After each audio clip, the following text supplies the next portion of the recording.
Chapter 1380. Did I fail again? On the top floor of the Templar Bell Tower, Mikojas looked at the disappearing dark clouds and the geometric pattern that resembled a star carving in the sky. His eyes were gloomy. Below him, the buildings of the Ansari Dragon Riding Academy were still burning and smoking. Debris was scattered all over the place, and the ground was full of potholes. It was a complete mess.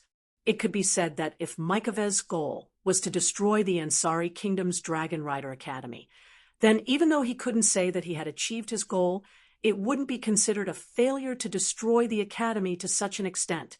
However, Mikavez's true goal wasn't to destroy the Ansari Academy. He wasn't interested in destroying the Ansari Academy. The reason he had the corpse dragon attack the Ansari Dragon Riding Academy was to take a look at the white flame dragon. Why would he go through so much trouble to attack the Ansari Dragon Riding Academy just to take a look at the white dragon burning flame? It might not be worth it to others, but to Mikojas it was very important. This was because Mikoski was still unwilling to believe that there was actually a dragon in this world, a dragon that could strike fear into his heart with just an impression. He wanted to prove if there was a dragon in this world that could strike fear into his heart. Attacking the Ansari Union's Dragon Riding Academy was definitely worth it for Makawos. After all, Mikojas' true identity was still, "It really is you, Mikojas." While Mikojas was immersed in his own imagination, a voice that he had only heard once but would never forget rang out. It echoed throughout the bell tower. Mikojas' pupils shrunk. Lord Mikatos. Anya was also shocked. She turned around and pulled out a dagger, standing in front of Mikatos to protect him. Both of them looked into the bell tower at the same time. Soon after, a few figures entered their field of vision. Wu Yen, Lebeka, Sylvia, Luca, Yashur, Yak, the 6 strongest members of the Ansari Dragon Riding Academy. At the same time, he appeared in front of Makawos and Anya in the bell tower of the sanctuary. A trace of shock appeared in Anya's eyes. Why are you here, right? Lebeka was wearing a slightly charred paladin armor. She focused her gaze on Makawos and Anya like a chain. Could it be? Do you think you're hiding well? Ania's gaze turned ferocious. She seemed to want to say something, but Mikaves held her shoulder and stopped her. Although I don't think we're very good at hiding, if we can, I hope you can give us an answer. Yashur stared at Makawos and answered his question. It was Luca who discovered you. Luca. Mikaves narrowed his eyes. She shifted her gaze and cast it on Luca. I see. Are you from Yekablad? Yes. Luca nodded in response. I'm from Yekablad. I was born with a certain ability to sense nature, although I didn't discover you at first. Luca turned her gaze to Makawos' side and pointed her finger forward. But I discovered that it was emitting an ominous magic power. In the direction that Luca was pointing at, there was a giant sword that was emitting a dark, swampy, and viscous magical energy. It was stuck in the ground. It was the giant sword that awakened the corpse dragon. You're Makawos, right? Sylvia stepped forward and clenched her fists. Her icy blue eyes were filled with anger. Last time, you had the corpse dragon attack Ansari. This time, you almost destroyed the Ansari Dragon Riding Academy. I swear I won't let an evil existence like you do as you please. Oh, Makawos raised an eyebrow and let out an evil laugh. As expected of the 4th princess of the royal family of knights. Even if you're just a student, you're still a dragon knight. But that's not strange. After all, even Veronica, who's known as the Iron Valkyrie, didn't get fall and become a dragon breeder, but you did. If you're not at this level, then I'm very disappointed. What are you talking about? Sylvia suddenly had an indescribable feeling that something was wrong as she listened to the familiar words of the royal family of knights that came out of Mykovez's mouth. It's like this person in front of her is familiar to her as well, but how is that possible? Humph. Seeing that Sylvia was shaken, Makawos turned his head away without saying a word and looked at Yak, who had been silent all this while. His eyes shone with an evil gleam that had never been seen before. I finally meet you, descendant of the royal family of Avalon. Royal family of Avalon? They heard it from Wu Yen before. This time, it came from Makawos' mouth. Lebecca and Sylvia were stunned. Avalon! Yashur had a confused look on his face. Who are you? On the other hand, Yak was on guard as she stared intently at Mykowosi. What's the royal family of Avalon? You still don't know. Makawos glanced at Yashur in surprise. Looks like you don't qualify as a knight. You're just a brat. Yashur was furious. I've always been curious. How do you know so much? Wu Yen suddenly spoke. Even the descendant of the royal family of Avalon knows about it. You, a citizen of the Empire, know more about the dragons than the knights. What is your true identity? Randall, you're even more surprising than I thought. Since you don't know, I'll tell you.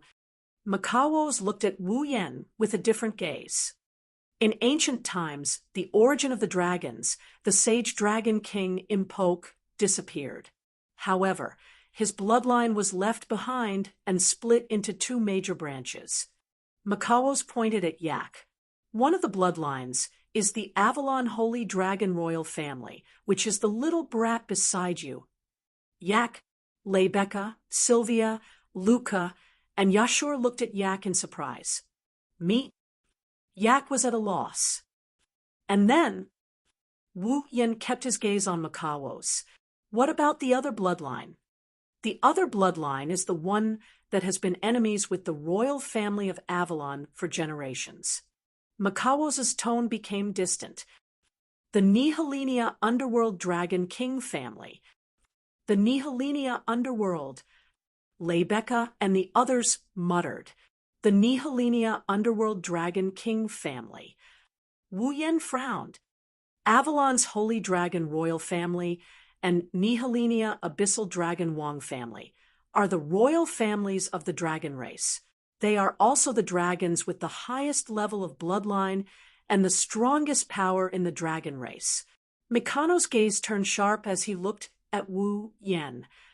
That's why I'm curious as well. Randall, what kind of existence is that white dragon of yours? Its power is already enough to rival the complete form of the Avalon Holy Dragon Royal Family and the Nihilenia Underworld Dragon Royal Family after their bloodlines have been awakened. Makawos' face under the mask was already tense. Tell me, what is it? The entire Templar Bell Tower suddenly became quiet. You want to know? Wu Yen chuckled under everyone's watchful eyes. Then, how about we exchange questions? Exchange? Yes, exchange. Wu Yen walked past everyone and stood in front of Makawos. Tell me who you are, and I'll tell you what my fall is. How about it? Fair, right? It was Makawos' turn to be silent. Forget it. After a long while, Makawos took a deep breath. I'll figure it out one day. Let's end it here for today. Makawos! Lebecca and Sylvia immediately barked coldly, trying to escape. Wu Yan's gaze turned cold. Do you think I'll let you escape again? Calm down, Randall. Makawos brought Anya to the edge of the bell tower's railing. After a while, there will be an even bigger feast. At that time, let's decide the victor. Leaving this sentence, Makawos and Anya jumped down from the clock tower without hesitation. Stop! Lebecca, Sylvia, and the others were shocked. They wanted to rush over, but Wu Yen stopped them with a wave of his hand. Looking at the edge of the bell tower, Wu Yan's wine-red eyes flashed with a pensive light. an even bigger feast. Huh? Chapter 1381. That's terrible. When Wu Yan returned to the Ansari Dragon Academy, he took note of the current state of the academy. Only then did he realize how much damage Mikao's corpse dragon army did to the academy. Buildings that were supposed to have a long history were completely reduced to rubble and sawdust, scattering on the ground like garbage. The buildings that were lucky enough to escape being completely destroyed were all charred black, like charcoal, with wisps of smoke rising from them from time to time, proving the scale of the fire that burned them last night. The ground was full of potholes, and holes so deep that one could see the sewers everywhere. They were caused by the water dragon corpse dragons breaking out from the sewers. Some of the flat ground was broken as a result of the earth dragon corpse dragons mercilessly stepping on it. The Dragon Cultivation Academy, that was originally one of the best in the Night Kingdom of Loriaman, had now fallen into a state of near destruction. Fortunately, not all buildings were mercilessly destroyed. There were still some that managed to escape the destruction of the war, so the Ansari Academy, with a long history, did not need to be rebuilt. However, if they wanted to restore the academy to its original state, it would take a long time for them to return to their original state and be able to attend classes normally. Standing at the entrance of the Ansari Academy, Wu Yan, Lebecca, Sylvia, Luca, Yak, and Yashur could clearly see the students and teachers who were injured in the war last night being carried onto stretchers and sent to the hospital in Ansari in an orderly manner. Those who were not seriously injured were more or less wrapped in bandages as they ran back and forth in the academy. This scene, it made the hearts of those who saw it heavy. Their mood was unprecedentedly low. Fortunately, even though there were many wounded, the attack of the corpse Grey Dragon did not bring any real casualties to the Ansari Dragon Academy. Until now, not a single person was found dead. Even the list of dead dragons did not appear on the list. This result, it could only be described as a miracle. Of course, the miracle was all thanks to Lebecca, who calmly organized the resistance as the president of the student council. She calmed down the panicked students and teachers and joined hands with Fall to resist the corpse dragons. This reduced the number of unnecessary casualties. Sylvia and Yashur also served as the frontline combatants and tanked most of the firepower from the corpse dragons. It could be said that more than 30% of the corpse dragons that were slaughtered last night were killed by Sylvia's penetrating dragon breath and Yashur's intrinsic device. In the end, Luca used the first dance of the dragon dance, the purifying honey rain, to purify all the remaining corpse ash dragons into ashes. It allowed the Ansari Academy, which was reduced to a cruel battlefield, to escape the fate of destruction. It also allowed the students and teachers to avoid the path of death. In other words, in the battle against the corpse dragons last night, if Lebecca, Sylvia, Luca, Yak, and Yashur were not there, even if there were no casualties miraculously, the Ansari Academy would not have been able to escape the fate of destruction. In this battle, the student council stole the limelight and became the heroes that saved the Ansari Academy. On the other hand, Wu Yan, the most powerful dragon rider that everyone had their eyes on, did not achieve much in the battle. No one even saw his whereabouts, which made people suspicious. If it was someone else, the students and teachers might start to suspect that the person had escaped from the battlefield, or was the helper, or even the culprit behind the corpse dragon's attack. However, if it was Wu Yan, the people might be suspicious, but they would not really believe it. After all, with Wu Yan's strength, there was no need for him to escape from the battlefield. As for him being the helper or the culprit behind the corpse dragon's attack, that was even more ridiculous. With Lebecca, the student council president, vouching for him, who would think so? In short, it was a fact that the academy needed to be rebuilt. The injured had to be sent to the hospital. The students and teachers who lost their homes had to find a place to stay. the attack of the corpse dragons also had to be reported to the knighthood kingdom. All of this required the student council to do personally. The coming days were going to be very busy. Ansari State Dragon Riding Academy, Student Union Office, Huff, panting with exhaustion. The 6 of them sat around the round table used for meetings. They started to relax after a sleepless night and working for the academy for half a day. Everyone, please have a cup of tea and recover your energy. Corset pushed a dining cart filled with tea sets in. She had a gentle smile on her face as she brewed a cup of black tea for everyone. This was another form of timely help. Ugh, I'm alive.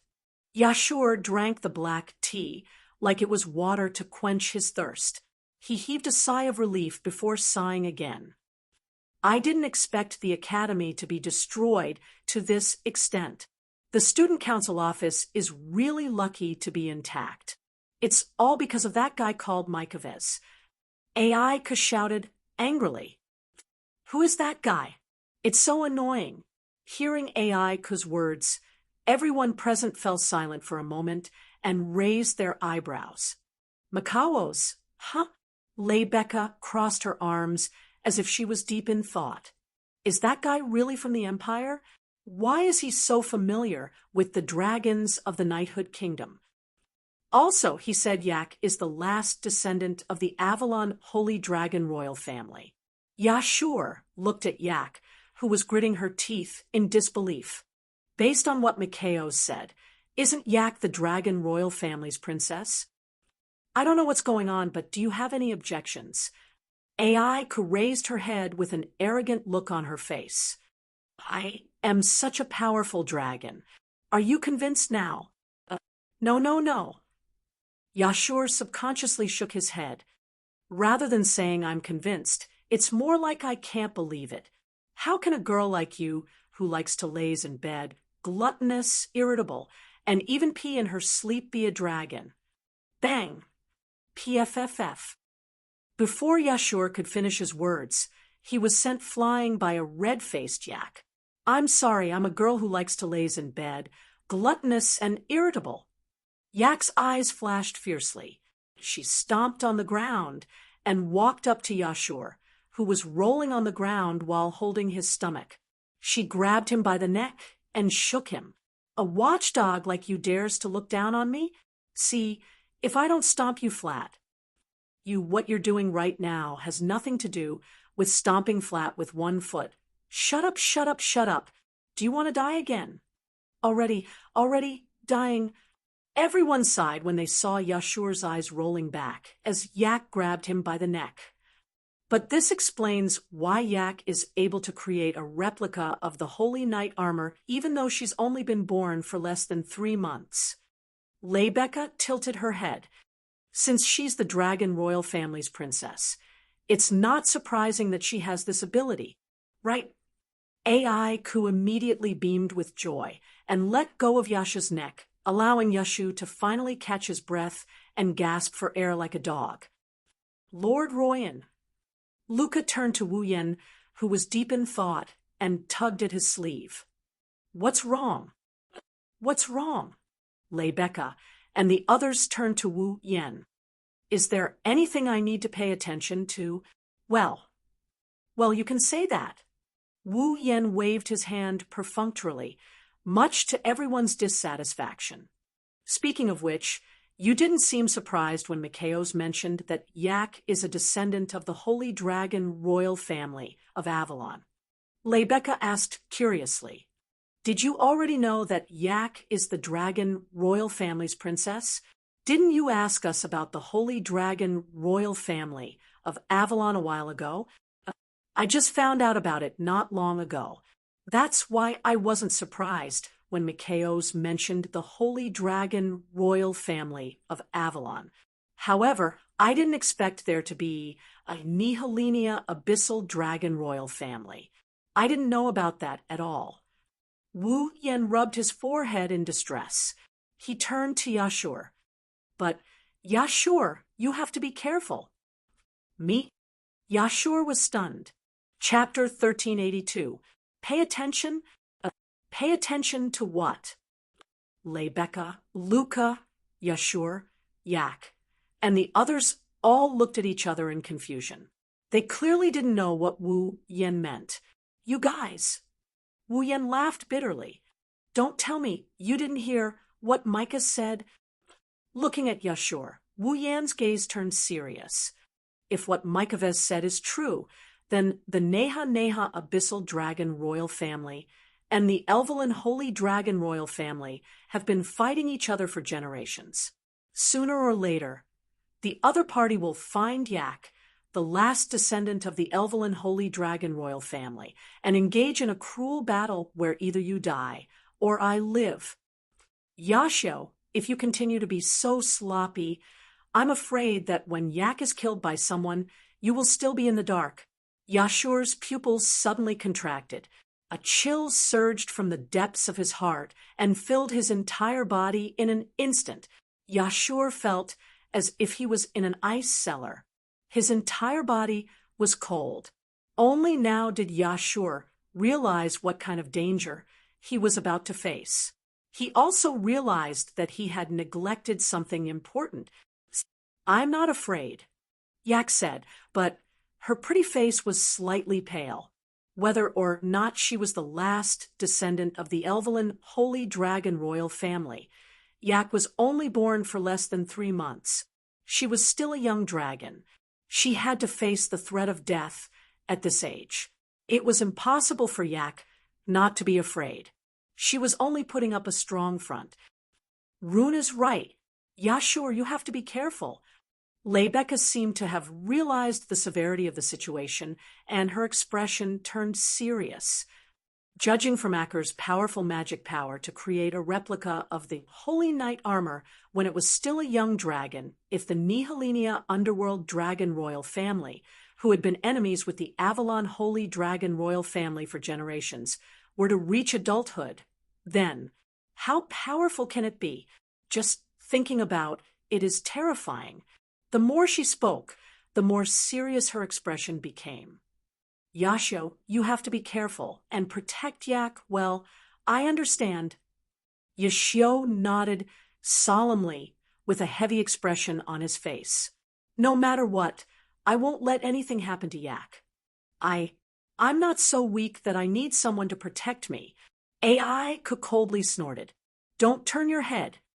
Don't forget, without my Holy Knight armor, you are just an ordinary person. How are you going to protect me? Yes. Yashur replied, helplessly.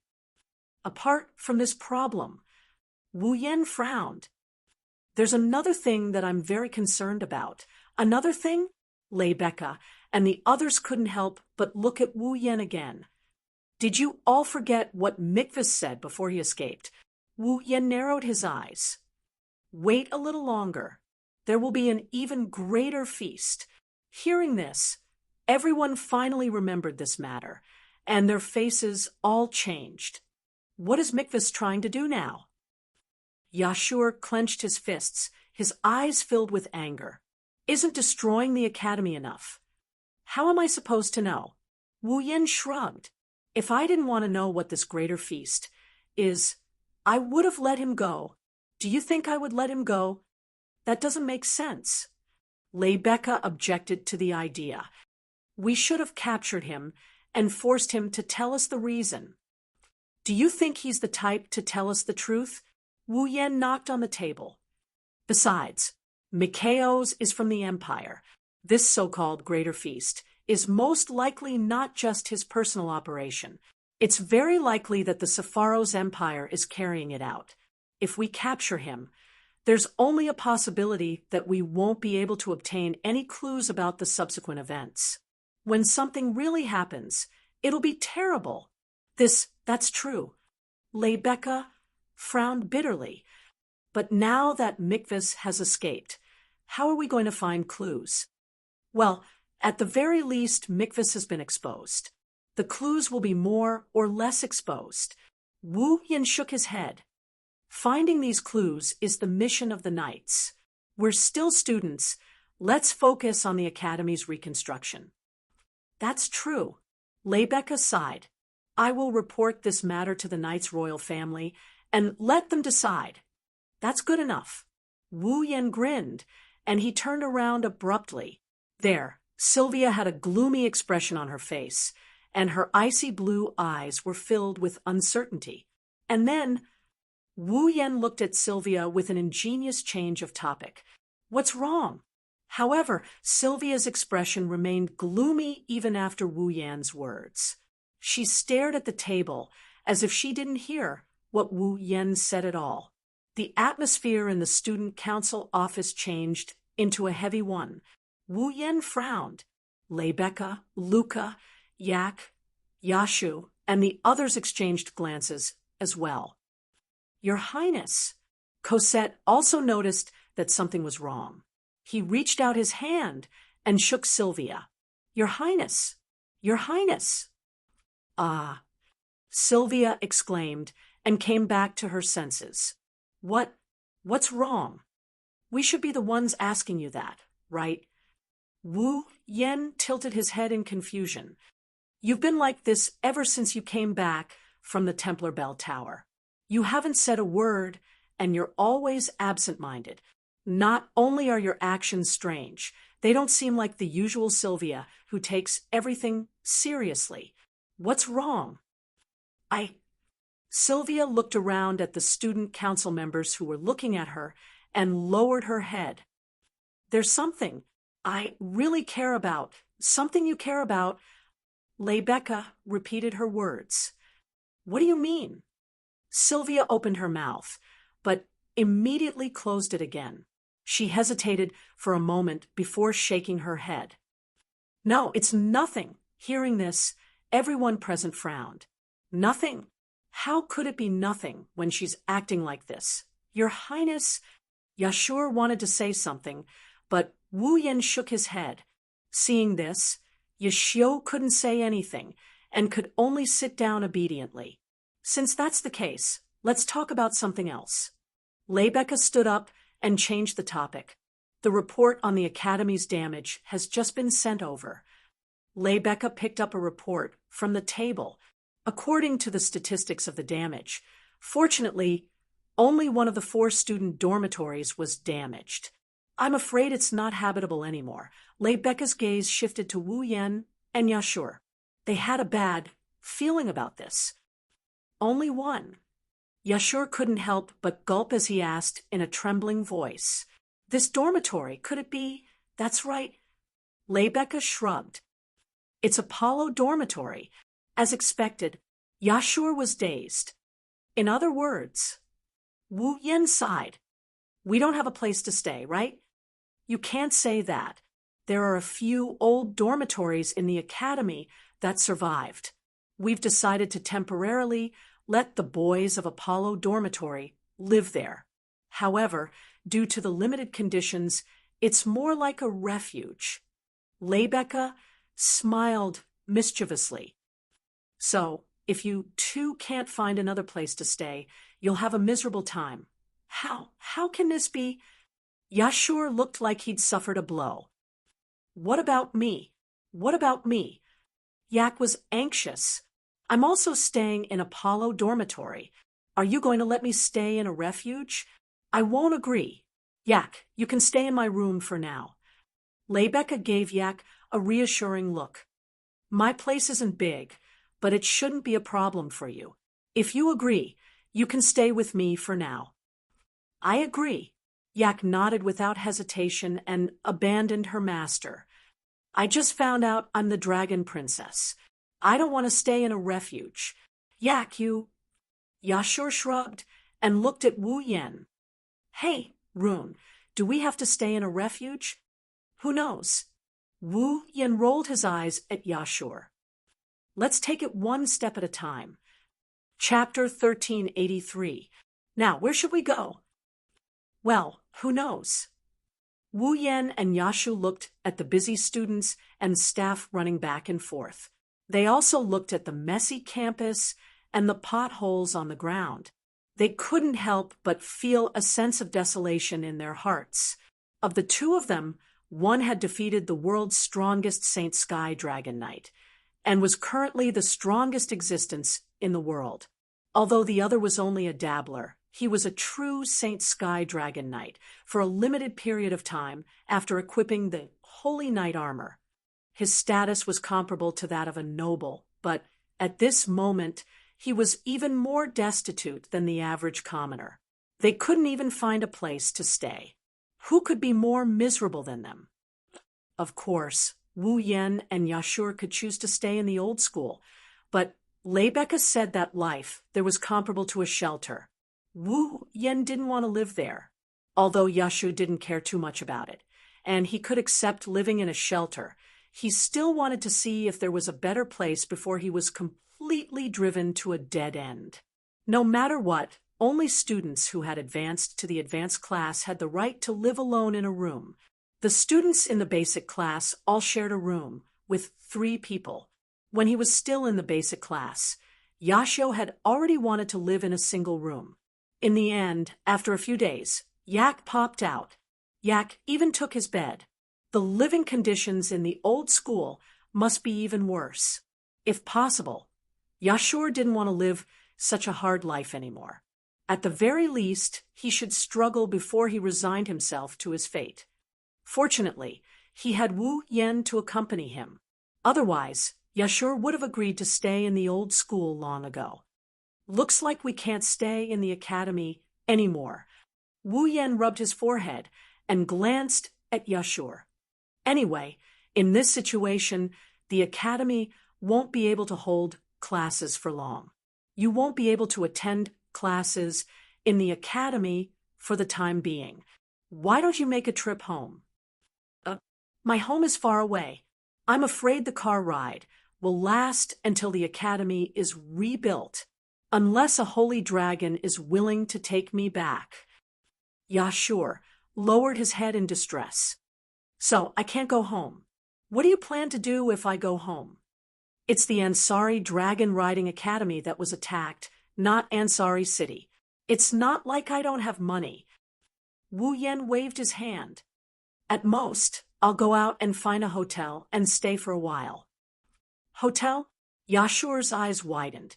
It will take at least 3 months for the academy and Apollo's abode to be completely rebuilt. Even with the help of the Dragon Chi magnificent crystals, it would still take a month. Staying in a hotel for a month would cost a lot. Luoang, are you sure you have the money? Wu Yan pursed his lips. Without saying a word, he took out a pouch. He threw it onto Yashu's body. Yashio hurriedly reached out and caught it. He glanced at Wu Yan in confusion before opening the bag in his hand. When Yashio saw the contents of the bag, he almost threw it out. Glittering gold. It was truly dazzling. The bag was filled to the brim with gold coins. From the looks of it, there were at least 20 to 30 gold coins. According to the gold price of this world, 20 to 30 gold coins was enough to buy a small hotel, let alone stay in a hotel for a month. Yashio's hands began to tremble as he held the bag. For a commoner like Yashio, the bag in his hand was heavier than anything he had ever held in his life. Gulp. Yashio couldn't help but swallow a mouthful of saliva. His voice echoed clearly in the surroundings. I say, aren't you a little too useless? Wu Yan looked at Yashio with disdain. You're a dragon rider. Even though you're just a dabbler, you're still acting so pitifully for 20 to 30 gold coins. Be careful. Sylvia might get angry if she sees you like this. Yashio shrunk his neck in fear. Indeed, with Sylvia's yearning for holy dragon knights, she was already displeased with a half-baked existence like himself. If he were to perform so unbearably with Sylvia's rigid personality and identity, it was possible that she would not be able to tolerate it and would directly curse him out loud. It wasn't Yashio's fault, though. He was just a commoner from a village. I don't even know if I can earn that much money in my lifetime. Yashio retorted. Besides, I didn't know you were so rich. Rich? Wu Yan chuckled and turned his head away. These 20 to 30 gold coins were nothing compared to the hundreds of billions of gold coins in the ring of gold, which could be piled up into dozens of mountains. However, no matter the world, gold is a hard currency. This is something Wu Yan has experienced firsthand. Are you coming too? Wu Yan asked Yashio. How about we stay in a hotel together? Me? Yashio was stunned for a moment before he quickly shook his head. No, we'll have to stay here for at least a month. I don't have that much money. I'm the one who invited you. Of course I won't let you pay for it. Wu Yan was speechless. Yashio shook his head anyway. That's even more out of the question. How can I accept your help to pay for a month's hotel accommodation? Aren't you a little too restrained? Wu Yan glanced at Yashio with an amused look. To me, this amount of money is nothing. That's not enough. Yashio refused. Then what are you going to do? Wu Yan clicked his tongue. You're not going to stay in a shelter, are you? If there's no other way. Yashio sighed. That's the only way. Wu Yan was speechless. A petite figure ran over from afar as if looking for something. When she saw Wu Yan standing beside Yashio, her eyes lit up and she ran over. Master Roland. Wu Yan was about to drag Yashu into the hotel when he looked at the source of the voice. Then he gasped in surprise. Luca! Master Roland! Luca ran all the way to Wu Yan. She crouched down and placed her hands on her knees while panting. Why are you in such a hurry? Wu Yan walked to Luca's side and patted her on the back. Luca's heart warmed up by this. Master Roland is really gentle. After catching her breath, Luca started fidgeting. She looked at Wu Yan with a hopeful look. Master Roland, have you found a place to stay? Not yet. Wu Yan felt a little helpless. I'm going to find a hotel with Yashio. How can that be? Without waiting for Yashur to correct her, Luca raised her voice and shook her head with a resolute expression. How can I let Master Roland live in a hotel? Ha! At the side, Yashu laughed in embarrassment. Unfortunately, I can't afford to live in that kind of place. What else can I do? Wu Yan ignored Yashio's grumbling and scratched his face. Do you want me to live in the old school? Of course that won't do. Luca immediately objected. Soon after, her pretty face turned red, and her determined eyes turned into hope. If Master Roland doesn't mind, I can offer my room to Master Roland. Wah! Yashio was shocked. Stay in your room? Wu Yan blinked as well. He looked at Luca's pretty face that is filled with hope and doubt. What about you? Me? Luca lowered her head. She was a little shy and nervous at the same time. Of course. I'm going to serve Master Roland. This time, it was Wu Yan's turn to be shocked. The bag full of gold coins in Yashur's hand also fell to the ground, and a flabbergasted expression hung on his face. Serve him? Did I hear wrong? Rune-sama also invited me to your room to spend the night. I am just being polite. Luca clenched her fists. She looked at Wu Yan with a pitiful look in her purple eyes. Can't I? Well, it's not that you can't. Wu Yan looked away and didn't want to see Luca's pitiful expression. But won't it be inconvenient for you? No, of course not. Luca answered without hesitation. I'm living alone. There's nothing inconvenient about it. Living alone. That's dangerous, isn't it? Wu Yan's lips twitched. He couldn't even retort. Yasha was also stunned. Chapter 1384. Ansari Dragon Academy. At this time, the noise of the Ansari Dragon Academy that had been noisy for the whole day gradually quieted down. Everyone began to return to their own residences as the night deepened. They were ready to have a good night's rest and wait until tomorrow to continue the reconstruction of the Ansari Dragon Academy. Lebecca and the other members of the student council organized everything in an orderly manner. Even though the Ansari Dragon Academy had been attacked by the Corp's Grey Dragon Army last night, the students and staff had recovered from the nightmare. They adjusted their mentality and returned to normal. Because of this, the rebuilding of the Ansari Dragon Academy had students who were not supposed to be involved in it. They came to help and sped up the process a lot. After all, the students of the Ansari Dragon Academy were all dragon cultivators. Other than the first-year students who had just entered the academy, the rest of the students had their own fall. With the help of the dragons, it was hard not to speed up the process. In addition to the assistance of the Dragon Chi crystal that allowed people to use dragon magic, it only took 1 day for the rubble and wood shavings on the ground of the Ansari Kingdom's Dragon Riding Academy to be cleared away. The burnt buildings were also demolished and rebuilt. The potholes on the ground were almost repaired. Even the building materials needed for the reconstruction were moved into the academy. It could be said that everything was ready. The only thing left was to rebuild. It seemed like the real rebuilding work would begin tomorrow morning. However, because of the Corp's Grey Dragon Army's attack on the Ansari Dragon Academy last night, no one in the Ansari Dragon Academy had slept the whole night. Therefore, before that, they had to have a good night's rest. Therefore, when night fell, the noise in the Ansari Dragon Academy was almost gone, other than the destroyed Apollo's dorm.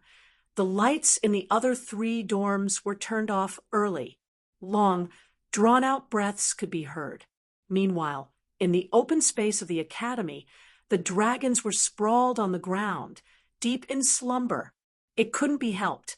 When the Corp's Grey Dragon Army invaded, the dragons in the Ansari Dragon Academy were awakened and realized the situation was bad. The group of dragons also rushed out of the dragon house. The dragon house had been damaged to a certain extent by the collective charge, not to mention the Corp's Ash Dragon's attack from behind. Even the ceiling of the 7th dragon house, which was specially provided for holy dragons, had been blasted apart by Gawain's dragon breath. The other 6 dragon houses naturally didn't fare any better. With the 7 dragon houses destroyed, the dragons could only sleep on the empty grounds of the academy. And in Maeve Cottage, the light in one of the rooms was still on. Below the window of the room, Gawain was lying on his stomach, fast asleep. This room was naturally Luca's room, in a room that looked like a small forest. Luca, in her nightgown, was grinding some herbs. He was even humming a rare song. Obviously, he was in a very good mood. Tonight, or rather, until the Apollo cottage was rebuilt, Wu Yen might have to stay in this room and live under the same roof as Luca. Because of this, Yashu had no companions and no longer had the mood to look for a new place to stay. When Wu Yen decided to stay in Luca's room, he planned to go to the old academy and live like a refuge. However, Wu Yen dragged him out of the academy and to the city to look for a hotel. He couldn't just ignore his gay friend. No, his friend after receiving an invitation from a girl, right? If that's the case, even Wu Yen would feel embarrassed. Therefore, regardless of whether Yashu was willing or not, Wu Yen dragged him out to look for a hotel. After all, as long as he threw money at him, with Yashu's commoner personality, he would have to accept it even if he didn't want to. Therefore, Wu Yen told Luca to come back first. After helping Yashu find a hotel, he would come back to find Luca. Thus, Luca had some time to prepare. She divided the herbs in her hand into 2 portions. She put 1 portion into a teapot and poured hot water over it so that it would suffocate on its own. The other portion was placed into an incense burner and laid flat on the ground. Luca picked up the teapot and carefully shook it. Then she placed it by her feet and took out a sparkling and translucent gem from her bosom. That was the Dragon Chi Magnificent Crystal. Luca raised the Dragon Glory Crystal in her hand and chanted the incantation to activate her dragon magic. Burn. As soon as he said that, the magic power in the dragon chi magnificent crystal turned into a flame and exploded in the incense burner in front of him. The herbs that had been ground into powder immediately started burning. Seeing this, Luca hurriedly picked up a lid and covered the incense burner. The next moment, a strange smoke floated up from the vent of the lid. Luca picked up the incense burner and smelled the fragrance coming from it. A trace of satisfaction appeared in her purple eyes. In this case, it should be fine. Luca, are you there? Outside the door, a voice suddenly sounded, interrupting Luca, who was talking to herself. It also gave Luca a slight fright. Lord Roland, it's me. Wu Yan's voice sounded. I'm here. Is it convenient for you to open the door? Of course. I'm here. Luca hurriedly held the incense burner in her hand and looked around in panic. Then she trotted to the side and put the incense burner in the corner of the wall. After making sure that the aroma was still in the air, she walked to the door of the room. Lord Roland, opening the door, Wu Yan, who stood outside, appeared in Luca's field of vision. His pair of wine-red eyes seemed to have deepened in the night, captivating Luca a little. My apologies for the delay. Wu Yan scratched his cheek and spread his hands. Yeah, sure, that guy, he's treating me like an outsider. He was still trying his best to resist me in front of the inn. If it wasn't for my brute strength, I might not have been able to beat him. That's because Lord Roland is too gentle. Luca smiled shyly. I think Senior Yashur must be very grateful to Lord Roland. Don't say that. It's just a small matter. Wu Yan's expression was slightly embarrassed, being praised for being gentle in public. This is the first time Wu Yan has encountered such a situation. Lord Roland, please come in. Luca opened the door completely and stepped aside. Her beautiful amethyst-like eyes were glowing strangely. She stared straight at Wu Yan.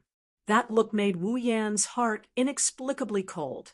Luca's bright eyes, how should he put it? It gave Wu Yan the feeling that she gave him. It was like Mei Jiu and Origami were planning to push him down. It was as if they were going to eat him up. But how is that possible? Luca's personality is very delicate and introverted.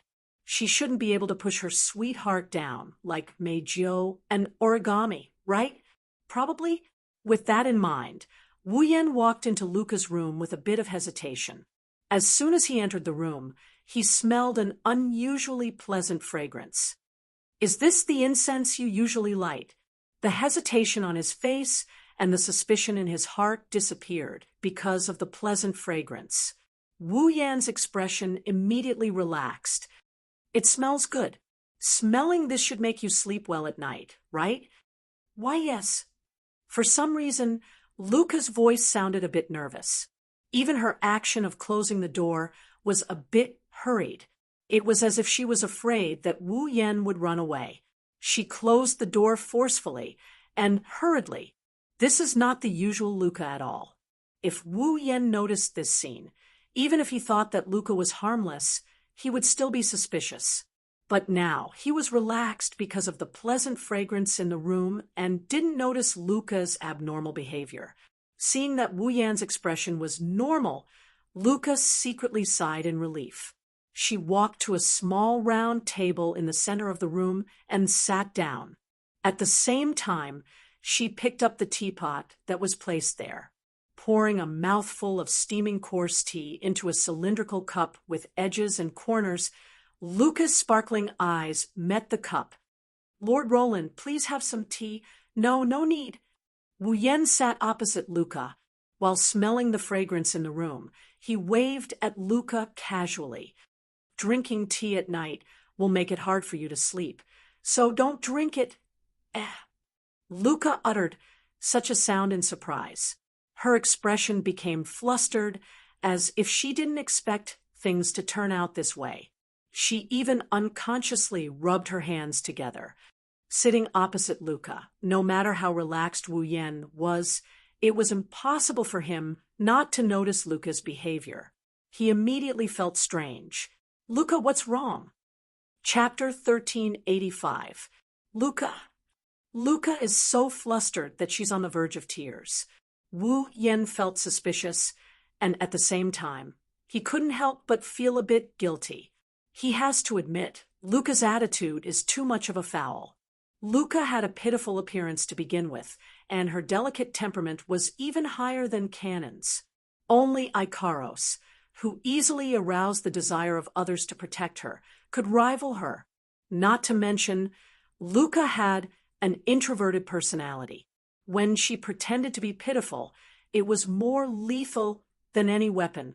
No, there's no need for her to act pitiful. This girl's every move and action is so natural that it exudes a pitiful aura. Even though he knows he did nothing wrong, he still felt like he has committed a grave sin. His expression instantly turned awkward. All right. Stop acting like you're breaking the rules. Before long, Wu Yan surrendered. I'll drink it. Really? Like a sunny day after a storm, Luca's expression turned for the better. Her watery eyes stared at Wu Yan with watery eyes. That look of hers. It's even more of a foul than before. Really? Wu Yan was shocked. His heart couldn't help but waver. He forced himself not to look at Luca's expression, as if he was trying to escape. He quickly picked up the steaming teacup on the table and brought it to his mouth. A mouthful of hot tea slid into Wu Yan's mouth. It flowed down his throat and into his stomach. In the next second, it was as if a ball of carefully prepared honey had exploded in his body, and a wave of warmth spread in his stomach. For a moment, it filled Wu Yan's entire body. Yet, the taste was unusually cool. It was contradictory to the extreme. Yet, it felt natural. It was incredible. This tea. Wu Yan looked at the tea in the cup in astonishment. He didn't even think about it before he blurted out his comment. Incredible. As long as Lord Loon likes it. Luca seemed happy to see Wu Yan drink the tea. His eyes curved slightly. This is tea made from herbs. I have already mixed it. Although it is not a famous tea, it is my own invention. That's really amazing. Wu Yan took another sip of the hot tea. Even though it was hot tea, it tasted cool. To be able to fill his body with warmth after entering his stomach was definitely not an exaggeration to say that it was incredible. What kind of tea is this? This is spirit herb tea. Herbal tea? Luca nodded and explained. The Yekyublade people are good at herbalism, but the herbs are used according to different ways. Different compounding methods, different types. It is divided into many fields. Some teas made from herbs that have a good effect on the body are called spirit herb teas. So it's good for the body. Wu Yan had some admiration. That must be very expensive, right? This is a tea that I mixed myself. I can't comment on the price. Luca used a calm expression to state a fact that no one could ignore. But if the herbs used to make the tea were to be sold in the market, a conservative estimate would be that it could be sold for 300,000 ecals. 300,000 ecals. Wu Yan was shocked. Even though it has only been 2 to 3 months since he came to this world, Wu Yan had a rough idea of the value of money in this world. 300,000 ecals. Compared to the bag of gold that Wu Yan tossed to Yashur today, it was definitely not much less. 300,000 ecals was just the price of the herbs. If he were to buy the tea directly, the price would definitely be several times higher. It was only now that Wu Yan realized how expensive the tea in his hand was. I really didn't expect this. But if it's good for the body, it's not that unacceptable. Wu Yan bitterly laughed as he slowly tasted the tea in his hand and casually asked, "Then, what's the effect of this tea?" This. For some reason, Luca stuttered as if there was something that she couldn't say. This made Wu Yan feel a little depressed. Why is today's Luca so different from her usual self. Then, it's time to go to sleep. Luca, who was stuttering, suddenly said and stood up in a hurry. It's already very late. All right. Wu Yen gloomily swallowed the last mouthful of tea in the cup. He stood up and looked around. Luca, where's the bed?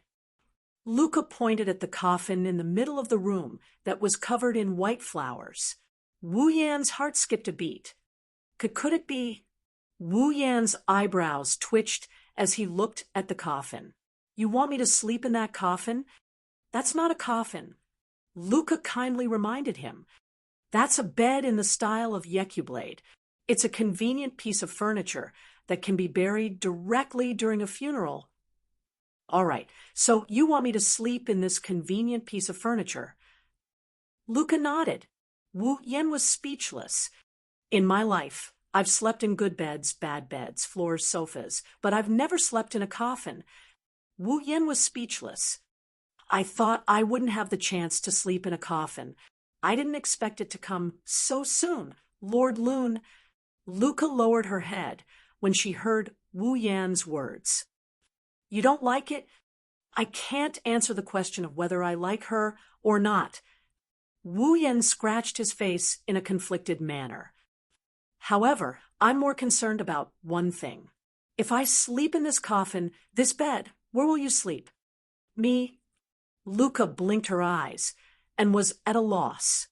Shouldn't I be sleeping with Lord Lune? Ha ha. Wu Yan laughed dryly. He felt like he would lose if he took this seriously. There's no other way. Wu Yan sighed. He had a lot of things he wanted to say. Then sleep? Luca's small face bloomed and became bright. What Luca did next made Wu Yan unable to react in time. Luca slowly reached for the straps on her shoulders and gently pulled them down. Soon after, the seemingly light nightgown on her body slid down her body and fell to the ground. Luca's fair and delicate body was completely exposed to the air, without a trace of cover. Luca, Wu Yan's face stiffened. Why did you take off your clothes? It's cold at night. Luca answered matter-of-factly. That's why I have to warm Lord Lune with my body. You're not warming me, you're inviting me to commit a crime. Wu Yan wanted to bang his head against the wall. Aren't you afraid I'll eat you? Eat. At first, Luca tilted her head in confusion. Then, she realized what he meant by eat. A blush appeared on her pretty face as she began to blush shyly. If Lord Long doesn't mind, but, Lord Long, after this, please come with me to the village of Yekyublade. I have to introduce Lord Long to my adoptive father. Meet your parents? Wu Yan couldn't stay calm anymore. Is she implying that I have to take responsibility if I can't control myself? Could this be the legendary forced marriage? Wu Yan felt his head start to hurt. It seems the month he's about to spend in Luca's room isn't as peaceful as he thought. Wu Yan felt something was wrong with his body. The blood in his body seemed to have started to flow faster, and a strange heat was surging through his body. His mouth felt dry, and at the same time, an unknown evil fire appeared in his heart. Wu Yan was stunned. He didn't know what to think, and he looked at Luca with his mouth agape. You drugged the tea. Of course not. Luca shook her head like a rattle drum, but this time Wu Yan doesn't believe her. Then why do I feel hot all of a sudden? That's... Luca turned her head away awkwardly. That's the effect of the tea. Effect? Wu Yan had a bad feeling about this. What effect? That. Luca was like a child who had done something wrong and answered in a mosquito's voice. Strengthening energy, looking at Luca's naked and alluring body, listening to her answer. He felt the lust rising in his heart and his vision turned black. He knew he was going to be sad tonight. Chapter 1386. In the following days, Wu Yan's life could only be described as an abyss of suffering. The reconstruction of the Ansari Dragon Riding Academy was in full swing. As a member of the student council, the amount of effort needed to contribute to the rebuilding of the academy would definitely not be small. Among other things, Wu Yan is in charge of calculating the funds needed to rebuild the academy, assigning jobs to the staff, students, and dragon race members. Also, he is in charge of the types and designs of the buildings being rebuilt. Wu Yan is in charge of all of this. Logically speaking, these tasks should be handled by the president of the student council. After all, the person who made all the arrangements for the reconstruction work was already considered the person with the highest authority in the reconstruction work of the academy. As the president of the student council, it was only right for Leibeka to handle these matters. However, Leibeka still had to sort out the matter of the Corp's Grey Dragon Army attacking the Ansari Academy and report it to the Knighthood Kingdom. She also had to explain and discuss with the relevant higher-ups. Sometimes she even had to go to the city council for a meeting. Her workload was already very heavy, so she couldn't take care of the academy. Thus, all the arrangements for the reconstruction of the academy were made. All of them fell to Wu Yan, the student council's assistant. The position of assistant was originally meant to fill in for the absence of the vice president and secretary of the student union. It was established to support Rebecca, the president of the student council. Now that Leibeka was busy and couldn't participate in the reconstruction of the academy, Wu Yan naturally had to take on the responsibility as her assistant. This wasn't an easy task. The Ansari Dragon Academy was no ordinary academy. It was known as the Academy City, so one could imagine how vast the Ansari Dragon Academy needed to be rebuilt. The workload was huge. At least, Wu Yan felt that ever since he took on this job, he didn't have time to rest except at night. No, he didn't even have time to rest at night. Of course, the reason why he didn't have time to rest at night wasn't related to the construction of the academy. It has nothing to do with the rebuilding of the academy. It's mainly because of Wu Yan's roommate, Luca. Luca was the secretary of the student council. In other words, after Wu Yan joined the student council, Luca had been absent. Her work, it was all done by Wu Yan as her assistant. However, the reason why Luca was absent was because Gawain refused to let her ride him. She was so depressed that she didn't even attend classes. It was understandable that she didn't work in the student council. Now, since Luca and Gawain's relationship had recovered, the secretary naturally returned to the student council. To be honest, Luca helped Wu Yan a lot during the reconstruction of the academy during the day. She made sure that Wu Yan didn't even have the time to take a breather. Although he didn't have the time to rest, the work went smoothly, and it was quite relaxing. But at night, Luca would change and become Wu Yan's biggest problem. It was because this girl seemed to be thinking about something more than friendship with Wu Yan all the time. When he really lived in Luca's room and stayed with her, Wu Yan realized that he had underestimated Luca. Luca had a slender personality. She was usually quiet and expressionless. She was a fresh and refined girl like a fairy. She was also very weak in her bones. She was a typical soft girl. With Luca's personality, even if she really had an unusually good impression of someone, she might be hesitant and unable to make up her mind to confess. And if she was asked to take the initiative to push down the opposite sex like Meijio and origami, it was something that she would never do even if she was beaten to death. This was Wu Yan's impression of Luca. So, it wasn't until he started living with Luca that he felt the need to change his impression of her. Indeed, Luca was a typical soft girl. It was impossible for her to push the opposite sex. However, she would try her best to make Wu Yan take the initiative to push her down. Luca couldn't seduce him, but she dared to drug him. She couldn't take the initiative, but she dared to be extremely passive. On the first night alone, Luca made Wu Yen drink some spiritual strengthening herbal tea. It was conceivable that she, who became bolder and bolder, came up with some horrible methods to make Wu Yen turn into a wolf. It wasn't until later that Wu Yen found out that Luca had been lighting up incense sticks in her room that can relax one's mind and strengthen one's energy. She's trying to break down Wu Yan's resistance against her, coupled with the fact that Luca would occasionally use all sorts of methods to turn him into a wolf that he couldn't even fathom. She would even sleep with him naked at night. Wu Yan didn't know how many times he almost pushed this little vixen down. Unfortunately, every time when Wu Yan almost turned into a wolf, Luca would stubbornly add a sentence. I hope that Lord Loon will come with me to the village of Yekybrad after this and meet my adoptive father, the current chief of the Yekybrad tribe. According to the customs of the Yekybrad tribe, bringing the opposite sex back to meet the chief or parents meant an engagement.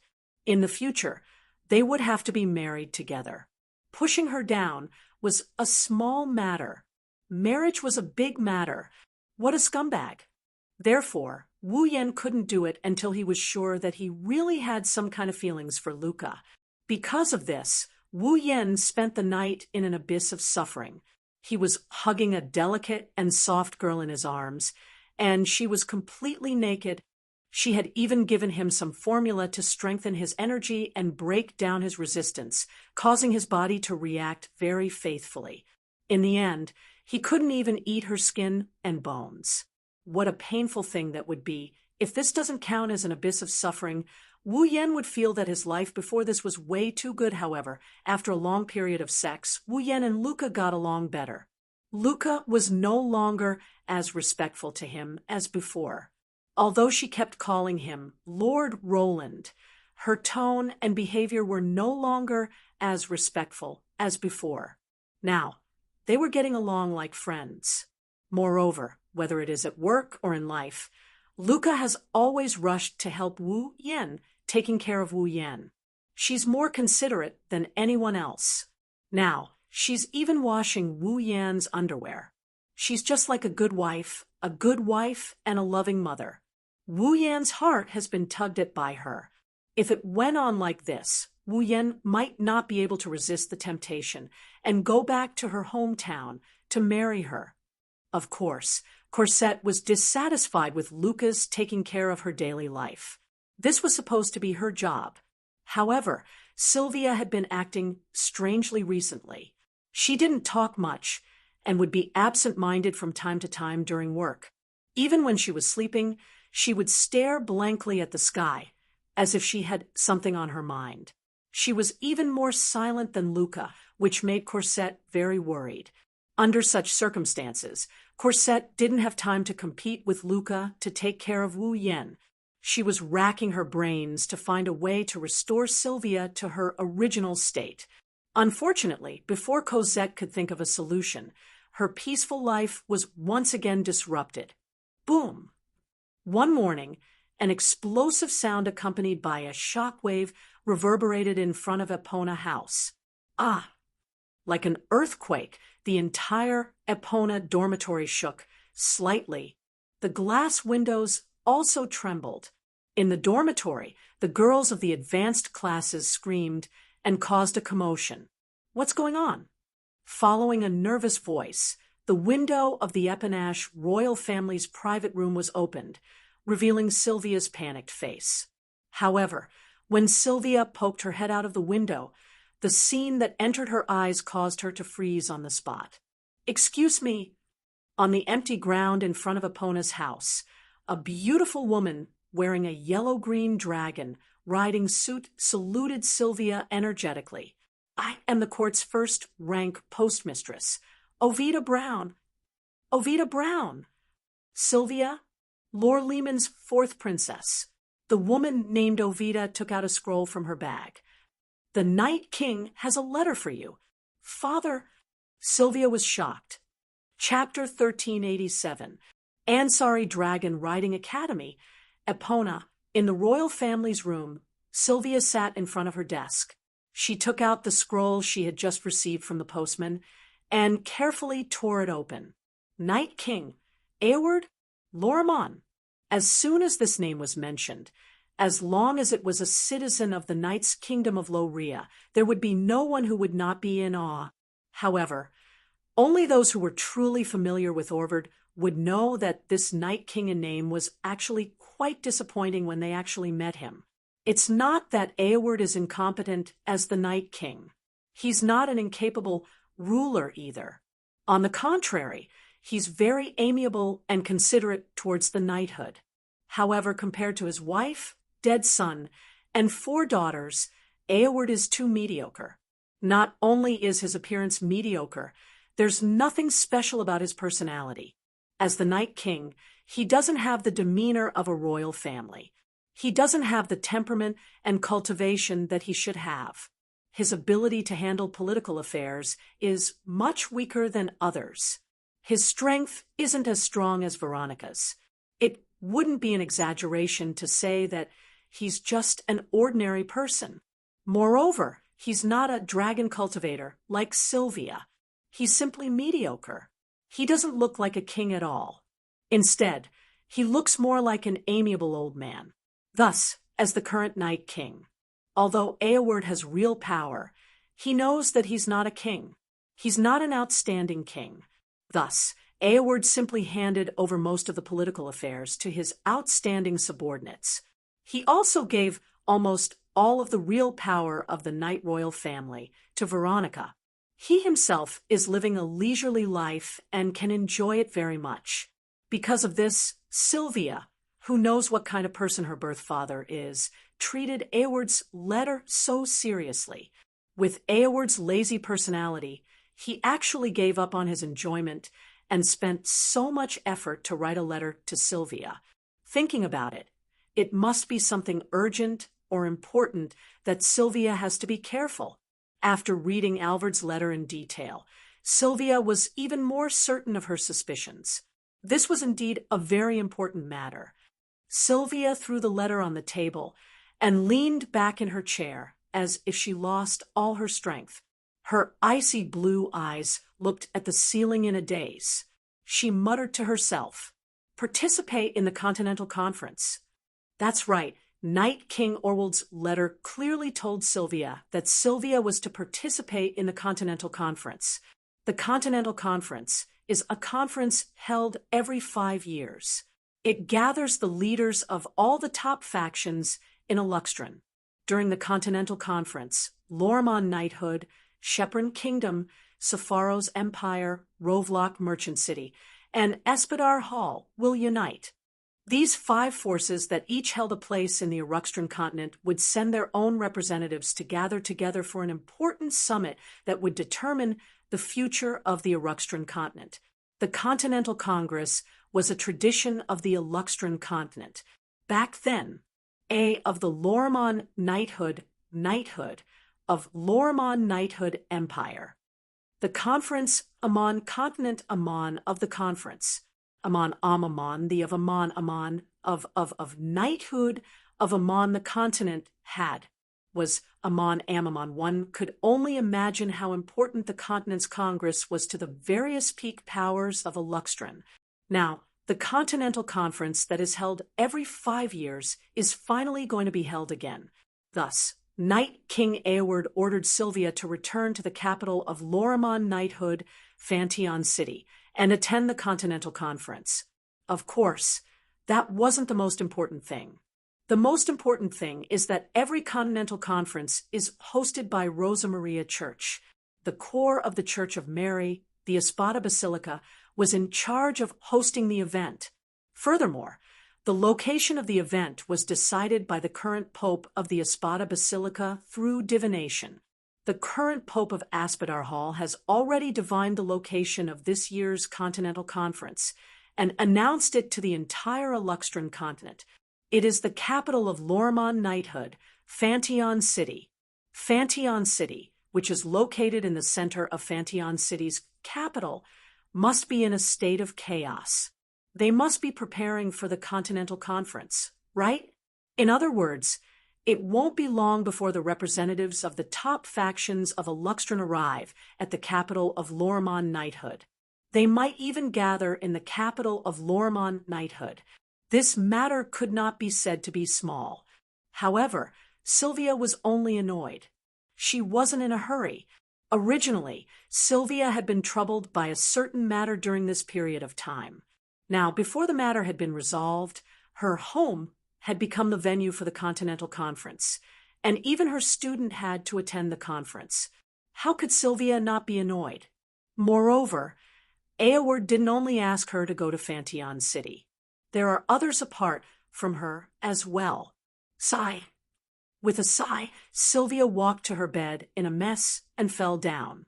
Her skirt flew up, and the lower half of her fat-two suit was completely exposed to the air. "Your Highness, you're being too rude." Corset, who had prepared black tea for Sylvia, happened to walk in and saw this scene. "You don't look like a princess at all. Don't mind me," Sylvia said in a muffled voice. "There's no one else here anyway. Let me relax for a bit." Corset shook her head with a smile, but didn't say anything else. Putting the black tea in his hand on the table, Corset glanced at the letter written by Alvord on the table and asked, "What did the Night King say in the letter?" Sylvia's voice became even more muffled. "He ordered me to return to Fantion City and attend the Continental Conference." "Really?" Corset's eyes lit up. "Congratulations, Your Highness." The Continental Conference is a conference that only the representatives of the top factions in Eluxtran can attend. It will decide the future of the continent. Such an important meeting also meant that those who could attend would definitely become the most important figures in their respective factions in the future. The fact that Sylvia was present proved that the royal family of knights really intended to push her up the ranks. How can Corset not be happy for Sylvia? However, Sylvia was still in a bad mood. "But, with my abilities, attending a conference like this is too much of a burden." "Your Highness, how can you think that way?" Corset raised an eyebrow. "Did you forget? Lord Loon hates it when you give up before you do anything. If he finds out, he will be very disappointed." I know." Sylvia couldn't help but care. Although she still looked unhappy, she sat up from the bed and tidied up her messy skirt. Seeing this, Cosette secretly heaved a sigh of relief. During this period of time, Sylvia had always looked as if she had something on her mind, which really worried Cosette. But now, Corset was a little relieved.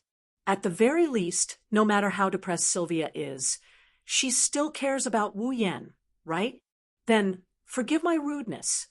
Corset politely informed Sylvia and immediately picked up the letter from the Night King on the table and began to read it. Oh, it didn't take long for Corset to raise her eyebrows and laugh out loud. "Bring Loon with you when you return home? With Randall? Is this a meeting with the parents?" "Ha!"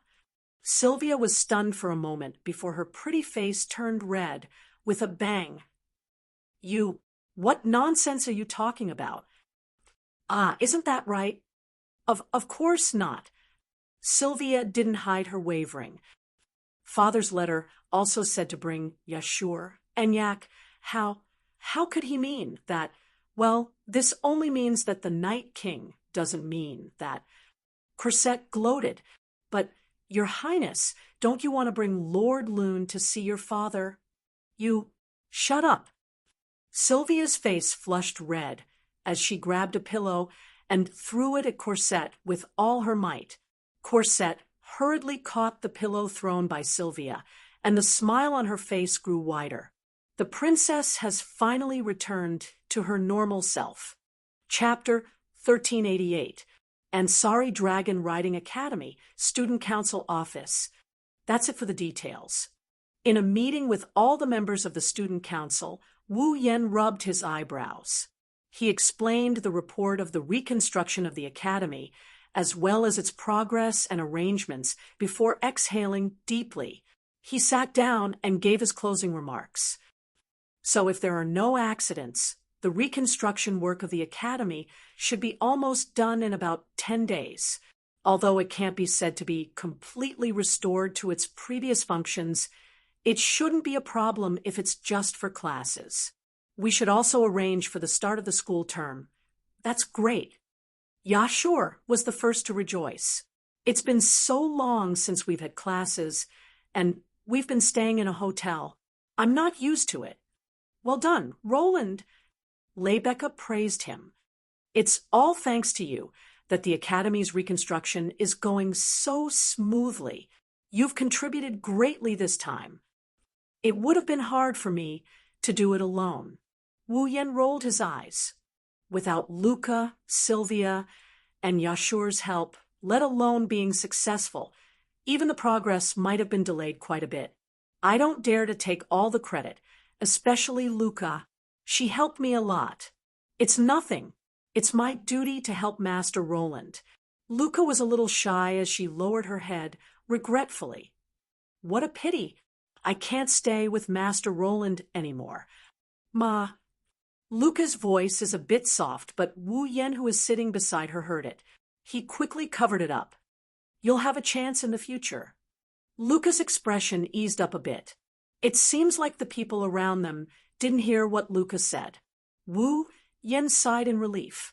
One must know that the matter of him eating, living, and sleeping together with Luca was only known to Yashu at present. The other girls still didn't know. If the rest of the girls found out about this, they would not be able to do anything. Wu Yan didn't even need to think to know how he would be treated. So, it's best to keep it a secret for now. It's for my own good. Regardless, without your help, things wouldn't have gone so smoothly. Lebecca smiled at Wu Yan. At the same time, he said apologetically, as the president of the student council, I didn't help much in the rebuilding of the academy. I'm really ashamed. Guild leader, please don't say that. Yashur comforted. The guild leader also has his own matters to attend to. We understand. Yak was the one who had nothing to do. She had nothing to do. Bang! Before he could finish speaking, a muffled sound reverberated clearly from under the table. At the same time, Yashur's face turned completely green as he howled in grief. Humph! Aika snorted coldly. She silently retracted her foot that was stepping on Yashur's foot and drank her tea. That nonchalant look of hers, as if nothing had happened, really made one's heart tremble. Rebecca, how are things on your side? Wu Yan shook his head and looked at Lebecca. When the corpse dragon army attacked the academy, did the royal family of knights not do anything? I'm also troubled by this. Lebecca frowned and rubbed her chin. I've sorted out the details many times and had a lot of discussions with the city council. The report should have been sent to Fantion City, but the royal family of knights' response left me scratching my head. Oh? Wu Yan looked at Lebecca with everyone's gaze. How should I put this? They said. Lebecca met Wu Yan's gaze. How about we wait for Roland? We can talk face to face after Randall arrives at Fantion City. Wait for me to arrive at Fantion City? Wu Yan was stunned. Lord Roland. Luca and the others were also confused. Are you going to Fantion City? How is that possible? Wu Yan was confused. I've never thought about going to Fantion City. Then what's going on? Lebecca tilted her head in confusion. Why would they give such an answer? Everyone looked at each other in dismay. None of them could make sense of what was going on.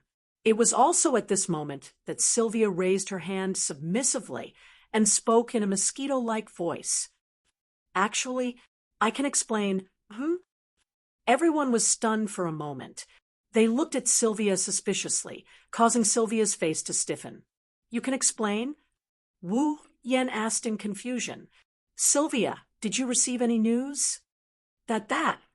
Sylvia's ears turned red, and her gaze drifted around, causing everyone to be surprised. Though they didn't ask, They all saw Sylvia's recent state of mind. They knew Sylvia had something on her mind and wasn't in a good mood. It wasn't convenient for them to ask, and Sylvia didn't say anything, even if they asked. They could only wait and see. Now that Sylvia was like this, could it be that her problem had been solved? Thinking of this, everyone also released a kind smile. Take your time. Wu Yen handed Sylvia a cup of black tea. Have some tea first. Thank you. Sylvia blushed and took the black tea. She took a sip and looked around at everyone. When she saw the kind smiles on everyone's faces, Sylvia mustered up her courage. Actually, my father sent a letter saying he wants to meet Rune. As soon as he finished speaking, the entire place fell silent. Then, loud gasps of surprise echoed throughout the student council office. Meet me? Wu Yen flinched at her words. Is that what he means? Yashur asked hesitantly. Meet the parents? Meet the parents. Wu Yen was even more shocked. Meet the parents. Luca gasped. She grabbed Wu Yan's arm out of reflex. No, I can't. I can't. Sylvia's face was starting to redden, but when she heard Luca's words, her body tensed up. Why not? Because. Luca stuttered. After a while, she spoke with tears in her eyes. Even if you want to meet the parents, Lord Rune has to come with me to the village to meet my godfather first. What kind of twisted logic is this? Sylvia's aura was slowly becoming more and more imposing. You want to ignore the Night King's summons and go somewhere else? How unbelievable! In the face of Sylvia's imposing manner, Luca met her head-on, out of the ordinary. Status doesn't mean everything when it comes to love. What did you say? Sylvia's face reddened. I don't want to use my status to date anyone. Then it's first come, first served. Luca tightened her grip on Wu Yan's arm. Lord Rune, you have to come with me to Yekablad to meet my godfather. You... Sylvia's fingers trembled in anger. What's going on? Wu Yen couldn't bear to watch and turned to Lei Becca. President, are you going to leave them in the lurch? Well, personally speaking, I can understand their actions. Lei Becca's words caused the entire place to fall into silence once more. After all, the people from my family also said that they wanted to see you and asked me to bring you back. Even Lei Becca. Luca looked at Lei Becca in disbelief. No way. Sylvia was also confused. What's going on? Wu Yen couldn't help but ask. I've never heard of it. That's because I don't think there's a need. Lei Becca glanced at Wu Yen with a half-smile. The people of the Randall family want to see you, because you, who is my guard, and given the surname Randall by me, have defeated the strongest Captain Ursula. This made the people of the family ecstatic. Each of them expressed that they want to see you, an outsider who has the surname of the family. I think they want to try their best to rope you in, so I didn't think about bringing you back. I see. Wu Yen was relieved. Sylvia and Luca also let out a sigh of relief. However, reality proved that it was still too early for them to be relieved. However, putting aside my family, I actually want to bring you back home to meet my family. Lei Becca's words shocked everyone. No matter what, you're the only person of the opposite sex who has moved my heart. For a moment, Sylvia and Luca emitted a deadly aura of resentment. Wu Yen laughed dryly. Chapter 1389. The next day, early morning. Today, the reconstruction of the Ansari Dragon Riding Academy was almost complete. Other than some of the less important and less practical buildings, basically everything that should have been there had been restored. On the main street of the academy, uniformed students were chatting and laughing while taking a stroll in the rebuilt academy. This scene was very reassuring. Currently, the reconstruction of the academy was still in progress, and the classes had not yet resumed. However, the students had already received news that in about 10 days at the latest, the Ansari Dragon Academy would once again welcome classes, and the students would resume their own classes. Therefore, even though the students were looking forward to the arrival of classes, there were also many who wanted to play as much as possible before classes started. Therefore, students could be seen everywhere in the academy enjoying the last period of their holiday. In the open space in front of Epona's dormitory, Wu Yan, Yashur, and Yak were standing there. Moreover, they weren't wearing their usual uniforms. At this moment, Wu Yan was wearing the academy's dragon riding uniform. The hem of his coat was fluttering in the wind.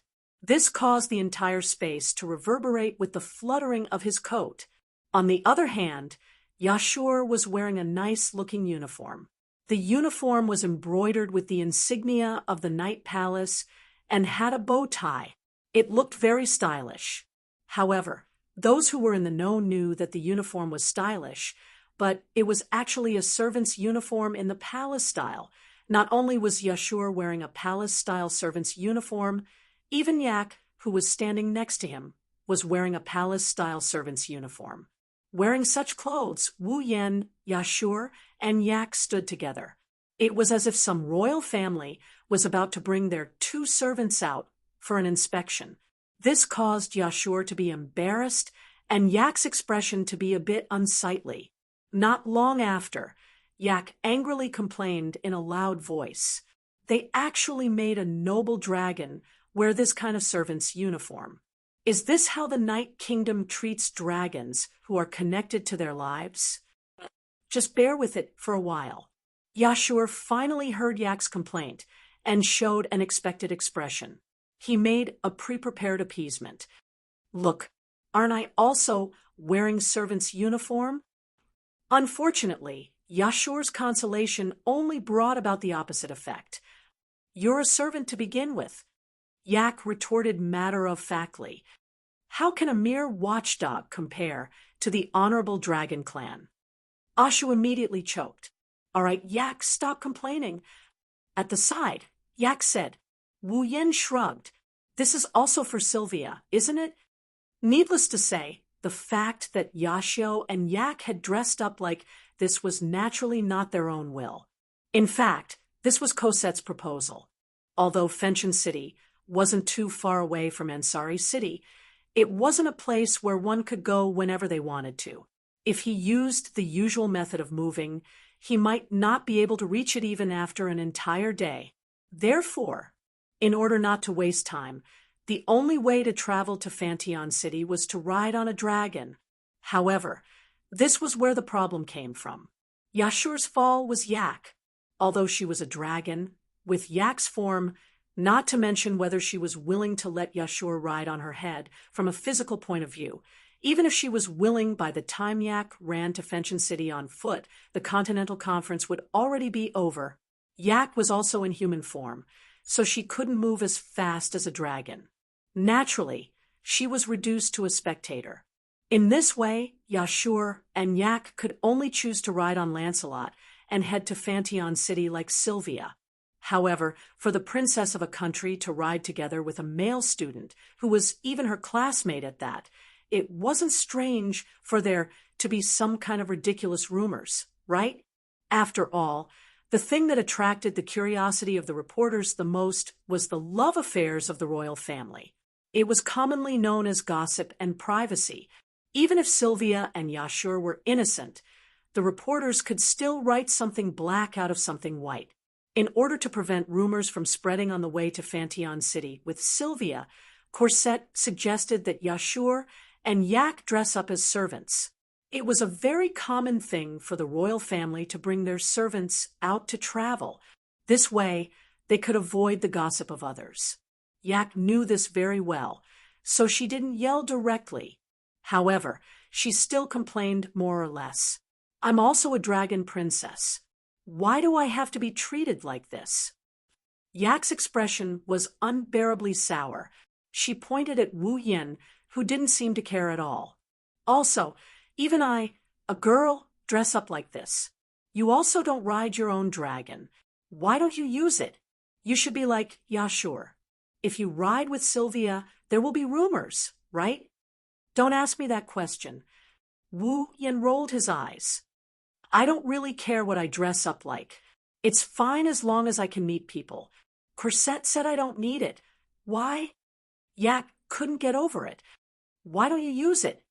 Because even if there are rumors between Lord Roan and Her Highness, it won't be a big deal. Sylvia and Corset appeared in front of Epona Lodge's door and walked over. Lord Roan defeated Commander Yusula. That's enough for the reporters to not write anything unsightly. Corset winked at Yak with a smile. Moreover, if there really is a rumor, my princess will probably be very happy. Don't talk nonsense over there. Sylvia glared at Corset. Wu Yen and the others could clearly see that her white ears had turned slightly red. Today, Sylvia also had her bright blonde hair coiled up. She was wearing a dragon riding robe embroidered with the insignia of the royal family of knights.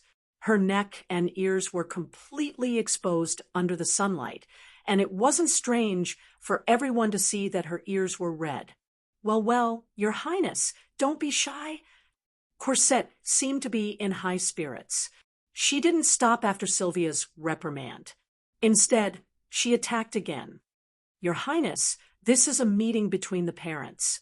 Don't you dare deny that you're not excited at all? I am ready to go. Sylvia hurriedly summoned Lancelot. A wide-range magic formation rippled beneath her feet. Heed my summons and come here. Lancelot, roar. A loud and clear roar echoed from the magic array, gradually becoming louder and louder. Lancelot's silver body also appeared in the magic array, majestically making his appearance. Sylvia flipped over and leaped onto Lancelot's back. You guys get on as well. Then let's go. Wu Yin shook his head. He didn't say anything else. He tapped the ground with the tip of his foot and leaped up lightly. He landed on Lancelot's back. Corset also took the laced apron of her maid uniform and flew up like a flower. Yashur and Yak stood in place. They stared at Wu Yen and Corset's suave way of mounting their horses. After a long time, Yak gave an order. You, hurry up and fly up as well. Don't force me. You know I can't do it, right? TSK, you're so useless. I'm just an ordinary person. Don't compare me. Then I'll give you the Holy Knight armor. Don't lose the scene. Give me a cool entrance. You're willing to give me the Holy Knight armor just for a cool entrance? Isn't your Holy Knight armor too cheap? What do you mean by present? It's just a replica. It's not a present. Then what should I do? After saying that, Yashio and Yak once again stared at each other with their small eyes. Anything is fine. On Lancelot's back, Wu Yan's mouth twitched. He couldn't help but yell. Anyway, get on first. Don't waste my time.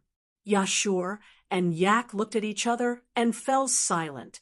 In the end, they obediently went under Lancelot's body and climbed up the dragon's back along with Lancelot's reins. You're ready, right? Sylvia smiled bitterly and pulled on the reins in her hand. Then let's go. Roar. Lancelot faced the sky and let out a long howl. Like an arrow, he soared into the sky and flew towards the distant horizon. Chapter 1390. The scorching sun hung high in the sky, sprinkling down dazzling rays of sunlight that illuminated the entire land and the bustling city below. Fantion City, the capital of the Lorman knighthood, where the royal family of knights and the royal palace were located, compared to Ansari City. Regardless of importance in terms of land area and prosperity, Fantion City was several levels ahead of Ansari City. The tall city walls drew a path in a very regular pattern, surrounding the entire city of Fantion. There were streets, urban areas, and rivers inside. It was just like a small country. There were a lot of people in Ventian City. Although it wasn't a sea of people, it could still be a sea of people if they gathered together. The buildings were more elegant, like small courtyards. It was said that they were all built according to the style of the Shepron Kingdom, the suzerain of the Lormon Kingdom of Knighthood. If one looked down from the sky above Fantion City, they would discover that the city walls that surrounded Fantion City formed a pattern. That pattern had traces of the royal family's emblem, as well as the shadow of the star carving of the dragon nurturer. Similarly, it also had a part of the flag of King Siapulom. Although the overall combination couldn't be described as beautiful, it was more than enough to say that it was exquisite. By the way, Fantion City also had city walls. It seemed to separate the entire Fantion City into regions. Because of this, it looked more like a small country. However, the regions were connected to each other. There was no priority. If one had to say which region was more important, then only the central region was more important than the other regions. That was because the royal palace of the Lormon Knighthood, the castle that was shaped like a tower, Fantion City, was located here. Originally, Fantion City was a metropolis with Fantion City as the center. Therefore, it was understandable that the central region of Fantion City was more important than the other regions. Fantion City, which was located in the central region of Fantion City, was about to become the venue for this continental conference. The representatives of the top forces from all over the continent would gather and decide the future direction of the continent. Such an important conference was held here. It also made the atmosphere of Fantion City tense. Of course, it was only the central region with Fantion City as the center that was nervous. This was the real venue for the Continental Conference. Therefore, on normal days, the rarely seen dragon knights seemed to have gathered in one place today. They rode their respective holy dragons and circled back and forth above Fantion City. The dragon knights were all armed, and their faces were solemn. These dragon knights, they were all dragon knights of the Lormon Holy Dragon Knights. During the Continental Conference, the venue and the safety of the representatives of the top forces naturally became the most important. Under such circumstances, the knighthood couldn't afford to be careless. Thus, during the limited time the Continental Conference was held, Lorimon's Holy Dragon Knights would gather and be in charge of guarding before and after the conference. When Lancelot brought Wu Yen and the others to Fantion City, the vigilant Dragon Knights all rode their holy dragons and adjusted their magic power, causing a whirlwind of magic power to sweep up above Fantion City. However, these Dragon Knights all seemed to recognize Lancelot. They knew that Lancelot was Sylvia's fall. When they confirmed that it was Lancelot and Sylvia on the dragon's back, the magic power in the sky gradually calmed down. Your Highness Sylvia. A moment later, all the dragon knights in the sky above Fantion City lined up neatly and bowed to Sylvia in unison. Thank you for your hard work, everyone. Sylvia responded to the dragon knights in a loud voice. With a serious expression, she slowly landed in Fantion City. The dragon knights dispersed and continued to be on guard. Phew, Yashur, who had been holding his breath since the beginning, let out a long sigh and wiped away the cold sweat that had dripped down from his forehead without him knowing. What a tight security. It's the beginning of the Continental Conference, after all. It's necessary to be on guard. Wu Yen looked around at the holy dragons circling in the sky and nodded. With such a scale of security, I'm sure even the big countries wouldn't dare to act recklessly, right? Of course. Sylvia couldn't help but straighten her back proudly. The Lormon Knighthood is a famous knight order even in the entire continent. Although the Lormon Knighthood is only a small country, in terms of military power, the knighthood is definitely not weaker than the big countries. That's because of the dragons. Yak quickly took the credit. Without the dragons, how could the knighthood be so mighty? The knighthood and the dragons are one, Sylvia retorted with some dissatisfaction. You're being too unreasonable by separating the dragons from the knighthood, aren't you? I didn't mean that. Yak immediately turned her head away in embarrassment. I'm just reminding you not to forget the contributions of the dragons. None of the knights will forget what the dragons have brought to us. Sylvia was very serious when she said this. So, Yak, I hope you don't treat us as outsiders. All right, it's my fault. Yak was helpless. As they spoke, Lancelot landed in front of Phanteion City's gates and laid down on the ground. Everyone dismounted from the dragon's back and began to examine the city. It looked like an ancient castle with layers of buildings stacked on top of each other. The top of the building had a sharp shape, so it looked like a large tower. It flashed with a steel-like luster under the sun. Obviously, in terms of sturdiness, it was definitely not bad. The gates slowly opened as the group dismounted from Lancelot's back. The two majestic dragons carved on the gates were imprinted in everyone's vision. They could faintly see the light in the eyes of the two dragons. It was very vivid. Under Sylvia's lead, Wu Yen, Cosette, Yak, and Yashur walked up the stairs and entered the city. A moment later, a magnificent hall appeared before everyone's eyes.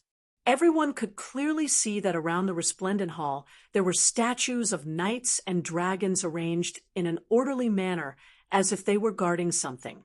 Along with these statues, there were also 2 rows of maids dressed in the style of the palace. In the center of the hall stood a bespectacled head maidservant who looked much older than Cosette. Welcome back. In the hall of Phanteion City, the maidservants lowered their heads and bowed deeply. Your Highness Sylvia. Looking at the 2 neat rows of maids saluting in unison and their loud and clear voices echoing in the surroundings, Yashio and Yak seemed to be shocked and were unable to react for a long time. Sylvia nodded calmly and looked at the bespectacled head maidservant in the center. Long time no see, Frida. Yes, Your Highness Sylvia. The maid named Frida took a step forward. The Night King has been waiting for Your Highness for a long time. Let the guests familiarize themselves with the environment first, Sylvia said, but Frida insisted. Greet the Night King first. All right. Sylvia hesitated and nodded helplessly. Frida looked at Wu Yen. She sized up Wu Yen for a bit before opening her mouth. This should be Roland? Sir Randall? Wu Yen paused for a second. What is it? The Night King has orders. Frida said concisely. He wants Sir Roland and Her Highness Sylvia to greet him together. Me? Wu Yen raised an eyebrow. So soon? Sylvia seemed surprised as well. Is Imperial Father in such a hurry to see Roland? Please, Sir Roland. Frida didn't answer. Instead, she turned to the side and made an inviting gesture. This maidservant is quite arrogant. Wu Yen nodded nonchalantly when this thought popped up in his mind. I can do it any time. There's no other way. Sylvia sighed. Then let's go. Chapter 1391. Under Corset's care, Wu Yen and Sylvia changed out of their dragon riding clothes and put on formal attire before heading to the Night King's residence. Walking along the endless corridor, Wu Yen stretched his body that was restrained by the formal attire and spoke in a bored tone. Why does the Night King want to see me so soon? Sylvia frowned in confusion. With my father's personality, he shouldn't be the kind of person who is thirsty for talent just because someone is more talented than him. To be honest, I don't really understand. Even you don't understand. Wu Yen continued to stretch his body while asking curiously. Speaking of which, the Night King, who is your father, what kind of person is he? Sylvia's face turned green at a speed visible to the naked eye. She seemed to have recalled something that she didn't want to recall. She sighed. You'll find out soon enough. Is that so? I hope you won't be too disappointed. Now that you mention it, I'm curious. Wu Yin has heard rumors about the Night King. Of course, they aren't all that good of a rumor. However, Wu Yin only knew that the Night King was an unqualified king. As for what kind of person the Night King was, Wu Yin didn't know. Seeing Sylvia like this, the Night King didn't seem to leave a good impression on others. What kind of person is he? With that thought in mind, Wu Yen and Sylvia arrived at the Night King's hall. Wu Yen soon found out why Sylvia didn't want to talk about her father. Oh, I've been waiting for you for a long time. My dear daughter. Along with such a horrifying voice, a black shadow suddenly rushed from the front. Halfway through, it jumped up and drew a perfect parabola in the air. It pounced on Sylvia, who just entered the hall. Wah! Wu Yen didn't expect this. To think that they would be attacked when they came to the hall where they had an audience with the Night King. So, it was a conditioned reflex. Wu Yen sent out a flying kick. It hit the face of the charging black shadow. The black shadow let out a miserable cry. He flew out at a speed faster than when he came, leaving a trail of blood behind him as he landed on his back. It smashed into the floor not far away. Its two legs twitched and straightened, then it stopped moving. Only then did Wu Yen see the full appearance of the attacker. It was a man in luxurious clothes with a cloak behind him. He had an extremely mediocre face and a large beard. It was hard to tell if he was middle-aged or old. At this moment, this uncle, who seemed to be relying on his clothes to support his image, had his face on the ground. Blood was crazily spurting out from his nostrils, and there was a footprint on his face. His eyes were circled, and he looked like he had fainted. It was extremely embarrassing. Where did this guy come from? That's the first sentence Wu Yen uttered with his mouth agape. Even if he wanted to attack someone, he should have sent someone more decent, right? He didn't want to attack us. On the side, Sylvia's eyebrows twitched, and the corners of her mouth twitched. He wanted to attack me. Attack you? Wu Yen didn't know what to say. As if she couldn't bear to look at it, Sylvia no longer looked at the uncle, who was bleeding profusely on the ground. She turned her head away and squeezed out those words with all her might. He is my father, the current Night King of the Night Kingdom of Lorman, Alvard. Night King? Wu Yen was stunned. I know you don't want to believe it, Sylvia said with a sorrowful expression.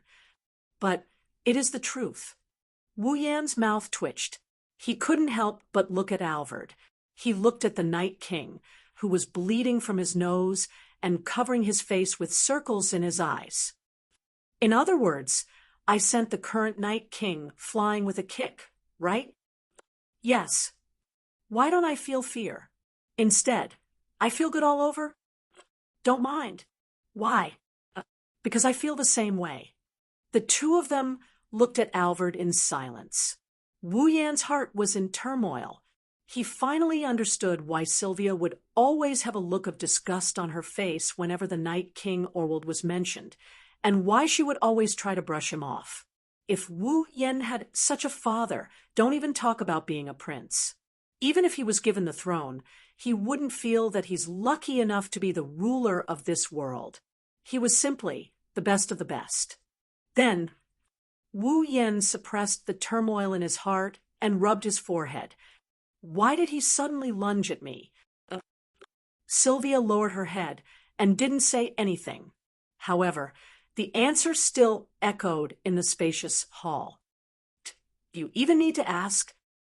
Like a person on the verge of death, Night King Orwald suddenly raised his head. His hand that was covered in blood from his nose trembled as if he was about to die, and he extended it towards Sylvia. To give my beloved daughter A hug of love. After saying that, Alvard tilted his head, and his eyes started to draw circles again. Wu Yen and Sylvia looked at each other and saw the speechless expression on each other's face. Sigh. Wu Yen sighed and looked at Sylvia.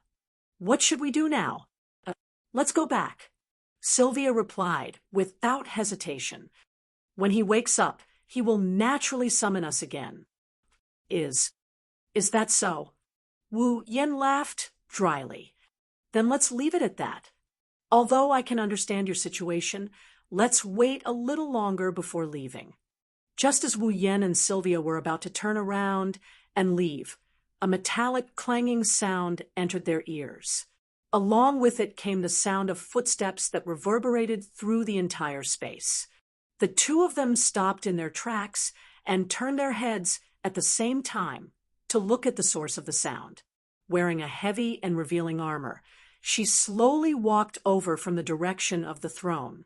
Her sharp eyes stared at Wu Yen and Sylvia. Her lips curled into a small grin. Long time no see, Roland, Sylvia. Wu Yen and Sylvia were stunned. When they realized who it was, they were shocked. Veronica, royal sister. The newcomer was the first princess of Lorraine's Kingdom of Knights, the iron-blooded Valkyrie.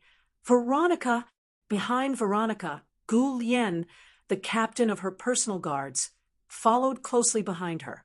He was wearing the cold, holy knight armor, and his eyes were equally cold. You're early. Veronica had a rare smile on her face. I thought you two would be late. When Sylvia saw Veronica's smile, she felt as if she was a prey being watched by an eagle. She instinctively shrunk her neck. It's mainly because Sylvia thinks it's better to be early. Wu Yen glanced at Sylvia. He knew Sylvia wouldn't be able to answer, and could only helplessly answer. But, Your Highness Veronica, why are you here? You just called me by my name, and now you're calling me Your Highness? Veronica pursed her lips. She looked at Alvard as if he was a piece of trash and snorted.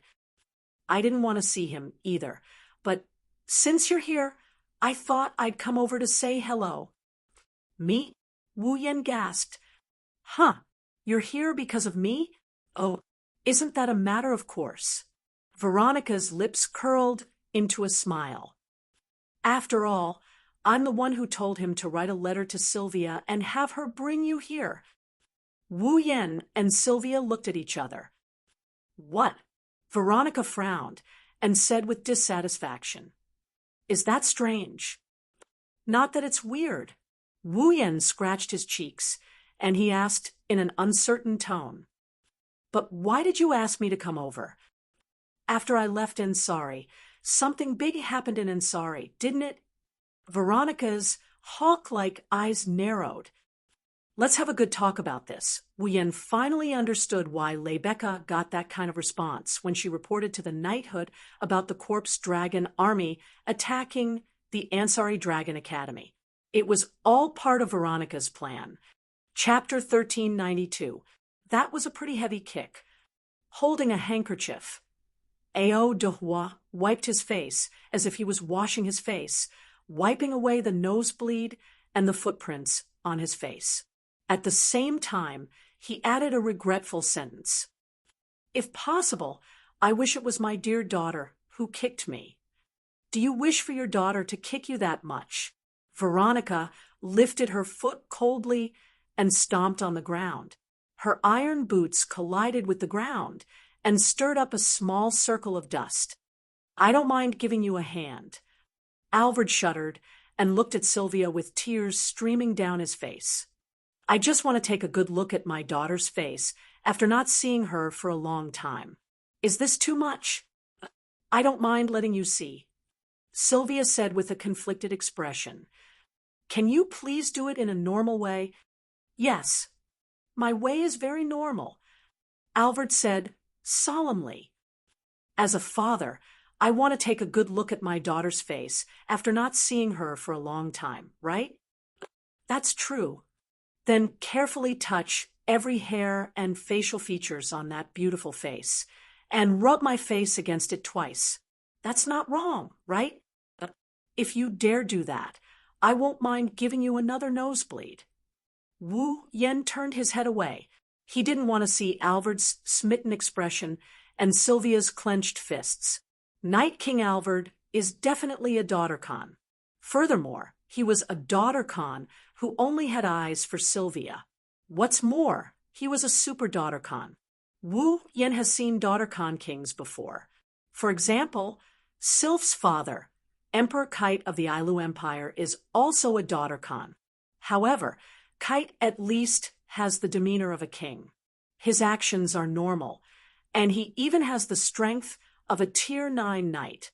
No one would think that he doesn't look like a king. But this Alvard, demeanor of a king? None at all. Actions? Disgusting. Strength? So weak. How did this guy become the Night King?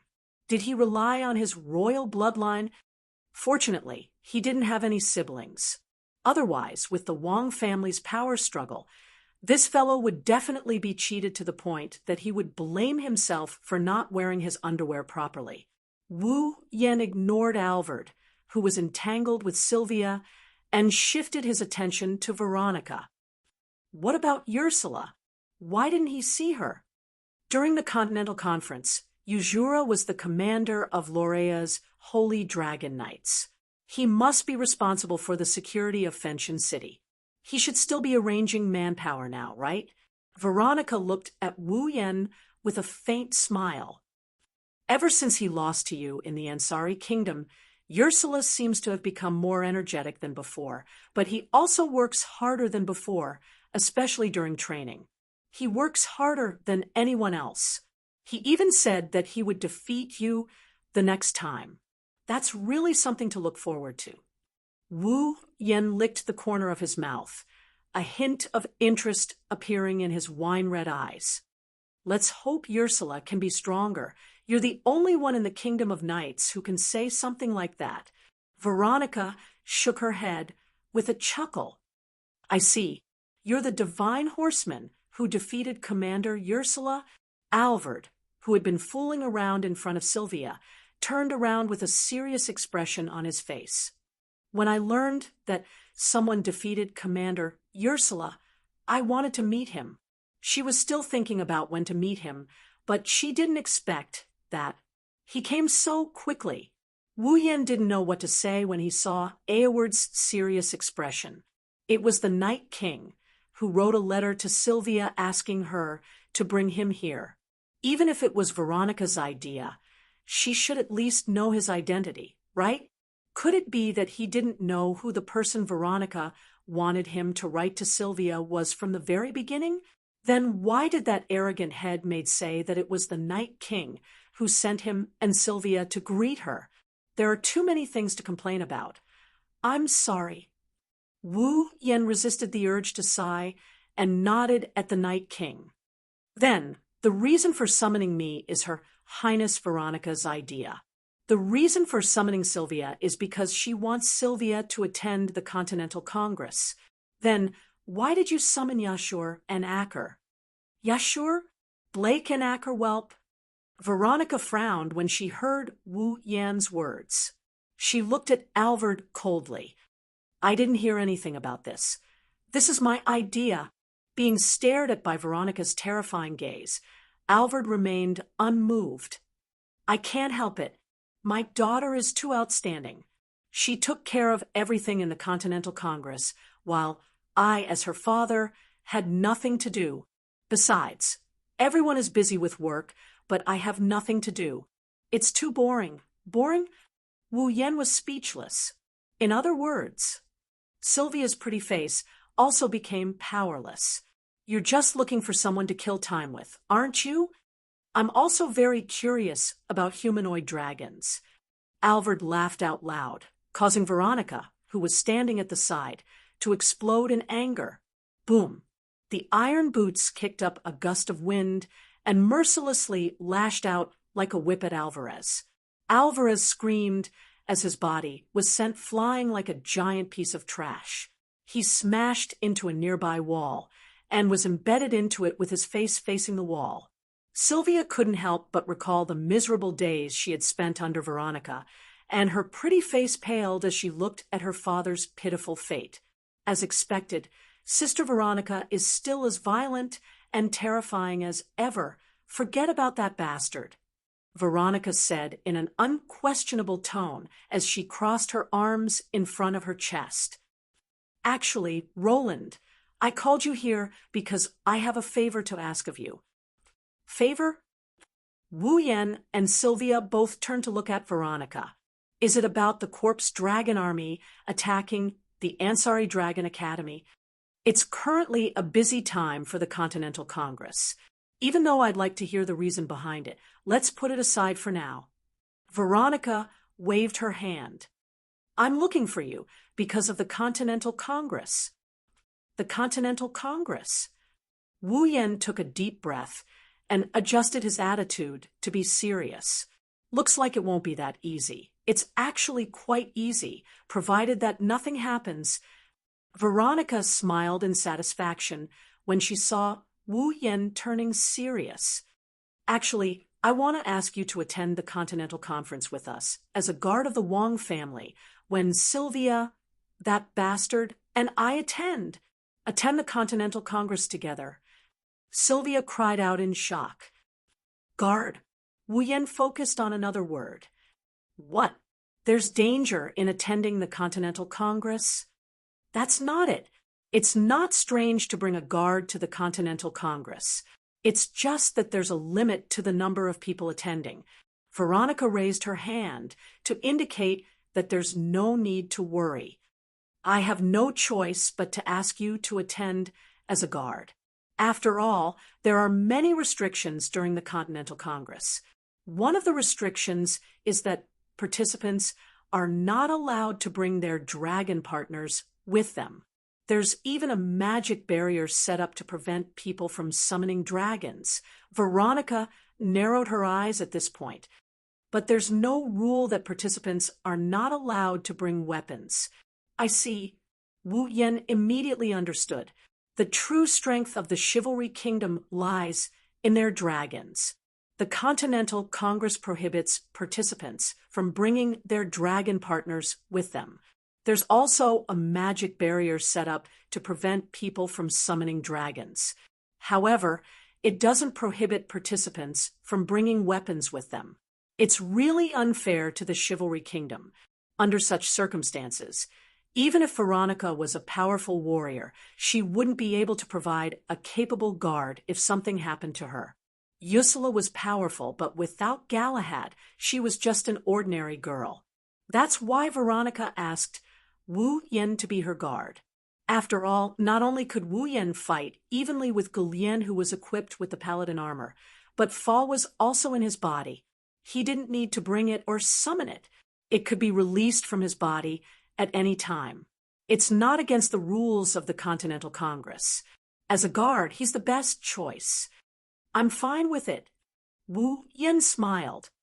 It's just that I'll change from being the guard of the cowardly princess to the guard of the two princesses. Veronica smiled when she heard that. Then, we'll leave our two princesses to you. Chapter 1393. After making up her mind about the guards, Veronica asked about the Corpse Grey Dragon Army's attack on the Ansari Dragon Riding Academy in detail. It had to be said that Veronica was indeed very concerned about Ansari, be it the previous time when the Corpse Ash Dragon attacked Ansari City, or this time when the Corpse Ash Dragon Army attacked the Ansari Dragon Riding Academy. The princess had expressed her concern and treated it with caution. If not for this, Veronica would not have personally gone to Ansari City to check on the situation. This time, she also chose to get a direct description from Wu Yan instead of the whole story from the report. This also made Wu Yan admire Veronica's serious and careful attitude. It's rare for him to be so serious as he explained the entire incident from start to finish. This included the conversation with Mikaz. When Wu Yan mentioned because Sylvia returned to her absent-minded state from a few days ago, She even ignored Veronica's occasional attempts to talk to her. Veronica's eyes revealed a hint of seriousness. The person Sylvia was most afraid of was Veronica. Now that Veronica tried to talk to Sylvia, Sylvia fell into a state of absent-mindedness and ignored her completely. This proved that Sylvia had something on her mind. It had reached a very serious stage. Veronica did not express much concern for her sister, but in terms of understanding of Sylvia, even Alvord, who was obsessed with his daughter, could not compare to Veronica. Therefore, Veronica looked at Sylvia deeply for a while before ending the conversation. Before leaving, Sylvia's footsteps were a little hesitant. His gaze also frequently shifted to Alvord, who was embedded in the wall. His ice-blue eyes were like rippling water, and his expression was very uncertain. After a long while, he let out a long sigh and walked out of the hall. "Roland!" Wu Yen was about to follow her when Veronica suddenly called out to him, "Can you help Sylvia with her matters?" It sounded like a plea. Gu Lien, who was following behind Veronica, was shocked. Valiant and skilled in battle, with the title of Iron-Blooded Valkyrie, as the current pillar of the Knight's Kingdom of Lormon. When has Veronica ever spoken to others in such a tone? At least, Gu Lien had been protecting Veronica for so many years, but this was the first time he heard Veronica use such a tone. Furthermore, could Sylvia help them? What's going on here? Gu Lien was confused, but Wu Yen understood what Veronica meant. Come to think of it, Sylvia's condition must have worried Veronica as well. She's such a dishonest sister. Wu Yen smiled. Don't look at me like that. I've done a lot to enlighten Sylvia.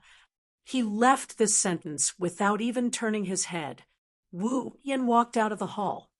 What a reliable man. I want to take him as my subordinate more and more. Veronica looked at the door. She narrowed her eyes. But isn't he a bit too close to Sylvia? When Veronica said this, her words were full of jealousy, completely forgetting that she was the one who asked for it. Even though Gu Lien's heart was frozen, he couldn't help but smile bitterly. Your Royal Highness. Cosette, who was waiting in the corridor, greeted Sylvia with his usual smile when he saw her walking out of the hall. However, Sylvia acted as if she didn't see Cosette. She walked past Cosette and continued forward. Your Royal Highness?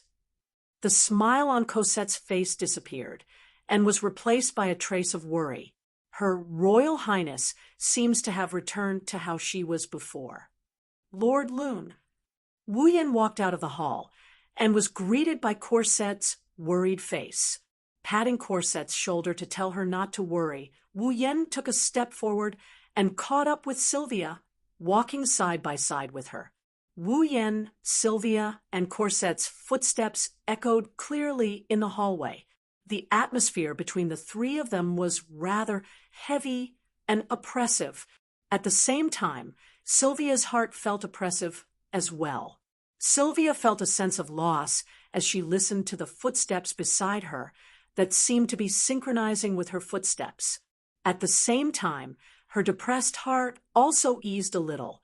Come to think of it, regardless of whether it was during the Corpse Ash Dragon's attack on Ansari, when Royal Sister came to the Academy, or when he faced Makawos on the top floor of the Templar Bell Tower, this person was always by his side.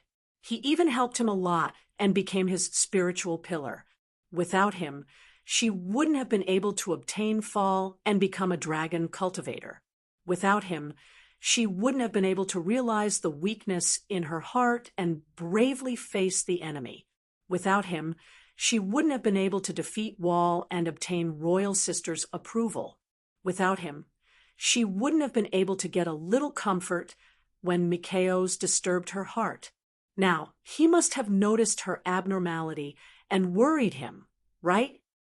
Only now did Sylvia realize how much trouble she had caused for him and how much she relied on him. When would he be able to take charge of something on his own? Did anyone tell you that you're not good at hiding things? Just as Sylvia started complaining to herself, Wu Yan abruptly blurted out such a sentence that made Sylvia stunned.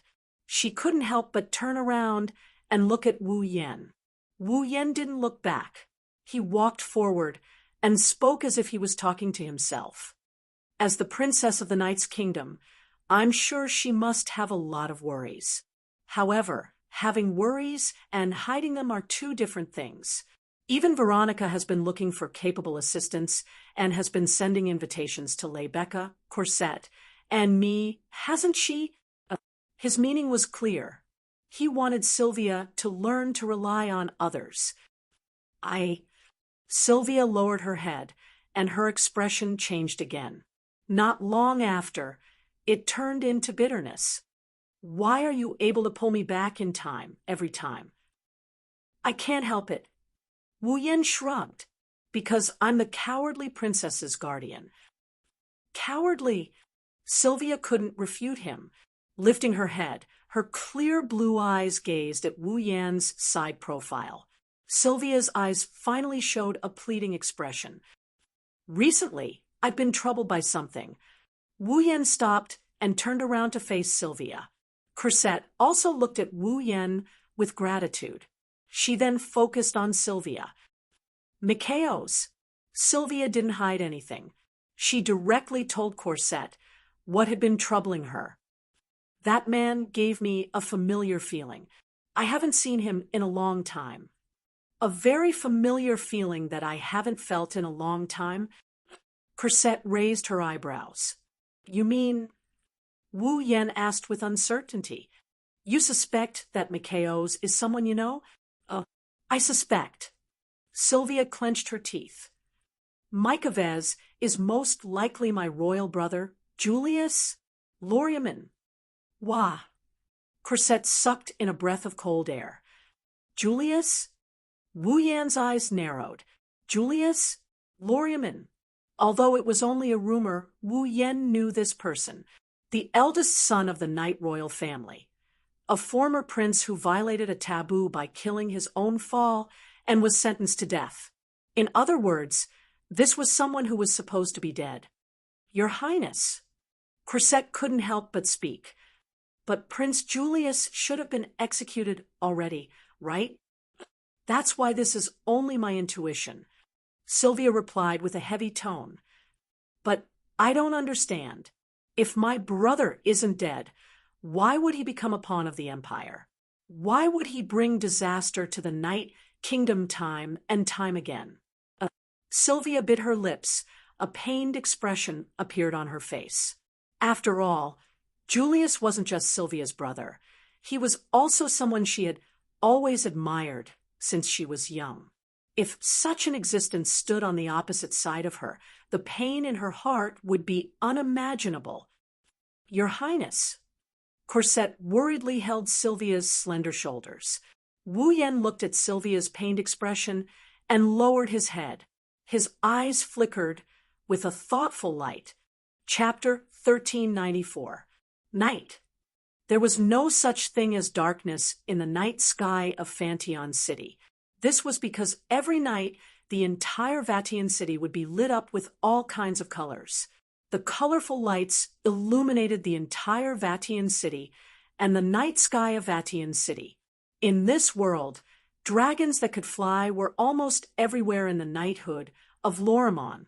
Because Fantion City was the capital of the knighthood of Lorimon, some airships would visit from time to time at night. Therefore, in order to distinguish whether a visitor was a friend or a foe, the illumination of the night sky became a necessary measure. In the night sky of Fantion City, countless lights moved back and forth in the sky like beams of light.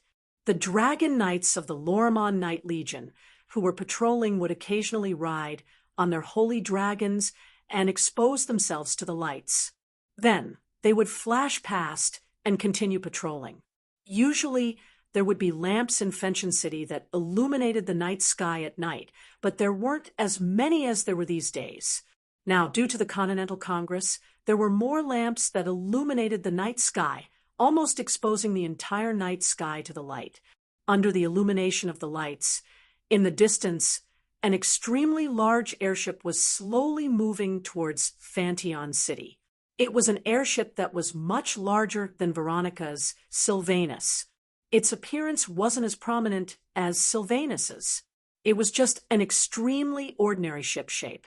However, the appearance of the ship was very luxurious, like a luxurious airship that had been greatly enlarged. It was also covered in layers of steel.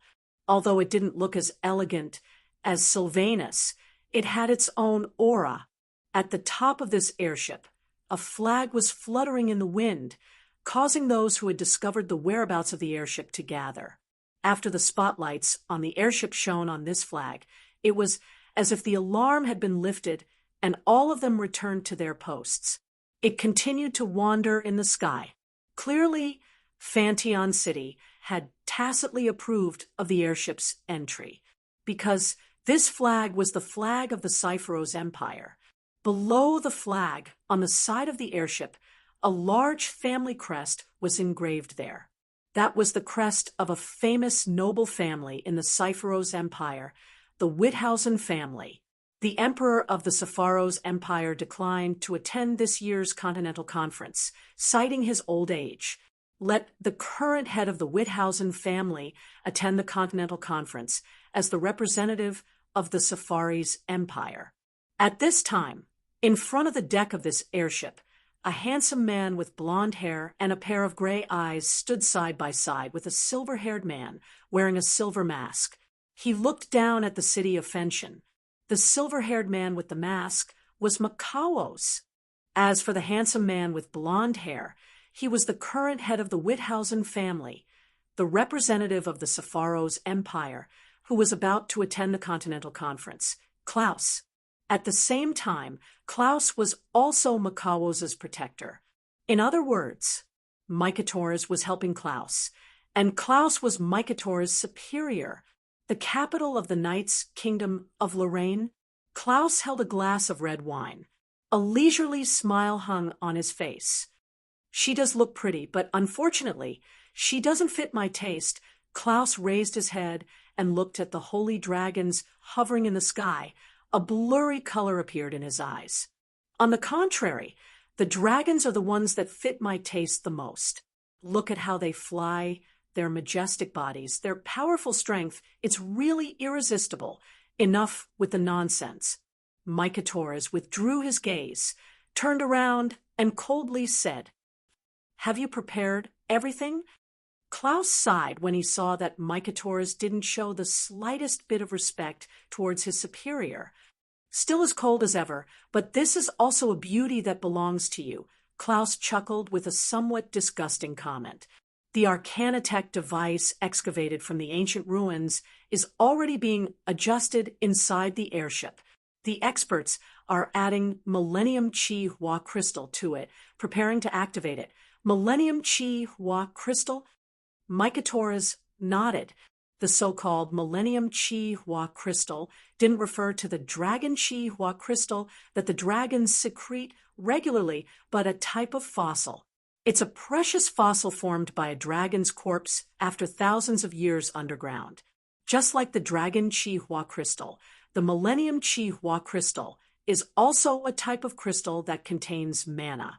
However, compared to the Dragon Chi Hua crystal, the Millennium Chi Hua crystal contains a lot of mana. Some of it is even comparable to the mana of a holy dragon. Because of that, the Millennium Chi Hua crystal is usually used as fuel for Arcanitech ships or airships. It's very rarely used in Arcanitech devices. If a magical device required the use of the Millennium Chi Hua crystal, it meant that the magical device's function was definitely not ordinary. Based on the conversation between Klaus and Mykatores, it seems like there's a device that requires Millennium Chi Hua crystal in the airship. So, how's the progress? The assembly is almost complete, and we are now entering the final inspection stage. However, because that device uses the 1,000-year Chi Hua crystal as its power source, we must pay more attention. The final inspection will definitely take a lot of time. A lot of time? Mykatores frowned. You should know that we don't have much time left. We can afford to wait for a night, right? Klaus shook his head with a smile. We should be able to officially activate the device tomorrow afternoon for the experiment. Is that so? Makao's expression relaxed. He looked down at the city of Fenshin again. That's good. Why are you so worried? Klaus swirled the wine in his glass. I also need the help of that Devil Dao device. Although I still have a dubious attitude, Klaus looked at Micah Torres with a smile on his face. However, the look in his eyes gradually turned strange. Can that device really awaken the last descendant of the Holy Dragon royal family, the young dragon yak, and reveal her true form? Hearing that, Mikhaos shot a cold glare at Klaus. Are you doubting me? No, of course not. Klaus quickly waved his hand. Of course I believe you, my dear Micah Torres. You don't have to worry so much, Klaus. You just have to believe in me. Micah Torres snorted. As long as you do as I say, it's only a matter of time before you obtain the power of the Dragon Clan. With the Dragon Clan as your backing, the throne of the Emperor that you've always dreamed of will be within your reach. Klaus' eyes flashed with greed when he heard the words throne of the Emperor, but he quickly hid it. I look forward to the day you fulfill your promise, Micah Torres. Klaus looked up at the holy dragons dancing in the sky. His smile widened, and he seemed to be in a trance. Truly beautiful to the point of being speechless. Just that powerful posture alone has already conquered me, not to mention that strength that far surpasses that of a human. Dragon Clan, you'll become mine sooner or later and help me ascend to the throne. Seeing that Klaus was in a trance and intoxicated by the soaring holy dragon, Mikao silently turned around and walked towards the interior of the ship. My dear Micah Torres, Klaus asked without looking back. Where are you going? Prepare the materials for the experiment. Mika's reply was short and concise. How are you going to conduct the experiment without the experiment materials? Klaus immediately revealed a satisfied smile. Then I'll have to trouble you to capture the experiment materials that are jumping around. Micah Torres ignored Klaus and walked out of the deck. He entered the interior of the airship that was slowly descending. Walking along the dimly lit corridor, Makaos gently raised his head. On the mask, the pair of eyes that were exposed in the eye sockets suddenly flashed with a fierce glint. Shortly after, the pupils in his eyes completely changed. They looked like a snake, a tiger, a wolf, a fox. They were a pair of dragon eyes. The corners of Mika's mouth curled up slightly. That cold temperament suddenly disappeared and was replaced by a ghostly, extremely evil smile. The last descendant of the holy dragon clan of Avalon, and that white dragon. Yak Loon, wait for me. Chapter 1395. Phew. Lying on the bed of a certain VIP room in Fantion City, Wu Yen sprawled out on the bed. He gazed at the luxurious ceiling and he exhaled. He didn't know if he was tired or relaxed. Tick-tock, tick-tock, tick-tock, sound echoed in the quiet room. It's so clear that it caught Wu Yan's attention. Wu Yan reached out his hand and rummaged around in his clothes. He found the source of the sound and held it in his hand before raising it in front of him. It was a silver pocket watch with the emblem of the royal family of Lorimon carved on it. It wasn't very luxurious, but it was obviously not ordinary. It was the Dragon Knight's proof. Only the rider of the Holy Dragon, who had the title of Dragon Knight, could receive this gift from the royal family of Lorimon. The initial goal of all the dragon breeders of Lorimon was to let their fall evolve into a holy dragon and obtain this silver pocket watch. Back then, Veronica visited Ansari and made a duel with Wu Yen. In the duel, Wu Yen defeated the captain of the Lorimon Holy Dragon Knights, who was once known as the strongest Holy Dragon Knight, Yuzura Sarver. With Veronica's approval, Salvin received the Dragon Knight certificate and became a true Dragon Knight. But it wasn't strange. Even if one didn't talk about strength, the white dragon's burning flame was far stronger than the holy dragons of the dragon race. It was different from the other holy dragons in terms of form. It was very elegant. However, the mana released at that time was definitely more powerful than that of an ordinary holy dragon. Holy dragon riders could receive the Dragon Knight's proof and become dragon knights. Just exposing the white dragon's burning flame to others was enough to give Wu Yan such a reputation. Not to mention, the white dragon's burning flame was stronger than any other holy dragon. Plus, he defeated Yuzura. In fact, Wu Yan was called Dragon Knight. That was a bit inappropriate. After all, Yuzura, who was defeated by Wu Yan, also had the title of Holy Dragon Knight. No matter what, Wu Yan should at least have the same glory as the Holy Dragon Knight. It's a pity that the title is reserved for those who received the Holy Knight armor from the Holy Dragons. Wu Yan didn't use the Holy Knight armor from start to finish. That's why, no matter how strong the white dragon's burning flame was, Wu Yan couldn't get the Holy Dragon Knight title. Of course, Wu Yan didn't think much of it. Titles and whatnot, once he leaves this world, what's the use of them? It's better to get this pocket watch. He thought so. Wu Yan also opened the lid of the Dragon Knight certificate so that he could see the structure clearly.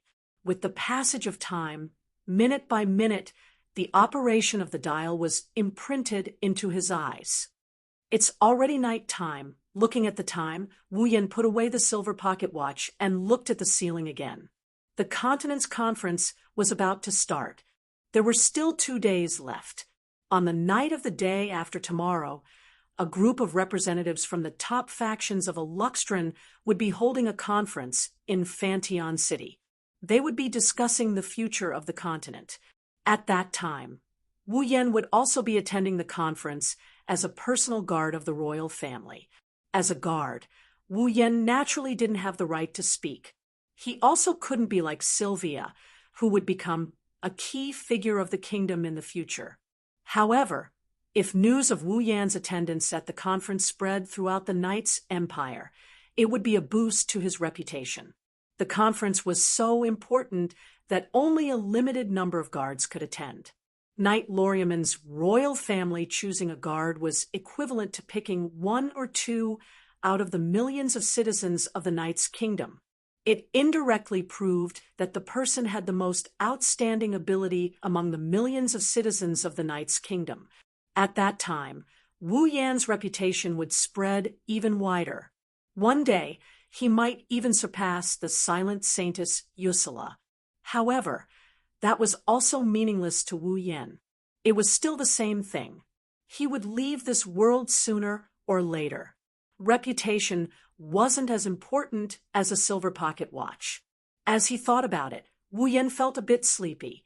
He blinked twice and gradually closed his eyes. However, before he could completely close his eyes, a knock on the door woke Wu Yan up. Wu Yan got up from the bed and patted his cheeks. "Come in." "Excuse me." The door was silently opened. The next moment, Corset's cute and playful appearance appeared outside. "Corset." Wu Yan turned his head and looked at the door. "What is it?" "Lord Lune." Corset smiled calmly.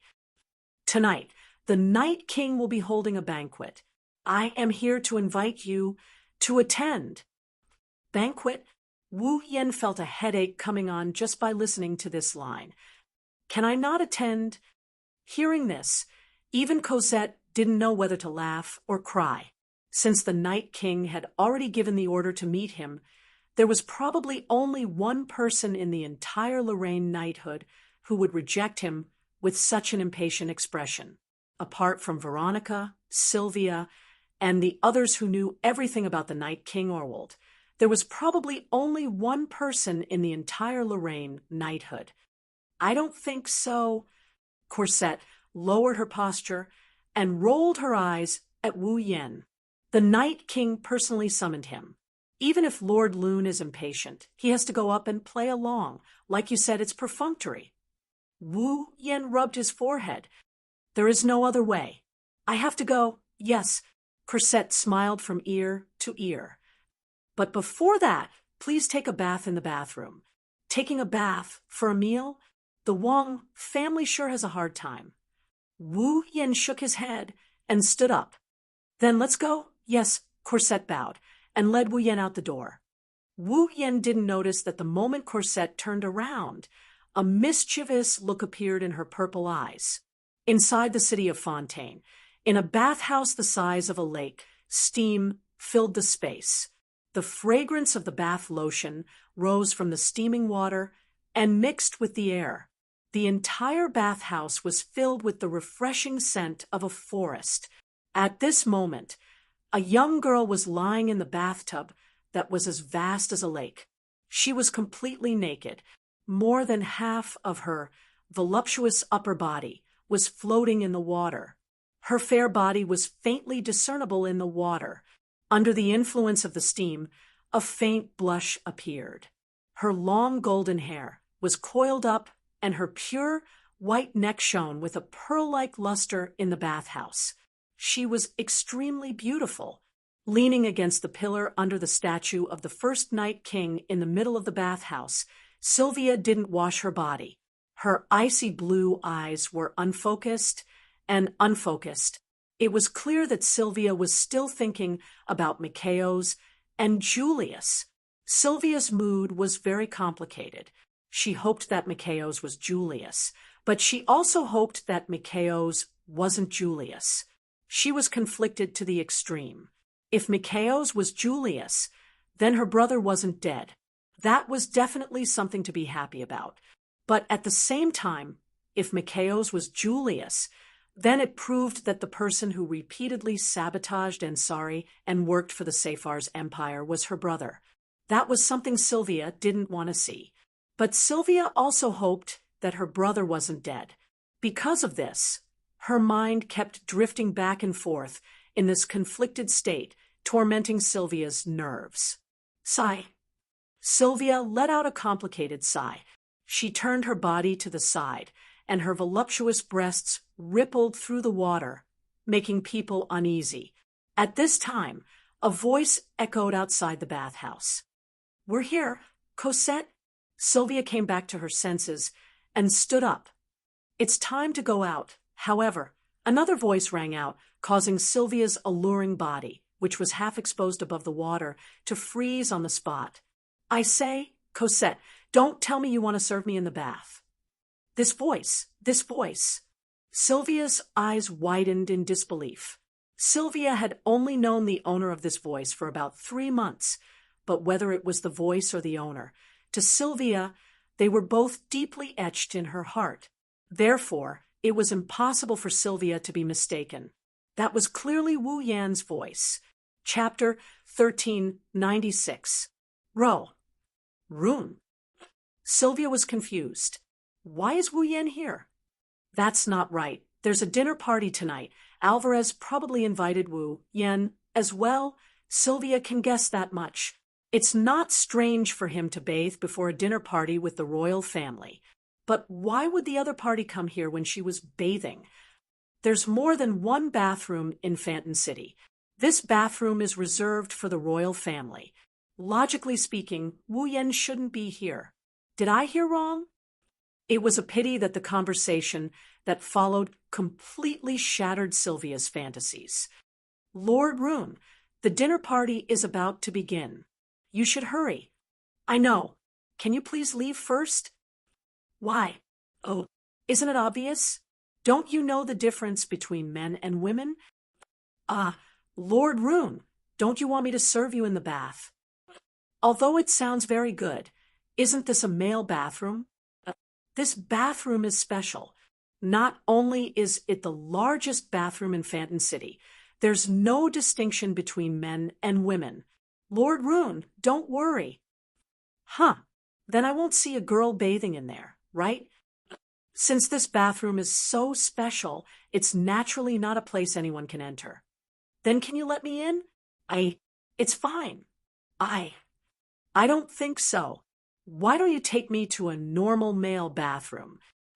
Lord Rune is a VIP. How can you go to a normal bathroom? But, but, all right. Lord Rune, leave it to me. Forget it. Do as you wish. This time, Sylvia finally understood. It's all Corset's doing. Sylvia trembled with anger. As Sylvia's personal maid, Cosette was naturally the one who helped Sylvia take off her clothes when she bathed. In other words, Corset knew that Sylvia was bathing in the bathroom. She even brought Wu Yen here. Despicable Corset. Sylvia gritted her teeth. Then, Lord Rune, please go in. Yes, yes, yes. The rather helpless voice traveled into the bathroom from afar, causing Sylvia to finally react. Looking at the blurry figure in the white mist that was getting closer and closer to the bathroom door, Sylvia panicked. Without a second thought, Sylvia stomped her feet like a mermaid in the bathtub. Drawing a beautiful arc, it swam past the central stone pillar and hid behind it. At the same time, Wu Yen also entered the bath. He swam to the pillar and leaned against it. She breathed softly. It smells good. It doesn't seem like a bath gel. Wu Yen said when he smelled the fragrance in the air. Could it be that a girl just took a bath here? His careless words had hit the nail on the head. Sylvia's heart skipped a beat, and her heartbeat sped up. Her pretty face turned red, with a pung. Now, Wu Yen leaned on one side of the pillar, while Sylvia leaned on the other. The two of them were separated by a pillar and had their backs facing each other. They were even bathing in the same bath. Sylvia blushed at the thought of this. She couldn't help but start imagining Wu Yan's body. Unfortunately, Wu Yan once bathed with Sylvia on Sylvanus. When Sylvia thought about it, Wu Yan's body became clearer and clearer in her mind. Sylvia was so embarrassed that she wanted to die. She, as a princess, was actually fantasizing about the naked body of a man. She was too shameless. Sylvia couldn't help but imagine Wu Yan's body. The blood in her body is boiling due to her embarrassment and anger. Sylvia's pretty face is getting redder and redder. It's worrying if she's going to faint just like that. What happened next made Sylvia faint. Wu Yan, who was enjoying himself with his eyes closed, heard the sound of someone entering the water. He opened his eyes in confusion and looked towards the source of the sound. Wu Yan's eyes widened, and he subconsciously covered his nose. An extremely beautiful and curvy figure appeared in front of Wu Yan without the slightest bit of concealment. Wu Yan's eyes were imprinted on it. Her skin was as white as powder. Her curves were alluring. Her full and round breasts swam through the water and gradually sank into the bath. However, they couldn't be covered by the water surface. She was clearly holding a towel in her hand, but she did not use it to cover her body. Instead, she gently rubbed it against her face as if she was wiping her sweat. This kind of action caused her perfectly round eyes to undulate, causing one's face to tighten and one's heartbeat to accelerate to the limit. Cosette! Wu Yan raised his head. He tried to avoid the sudden shock that might have caused him to overreact. This perk is too much. Lord Lune, you didn't do this when you bathed with Her Royal Highness in Sylvanus. Cosette shook her smooth shoulders as if she was about to cry. Is it that uncomfortable to bathe with me? Uncomfortable. It is indeed uncomfortable. Wu Yan began to take deep breaths to suppress the uneasiness in his heart. This stimulation is too strong. Is that so? As if she changed her expression, Cosette's sobbing expression was replaced by a flower-like smile. Lord Lune, there's something even more exciting. Something even more exciting. Wu Yan instinctively froze. At the same time, the sound of water splashing entered his ears. Cosette came to Wu Yan's side without any explanation. Before Wu Yan could react, her body suddenly fell into his arms. Her pair of plump breasts pressed against him without any hesitation. Her red, lips exhaled a sweet breath. Her purple eyes flickered as she whispered in a blurred voice, "Lord Loon, let me give you a massage." Wu Yen subconsciously hugged the petite figure that threw herself into his arms. Feeling the soft touch at such close distance, his taut heartstrings snapped in an instant. Gently sliding his hands on Cosette's soft back, one hand down and the other hand up, Wu Yen looked into Cosette's blurred eyes. Traces of evil thoughts appeared in his eyes. "How about letting me give you a massage?" Before she finished her words, Wu Yen had already begun his massage. Cosette suddenly gasped for breath. In the silent bathroom, Cosette's seductive panting continued to reverberate and became louder and louder. Wu Yen and Cosette's bodies were getting closer and closer, just as the two of them were about to merge together. A voice that was filled with shame, anger, and hysteria resounded like thunder. "Stop!" Sylvia couldn't bear it any longer and rushed out from behind the stone pillar. In a moment, she arrived beside Wu Yen and Cosette and forcefully separated them. Shameless! Shameless! Her pretty face was as red as a bright rose. Her fair body trembled violently. She grabbed Cosette's shoulders and shook her. "I didn't expect my personal maid to be such a person. Your Highness..." Cosette's expression was one of astonishment, but if one looked closely, one would discover a trace of a smile in her clear eyes. "Why are you here? Why am I here?" Sylvia was enraged. "Isn't it because..." Before Sylvia could finish her sentence, Cosette pushed Sylvia with a smile. "My hand slipped." Sylvia cried out in surprise. Her naked body fell back, and in the next second, she fell on a robust body. It's Wu Yen who still hasn't recovered from Sylvia's appearance. Of course, this wasn't the most coincidental thing.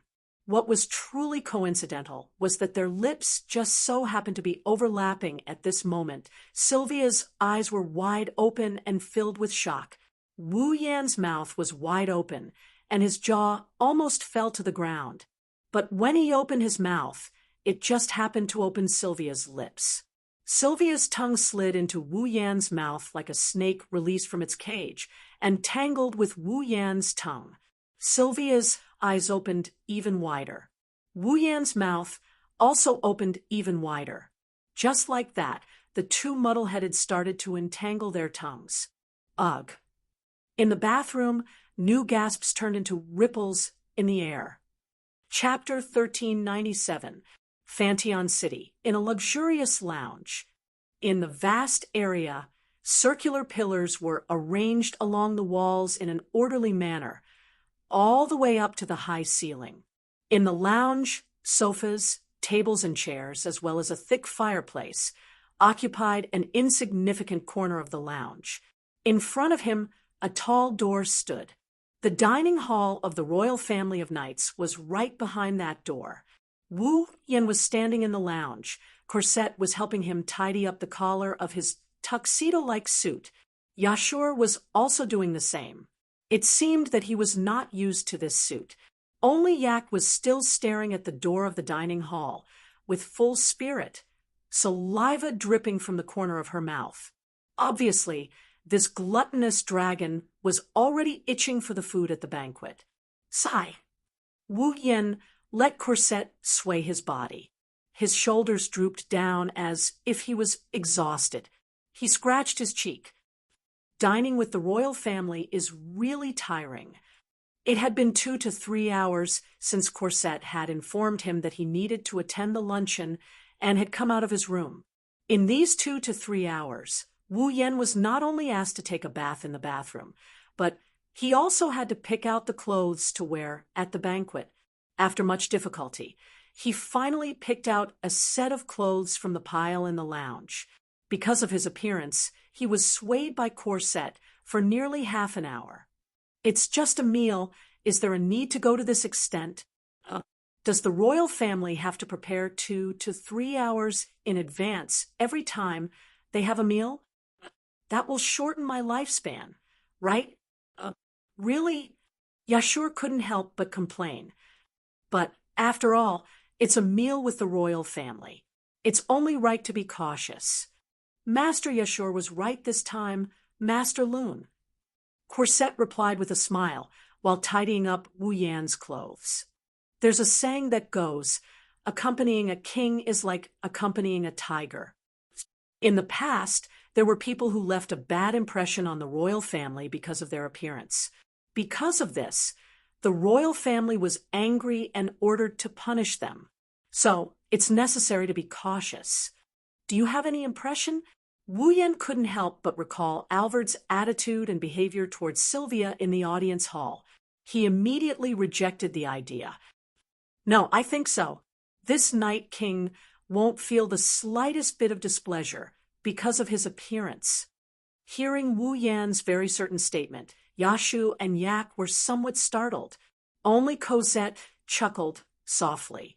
As Sylvia's personal maid, Corset naturally knew what kind of person Alvard was, and also understood the meaning behind Wu Yan's words.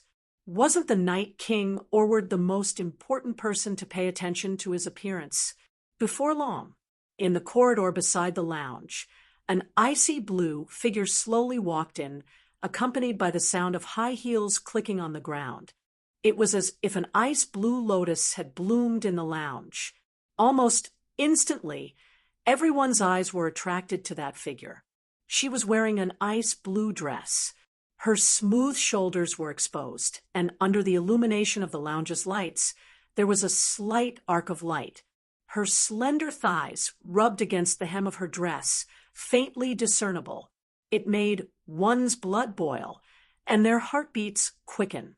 Her long golden hair was tied into a bun, and the cold color of the dress set off the luster of her golden hair and her fair skin, making her dazzling and moving.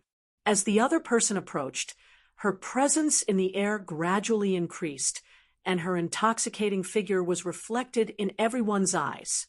So beautiful! The person who came was Sylvia. See, Sylvia...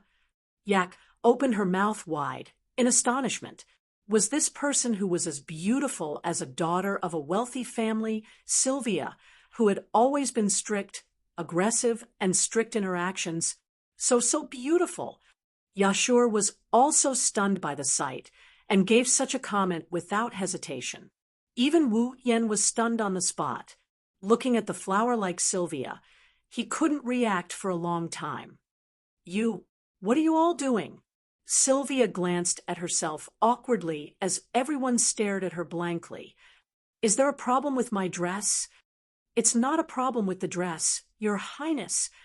Corset, who appeared behind Sylvia, grinned and whispered into Sylvia's ear. Everyone thinks you're too beautiful. If beautiful... Sylvia stared blankly for a moment. Then, just like the Sylvia that everyone knew, her pretty face instantly blushed because she couldn't bear the shyness that surged into her heart. It's really not bad. Coming back to his senses, Wu Yan didn't hide his praise. Wear it often in the future. Hearing that, as if cooked, Sylvia's cheeks were dyed red. When she saw Wu Yan's gaze, even her ears were red. She wanted to dig a hole and crawl into it. Seeing Sylvia blushing like a rose and wanting to run away, Wu Yan found it funny. Not long ago, the two of them were naked in the same bathroom, in the same bath. Wu Yan already expected Sylvia to act this way. Thinking of this, the memory of the bathroom also came back to Wu Yan's mind. Because Corset pushed her, Sylvia kissed him like a dog's blood. In the end, because both of them were immersed, the two of them unknowingly kissed in the bath naked for nearly 10 minutes. In the end, when they finally reacted, Sylvia's face was already red as she screamed and ran away. This ripple finally came to an end. Given Sylvia's personality, being able to stand face to face with him should be her limit, right? Thinking of this, Wu Yan also looked at Sylvia. Seeing Sylvia's blushing face, he helplessly spread his hands. All right, let's stop the small talk here. The Night King is already waiting for everyone. Corset arrived at the door in front of the lounge and pushed it open. Your Highness, Lord Rune, Lord Yashur, Ike-chan, please come with me, Fantion City. Wang family's dining hall, at the head of a long table that was more than 6 to 7 meters long, Night King Overd grinned as he watched Wu Yan's group enter the hall and laughed out loud. You're finally here? I've been waiting for you for a long time. Night King. Yashur's body stiffened as he looked at Alvarez, who was laughing in an amicable manner. Now, the person who was laughing in front of him was the king of this country. As an ordinary civilian, Yashur's nervousness in front of the king of the Night Kingdom of Lorea is unimaginable. Don't be so reserved. Overd seemed to have seen through Yashur's nervousness and nodded as if comforting him. This is just a banquet. Relax, Yashur, relax. Sylvia opened one of her eyes. Your submissive behavior is the real disrespect. As a student of the Ansari Kingdom's Dragon Riding Academy, you should be more at ease. Sylvia, you're here too? Before Sylvia could finish her reprimanding words, a voice as steady as steel rang out from behind her. This voice. Sylvia's body stiffened as if she was a clockwork doll. Her neck made cracking sounds as she turned around. Then her entire face turned pale. Should I say it's an unexpected reaction? Behind Sylvia, Veronica, who was dressed in her usual armor, stared at Sylvia with her eagle-like eyes. She curled her lips in dissatisfaction. As expected of a cowardly princess, why? Sylvia took a few steps back and stuttered like a mouse that saw a cat. Royal sister. Oh, you. Wu Yan covered his eyes as he couldn't bear to look at Sylvia. Weren't you saying something about being at ease? Sylvia lowered her head awkwardly and couldn't say anything. All right, the banquet should begin. Overd, who was sitting at the head of the table, spoke up. Everyone, take your seats. Wu Yan, Sylvia, Veronica, Yak, and Yashur looked at each other and sat around the table. Chapter 1398. Actually, I've been wanting to meet you for a long time now. At the start of the banquet, Alward said this sentence. Roland, Yashur, Miss Yak, it's all thanks to your efforts that Ansari was able to survive the invasion of the corpse, Ash Dragon. Without you, the entire Ansari would have been razed to the ground. Alvard stood up and bowed deeply to Wu Yan, Yashur, and Yak. As the Night King, I would like to express my gratitude to you on behalf of the entire Ansari. Imperial Father. Veronica and Sylvia were both stunned. Night King. Yashur was shocked as well. Even Wu Yan and Yak were shocked. As the king of the Night Kingdom of Lorimon, the Night King's status was undoubtedly the highest in the kingdom. And now, this king was bowing to a group of students who weren't even nobles and could only be considered as commoners. This impact left Veronica and Sylvia flabbergasted. Look at you. Is this how a king should behave? Veronica frowned. No matter what, you are still the Night King. Do you think others will be happy to see a king who lowers his head so casually? This isn't a casual matter. Faced with Veronica's accusation, Alvarez retorted, Roland has the ability to defeat Commander Usula and will be our bodyguard in the future. His abilities have been praised by you, and his future achievements will not be below Commander Usula's or even yours. Miss Ai Ku is the Dragon Clan's empress. Her status is at least equal to us. Furthermore, Yashu is Miss Ai Ku's master. Don't tell me that these three people are not worthy of my salute as the Night King to express my gratitude. Veronica was speechless. Those who are eating at the same table with us can be said to be the future of our chivalry nation. It was rare for Alvard to display the attitude of a king, as he solemnly warned. I also hope that you can put down your pride and improve together with the future pillars of our kingdom. You understand? Veronica didn't say anything else. Sylvia nodded in agreement with Alvard's words. Seeing this, Wu Yan's impression of the Night King rose by several levels.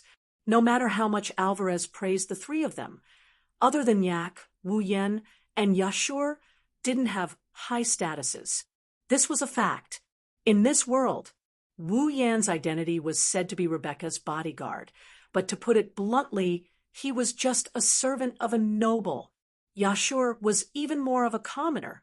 Under such circumstances, Alvarez was still able to put down his colored glasses to look at them and put down his pride. It was hard to judge whether or not he had the bearing of a king by bowing and thanking them.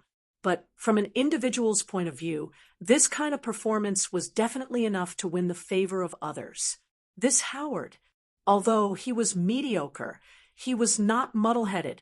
There are still some advantages. You're being too courteous. One doesn't hit a smiling person.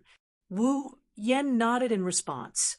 Just like Her Highness Veronica, as a princess, she should protect the kingdom.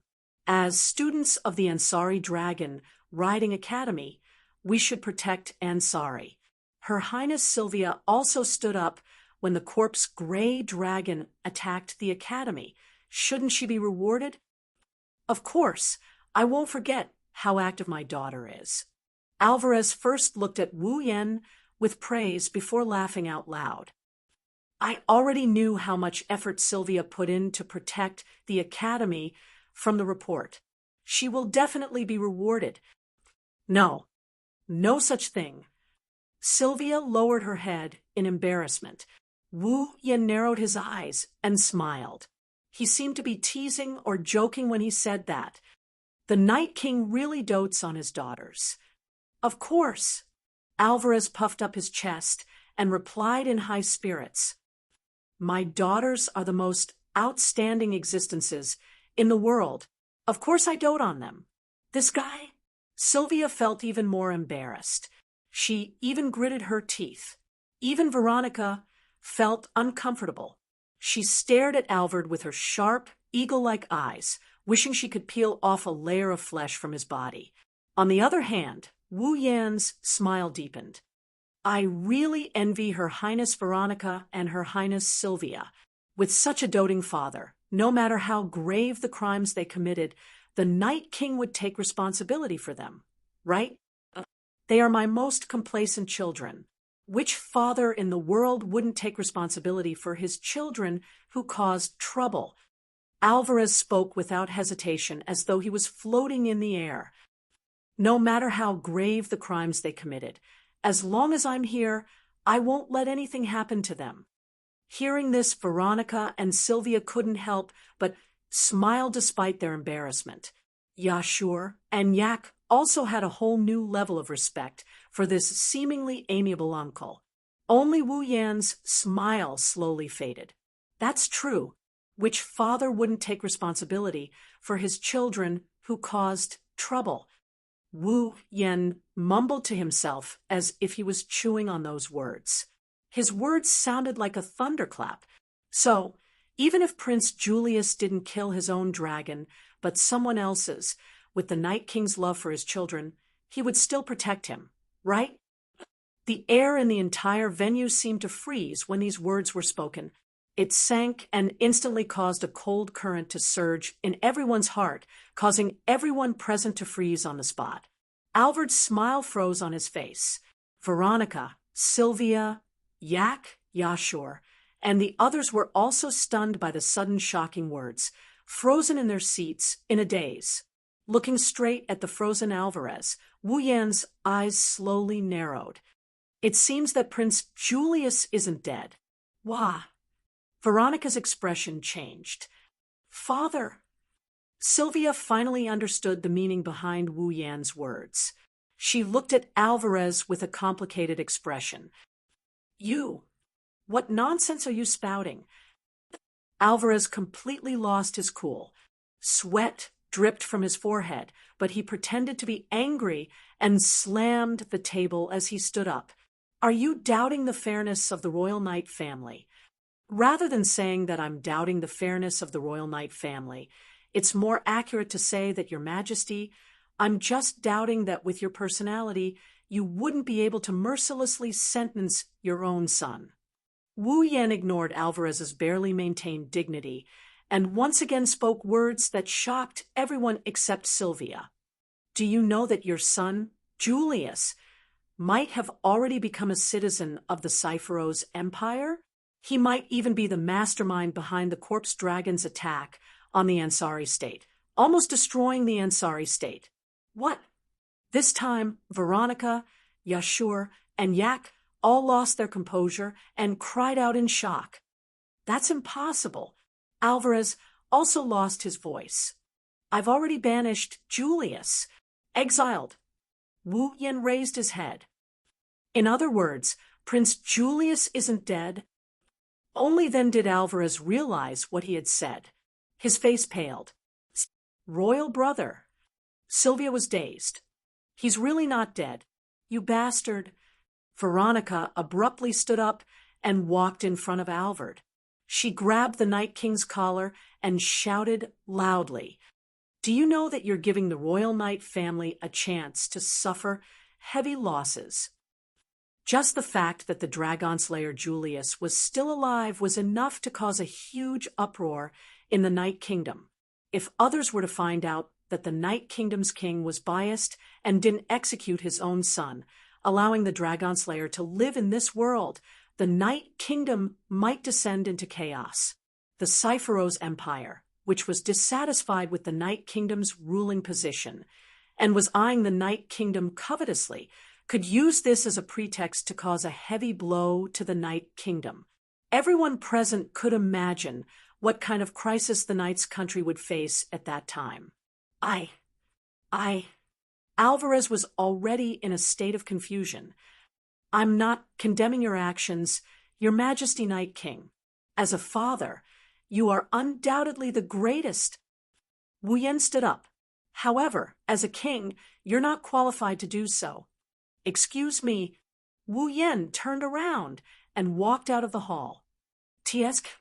Veronica left Ervard behind and walked out as well. Sylvia hurriedly brought Corset along as well.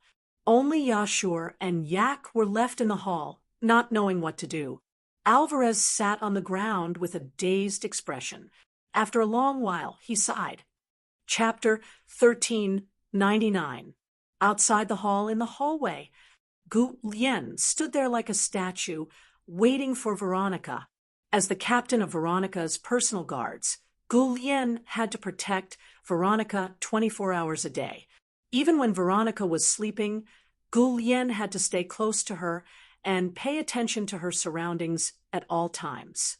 Currently, the royal family was entertaining guests. Although Gu Lien didn't need to stand guard at this time, he still had to be on standby in case Veronica needed his help. Not long after, the doors to the hall opened, attracting Gu Lien's attention. Under Gu Lien's gaze, Wu Yen walked out of the hall. He didn't even look at Gu Lien as he walked forward. Sensing that something was wrong with the atmosphere, Gu Lien reflexively raised his vigilance. Then, the door of the venue was open again, and Veronica, Sylvia, and Corset walked out with very serious expressions. Your Highness Veronica? Gu Lien asked in confusion. Veronica shook her head at Gu Lien. She turned around and quickened her pace. She caught up to Wu Yen with Sylvia and Corset. What's going on here? Veronica asked straightforwardly. Not only is Julius not dead, but he's also the mastermind behind the Corpse Dragon. Where did you get this information? What? Julius isn't dead. He's the mastermind behind the Corpse Dragon. Before Wu Yen could respond, Gu Lien's expression changed. Gu Lien's cold expression collapsed first, and his expression changed drastically. What? What are you talking about? How could Julius not be dead? How could he be the mastermind behind the Corpse Dragon? Sir Gu Lien, please calm down. Sylvia tried to calm Gu Lien down, but this only made him more agitated. Stop joking. How could Julius? Calm down. Gu Lien. Veronica scolded. I'm going to ask about it now. Are you trying to hinder me? Yes, I know I was wrong. Gu Lien took a deep breath and suppressed the emotions in his heart. However, he still stared at Wu Yen, who was walking at the front. Obviously, he also wanted to know how the whole thing started. That was to be expected. Not only were Julius and Gu Lien good friends, they were also close friends who had gone through life and death together when they were students. Back then, it was because Julius had been executed that Gu Lien had become so cold and emotionless. One could imagine how good their relationship was. It was no wonder that Gu Lien was so excited when he heard such news. Wu Yan only glanced at Gu Lien once before ignoring his gaze. As he walked, he spoke in response. I only said that Julius might be the mastermind behind the corpse Ash Dragon. I didn't say that Julius was the mastermind. Really? Veronica nodded subtly, her face tensed up. Tell me in detail, royal elder sister. Let me tell you, Sylvia pursed her lips. Actually, the reason why Roland thought that the mastermind behind the corpse Ash Dragon was because of me. Because of you. Veronica turned to look at Sylvia. What's going on? The mastermind behind the corpse Ash Dragon is called Mikaos. I met him once. Sylvia lowered her head. Her pretty face changed a few times. I don't know why, but that Mikaos gave me a very familiar feeling. He gave me the same feeling as Royal Elder Brother. That's why I started to suspect that he might be Royal Elder Brother. Feeling? Gu Lien couldn't help but ask. Just based on your feelings, how could that be? Just based on your feelings, you can't prove that Mikaos is Julius. Wu Yen coldly interrupted Gu Lien. But at least now, we can prove that Julius isn't dead. Not dead. Gu Lien clenched his fists. At the dinner party, that guy admitted it himself. Back then, he didn't execute Julius. Instead, he exiled him. Veronica explained, gritting her teeth. So that's how it is. That Mykovez gave Sylvia a sense of familiarity and made her suspect that he was Julius. Then Sylvia told Lone about it, and that's why Lone tried to get information out of that guy at the dinner party. Even though I'm a little sorry to the Night King, the current situation doesn't allow us to dilly-dally. Wu Yen confirmed Veronica's words and calmly explained. The reason why Sylvia and I suspect that Julius isn't dead is because Mikaos gave Sylvia a similar feeling to Julius. So, if we can prove that Julius isn't dead, then the possibility of Mikaos being Julius is very high, right? Veronica's tone became heavy. It seems that before we find out Mikaos' true identity, we can't let more people know about this. Compared to that, I'm more concerned about something else. Wu Yen suddenly changed the topic and looked at Sylvia. Sylvia, do you still remember what Mikaos said? There will be an even bigger feast in the near future. Sylvia nodded, causing Wu Yen to smirk coldly. Then, if the Continental Congress is the stage, the feast that Mikaos mentioned should be big enough, right? Wah! Sylvia, Veronica, Gu Lien, and Corset all sucked in a breath of cold air. You're saying that Mikaos, who might very well be Julius, will attack during the Continental Congress? Veronica sneered and shook her head. That's impossible. All of Loriaman's Holy Dragon Knights have gathered in Fantion City. Even the Empire would have to think twice before attacking, let alone some corpse Ash Dragon. They wouldn't even be able to cause a stir. Veronica's tone was full of confidence when she said that. She silently affirmed the strength of Loriaman's Holy Dragon Knights. Yet Wu Yen said that. Of course, it won't be easy to attack from the outside, but what if they attack from the inside? From the inside. Veronica was stunned. Don't forget, Mikaos is from the Empire. Wu Yen sighed. The Empire's airships should have entered Fantion City by now, right? Everyone understood. what Wu Yen meant. If Mikaos managed to sneak into the airships of the Sepharos Empire's representatives, then entering Fantion City would be a piece of cake. That's not right. Sylvia suddenly remembered. Even if the airships of other factions entered Fantion City, they would have to be checked before disembarking. It's impossible for anyone to sneak in. Sylvia, don't you understand what Lune is trying to say? The one who answered Sylvia wasn't Wu Yen, but the gloomy Veronica. What Lune is trying to say is that the Sepharos Empire's representative might be the one who's shielding Mikaos and allowing him to control the corpse Ash Dragon to attack Fantion City from behind the scenes. Sylvia was speechless. As long as they are guards or attendants, the participants from the Sepharos Empire will be able to openly bring Mikaos into Fantion City and let Mikaos attack. Veronica clenched her fists in hatred. Once the attack succeeds, it'll deal a heavy blow to the Chivalry Empire. Even if it fails, the Sepharos Empire can use the excuse of betrayal as an excuse. Furthermore, if that person is Julius, they can even expose his identity and accuse the Chivalry Empire of being unfair. No matter what, it's a win-win situation. Then, Sylvia didn't know what to do. Then what should we do? Don't panic. This is just our guess after all.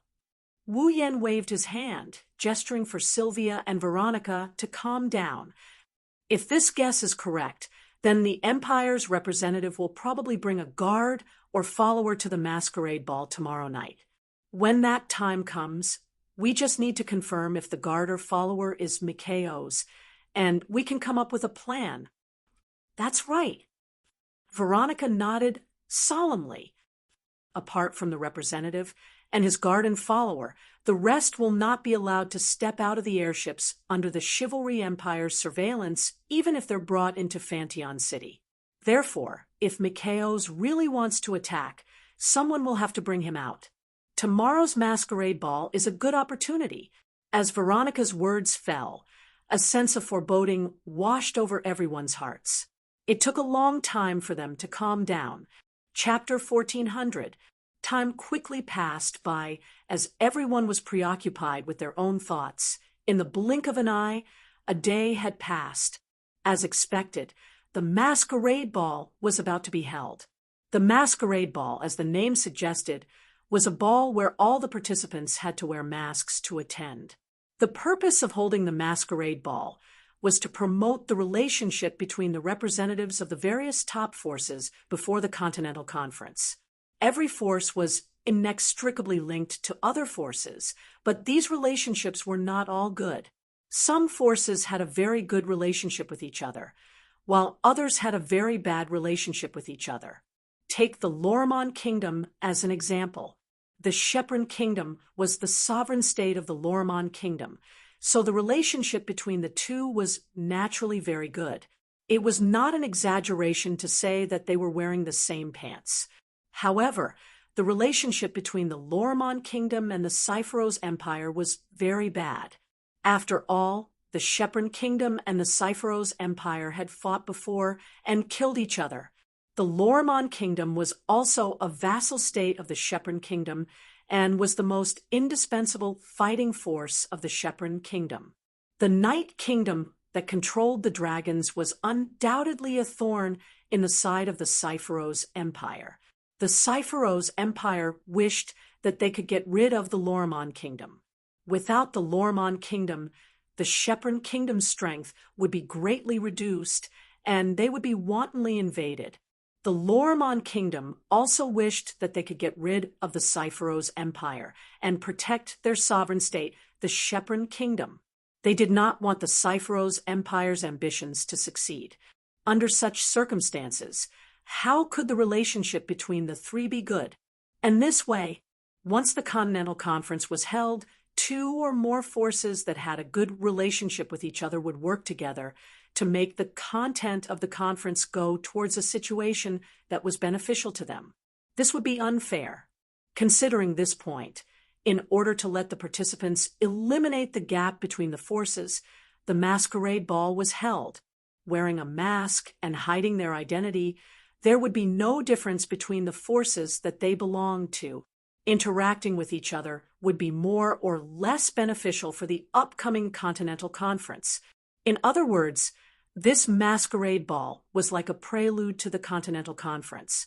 It could protect the real situation and also build a good relationship. The Continental Conference only allowed the representatives of the various forces to attend. At most, they could bring guards and attendants. But the masquerade ball was different. Anyone related to the leader's camp. Everyone was qualified to participate. Therefore, Wu Yan and the others concluded that if Machaos really wanted to launch an attack from the inside during the Continental Congress, then the participants of the Sepharos Empire would definitely bring Machaos to this masquerade ball. At the end of the day, the various forces that came to Fantion City could enter Fantion City.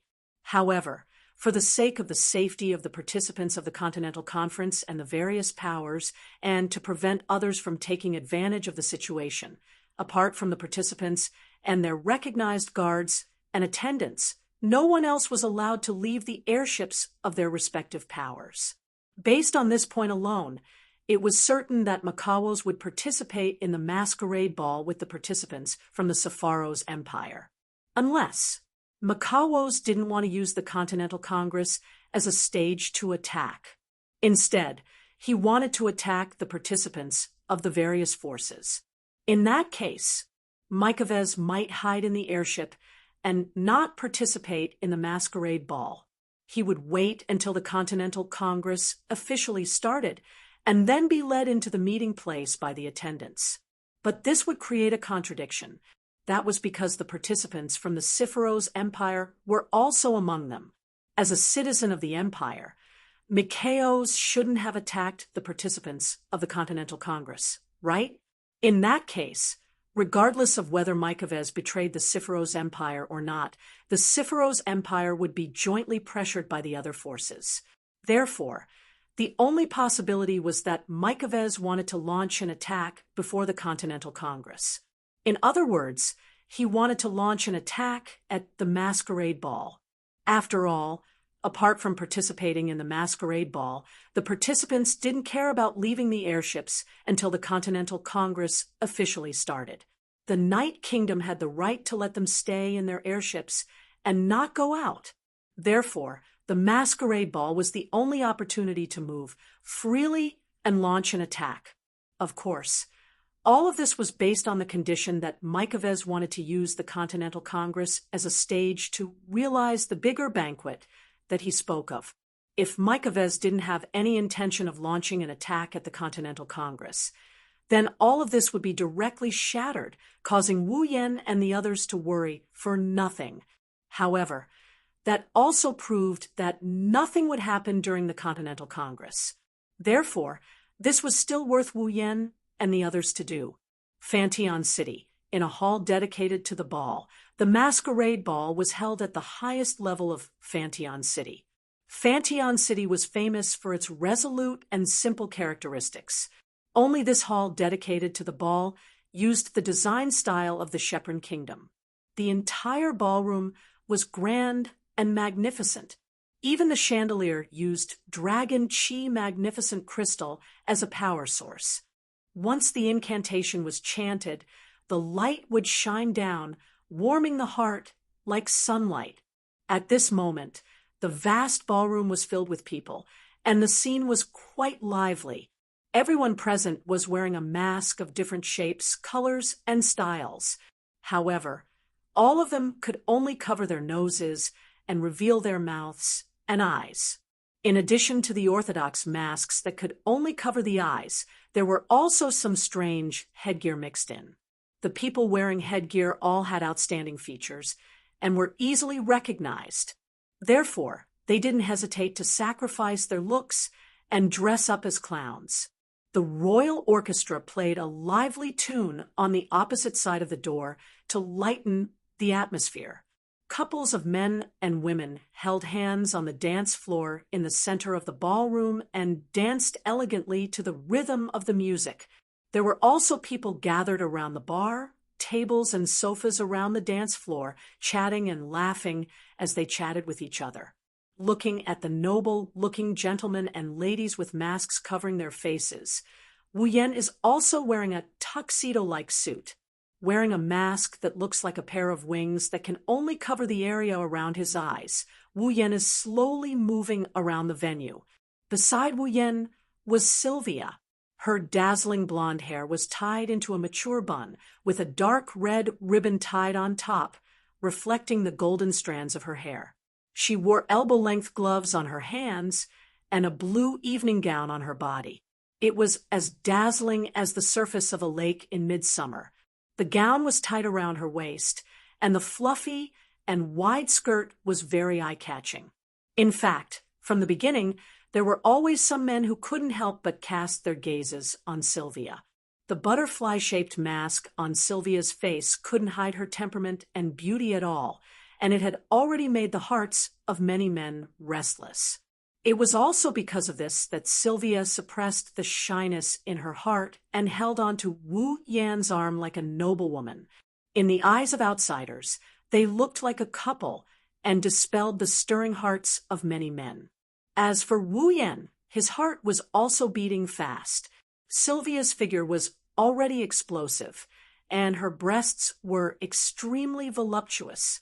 When she held onto his arm, it was like pressing his arm into the cleavage between those voluptuous breasts.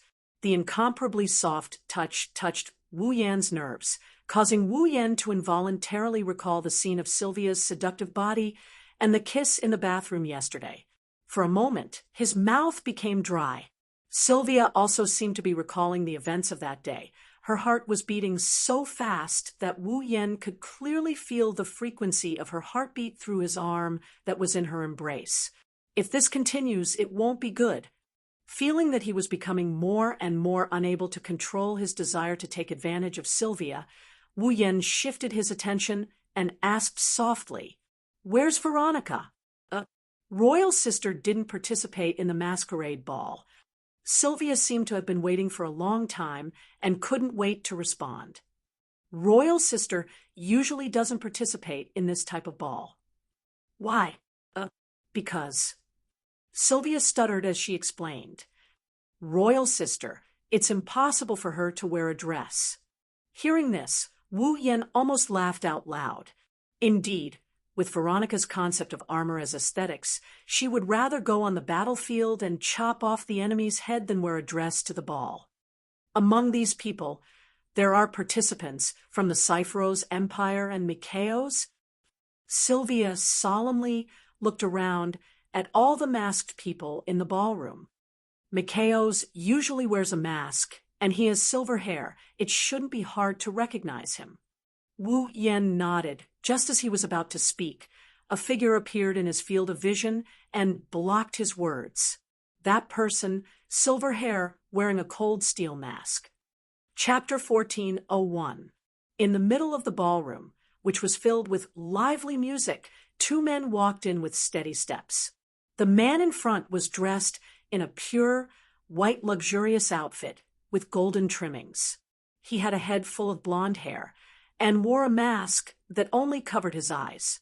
Every movement of his revealed an elegant temperament, just like a noble young master. The other man was someone Wu Yan and Sylvia had only met twice, but he was no stranger to them. His silver hair was tied into a ponytail that hung behind him. His fringe was dyed a bright red, and he wore a silver mask on his face. His entire body was surrounded by a cold aura. Shockingly, it was Mikaos. Just as Wu Yan and the others expected, Mikatos had openly entered Vantion City and attended the masquerade ball. Even though it was only a guess, Mikatos wanted to use the continent's conference as a stage for the so-called greater banquet that he spoke of. It was highly likely to happen. A fine luster flowed through his wine-red eyes. Like a sniper rifle, he aimed at Mikatos. Wu Yan's lips curled up. Looks like we don't need to search anymore. Don't need to search anymore? Sylvia was startled at first, but she soon realized something was amiss. Obviously, they were wearing masks and their identities were fully concealed, but the presence of the noble-looking man and Makawos seemed to suppress all the representatives of the various forces present in the ballroom, causing the gazes of the people in the ballroom to stay on them. Their extremely strong sense of presence made the people around them involuntarily open up a path for them to pass. Moreover, at the end of the road, it was unknown whether it was a coincidence or intentional. Wu Yan and Sylvia happened to be there. Thus, the scene of Mikotos and Mikotos walking towards Wu Yan and Sylvia became the focal point of the entire scene, attracting everyone's attention. Everyone here was a representative of one of the few major factions in Luxtron. Apart from the guards and attendants, everyone else was at least a noble. Thus, they keenly sensed the change in the atmosphere. Everyone's gazes were focused on this side, and their eyes were filled with interest. As mentioned before, the masquerade ball was the prelude to the continent's conference. For the people here, the clash between the two factions would more or less give them some idea of the situation. However, they never would have thought that. This prelude to the war wouldn't have any effect. No matter how they talked, Mikotos was destined to stand on the opposite side of the chivalric kingdom. Oh, the noble-looking man who was talking to Mikotos only noticed the two people in front of him now. He turned his head and looked over. He had a perfect smile on his face. For a moment, I thought I saw a goddess. The noble-looking man said in an exaggerated yet polite tone. He then quickened his steps and walked towards Wu Yan and Sylvia. However, he ignored Wu Yan, who was holding Sylvia's hand. He placed one hand on his left chest and bowed to Sylvia.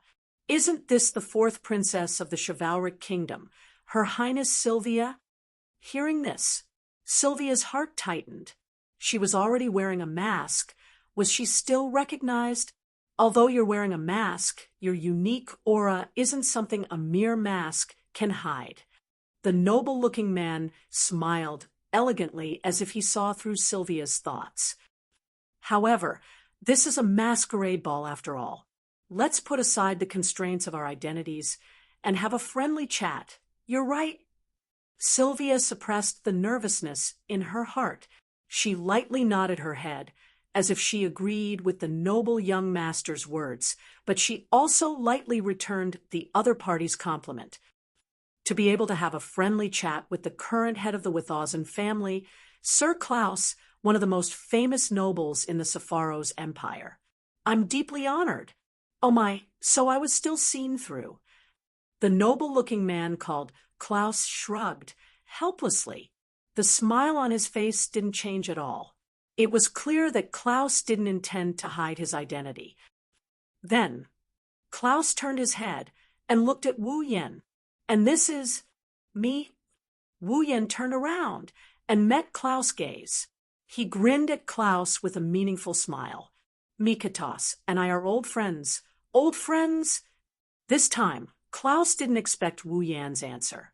He was stunned for a moment. "Indeed, Sir Lune and I are old acquaintances." Micavez raised his head from behind Klaus and said emotionlessly, "Long time no see, Sir Lune. It has indeed been a while." Wu Yan smiled faintly. "I've missed you, Sir Mikotos. What a coincidence. I have the same feeling too." Although Makawos said so, his tone was filled with coldness, causing the temperature in the surrounding air to drop a little. At this moment, Wu Yan and Makawos only have eyes for each other. One has a leisurely smile on his face, while the other has a cold expression on his face. They don't look like they're old acquaintances at all. Instead, they look like they're arch nemeses, giving people the feeling that the situation could take a turn for the worse at any moment. I believe that even if Wu Yan and Makawos started fighting in the next second, no one here would be surprised. As though sensing the brewing storm, Klaus took a step forward as though he had put an end to the confrontation between the two of them and smoothed things over with a smile. "I didn't expect the two of you to be old friends. What a surprise. I am the one who is surprised." Wu Yan grinned as if he's hinting at something. Sir Klaus, my friend's character isn't that good. He seems to be your follower. Please protect him and don't let him get into trouble. Hearing this, Mikovez lowered his head, hiding the change in his gaze. Klaus' eyes flashed with a strange light, but the smile on his face didn't change. I'm very satisfied with my follower. I know what I'm doing. Please don't worry, sir. Good. Wu Yin shrugged and held the silent Sylvia's hand. Well then, we'll be taking our leave. Please enjoy your time. Klaus didn't ask him to stay. Instead, he gave him a polite greeting. Then Wu Yen and Sylvia went into the crowd. Oh, my good friend. Klaus chuckled as he looked at the direction Wu Yen disappeared in. That person isn't simple. Yes, Mikatas's eyes flickered with an unknown light. He's a very troublesome person. What's wrong? Klaus asked without turning his head. Will I get in the way? It's fine. Mikatas replied coldly. Anyway, the plan is about to start. Hearing this, Klaus smiled. You're right. What should we do? Sylvia spoke as soon as they left Klaus and Mikatas' sight.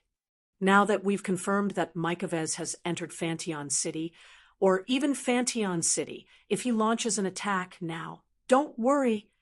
Wu Yen tightened his grip on Sylvia's hand. Even though we can confirm that Mikatas has appeared, we can't be sure that he'll attack. Maybe he's only here as a follower? That's impossible, Sylvia retorted. Mikatas knows that his identity has been exposed, but he still took the risk to enter Fantion City. This is premeditated. That's why we lack evidence. Wu Yen narrowed his eyes. We lack evidence to prosecute him. Lord Roland, Your Highness. A slightly anxious voice entered Wu Yen and Sylvia's ears. Wu Yen and Sylvia turned their heads at the same time. They saw Corset anxiously running towards them. What's wrong? Wu Yen had a bad premonition when he saw Corset's anxious expression. Corset's next words confirmed Wu Yan's premonition. Not good. Lord Yashur and Ike-chan are missing. Chapter 1402. Fantion City. Inside the airship of the Cypheros Empire. In a vast space at the rear of the airship, there was a very strange instrument. It looked like the tail or head of a ferocious beast. It was beautifully decorated, as if it had been plated with real gold. It emitted a dazzling halo. Although its appearance was strange, there was a transparent round cover in the center of the device, allowing people to see the situation inside. It was like a cockpit, but more like a capsule. There were cables hanging from the bottom, connected to some mechanical devices with screens installed on the ground. The instrument was very large, more than enough to fit an adult dragon. The side of the instrument was inlaid with countless sparkling crystals. These crystals were all dragon chi crystals. The instrument was inlaid with dragon chi crystals. Wasn't that the element that a product born from magical engineering should have? This enormous instrument was none other than a Magitech instrument. Near the magical instrument, several people in white overcoats who looked like researchers were leading about 10 technicians in work clothes. They were observing the instrument's movements while burying their heads in the instruments with screens, constantly operating something. As the magical instrument operated, buzzing sounds could be heard. The 1,000-year chi crystals inlaid on the instrument's body were sparkling, causing the air to ripple with dense magic power. If one looked closely, they would discover that in the capsule of the magical instrument, a petite girl and a naked boy were hugging each other like conjoined twins. Their eyes were closed, and they were moving up and down. The boy and girl were the missing Yasha and Yak. At the front of the magical instrument, a dark-skinned petite girl and an old man in a white coat stood together. They stared at Yashu and Yak in the capsule with different expressions. The dark-skinned petite girl's expression changed slightly, as if she was disgusted, but also as if she was trembling. Clearly, she was disgusted by the instrument, or rather by the matter of Yashu and yak being thrown into the instrument. She was disgusted.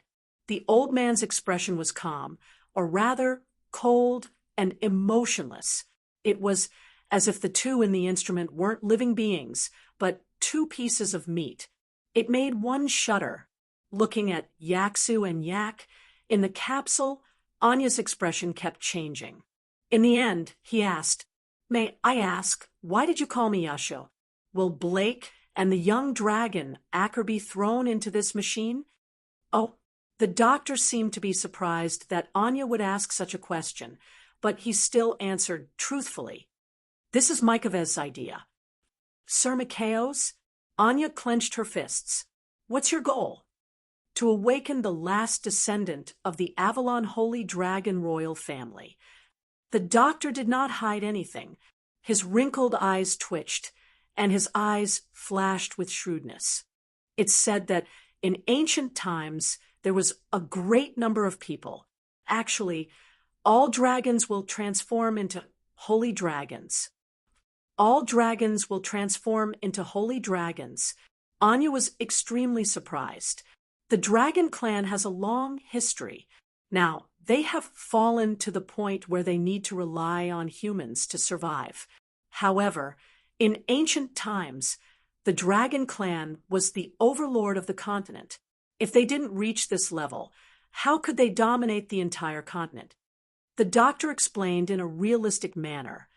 The reason why the dragons of the dragon clan can transform into holy dragons is all because of this machine.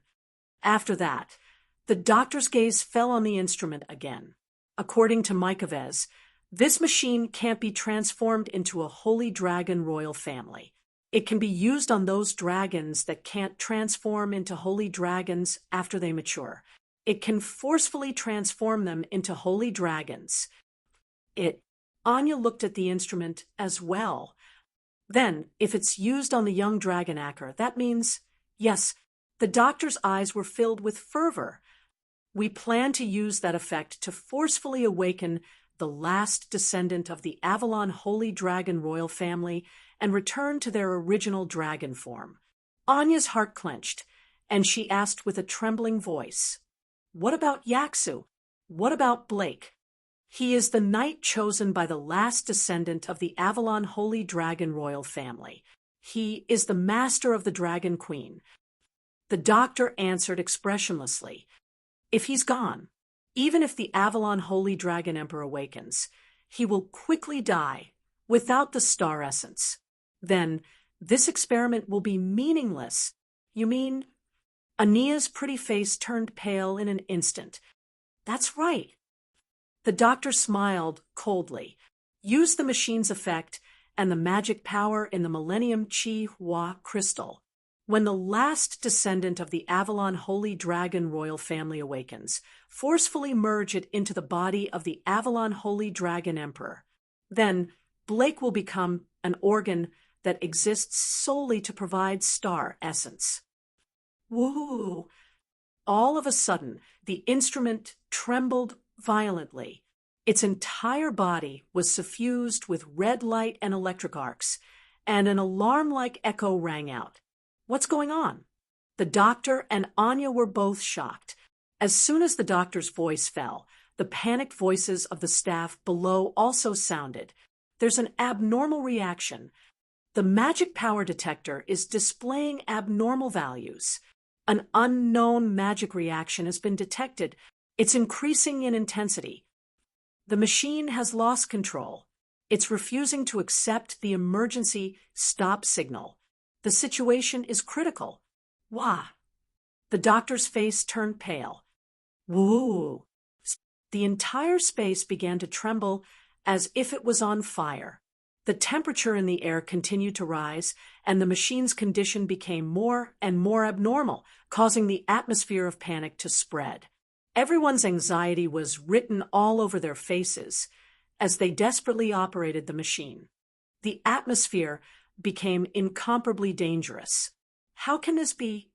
The doctor's face became more and more unsightly. "What's going on?" Anya's face tensed up. Dong dong. At this moment, a heartbeat-like sound rang in someone's mind from the machine.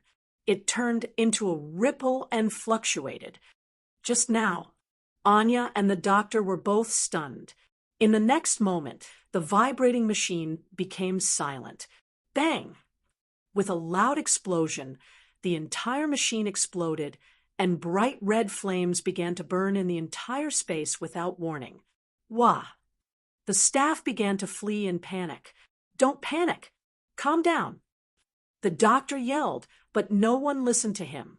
When a dazzling brilliance suddenly rose from the center of the sea of fire, like a pillar of light shooting up, directly melting the ceiling of the airship, and rising into the sky. In the pillar of light, Yashu and Yak still had their eyes closed, hugging each other as they floated in the dazzling pillar of light. Everyone present could clearly see that, at this moment, Aika's body was fluctuating with a dense wave of magic power. That magic power was at least 10 times stronger than any dragon in the world. On Yashur's body, a snake-shaped star carving was engraved all over his arm, and it flashed with a blazing red light. Not long after, Yashio and Yak seemed to have dissipated. Their bodies emitted stardust like light and turned into starlight particles, disappearing without a trace. Anya stared blankly at this scene, muttering as if she was dreaming. They disappeared. At the same time, everyone in Fantion City saw a pillar of light suddenly shoot into the sky from the airship of the Cypheros Empire. It didn't take long for it to connect to the dark night sky. What? What is that? Everyone in Fantion City was stunned. Within the pillar of light, an exquisite geometrical pattern abruptly emerged. It was as if it was engraved in space. It was also like a pair of wings that slowly spread out. Immediately, 2 hollow ring-shaped magic arrays, with the pattern as the center, slid to the sides. Not long after, they formed an oval-shaped luminous object. The originally dazzling full moon dimmed under the illumination of the mysterious glowing object. Upon closer inspection, one could see that the mysterious glowing object's appearance was extremely similar to an egg. Yes, it was an egg.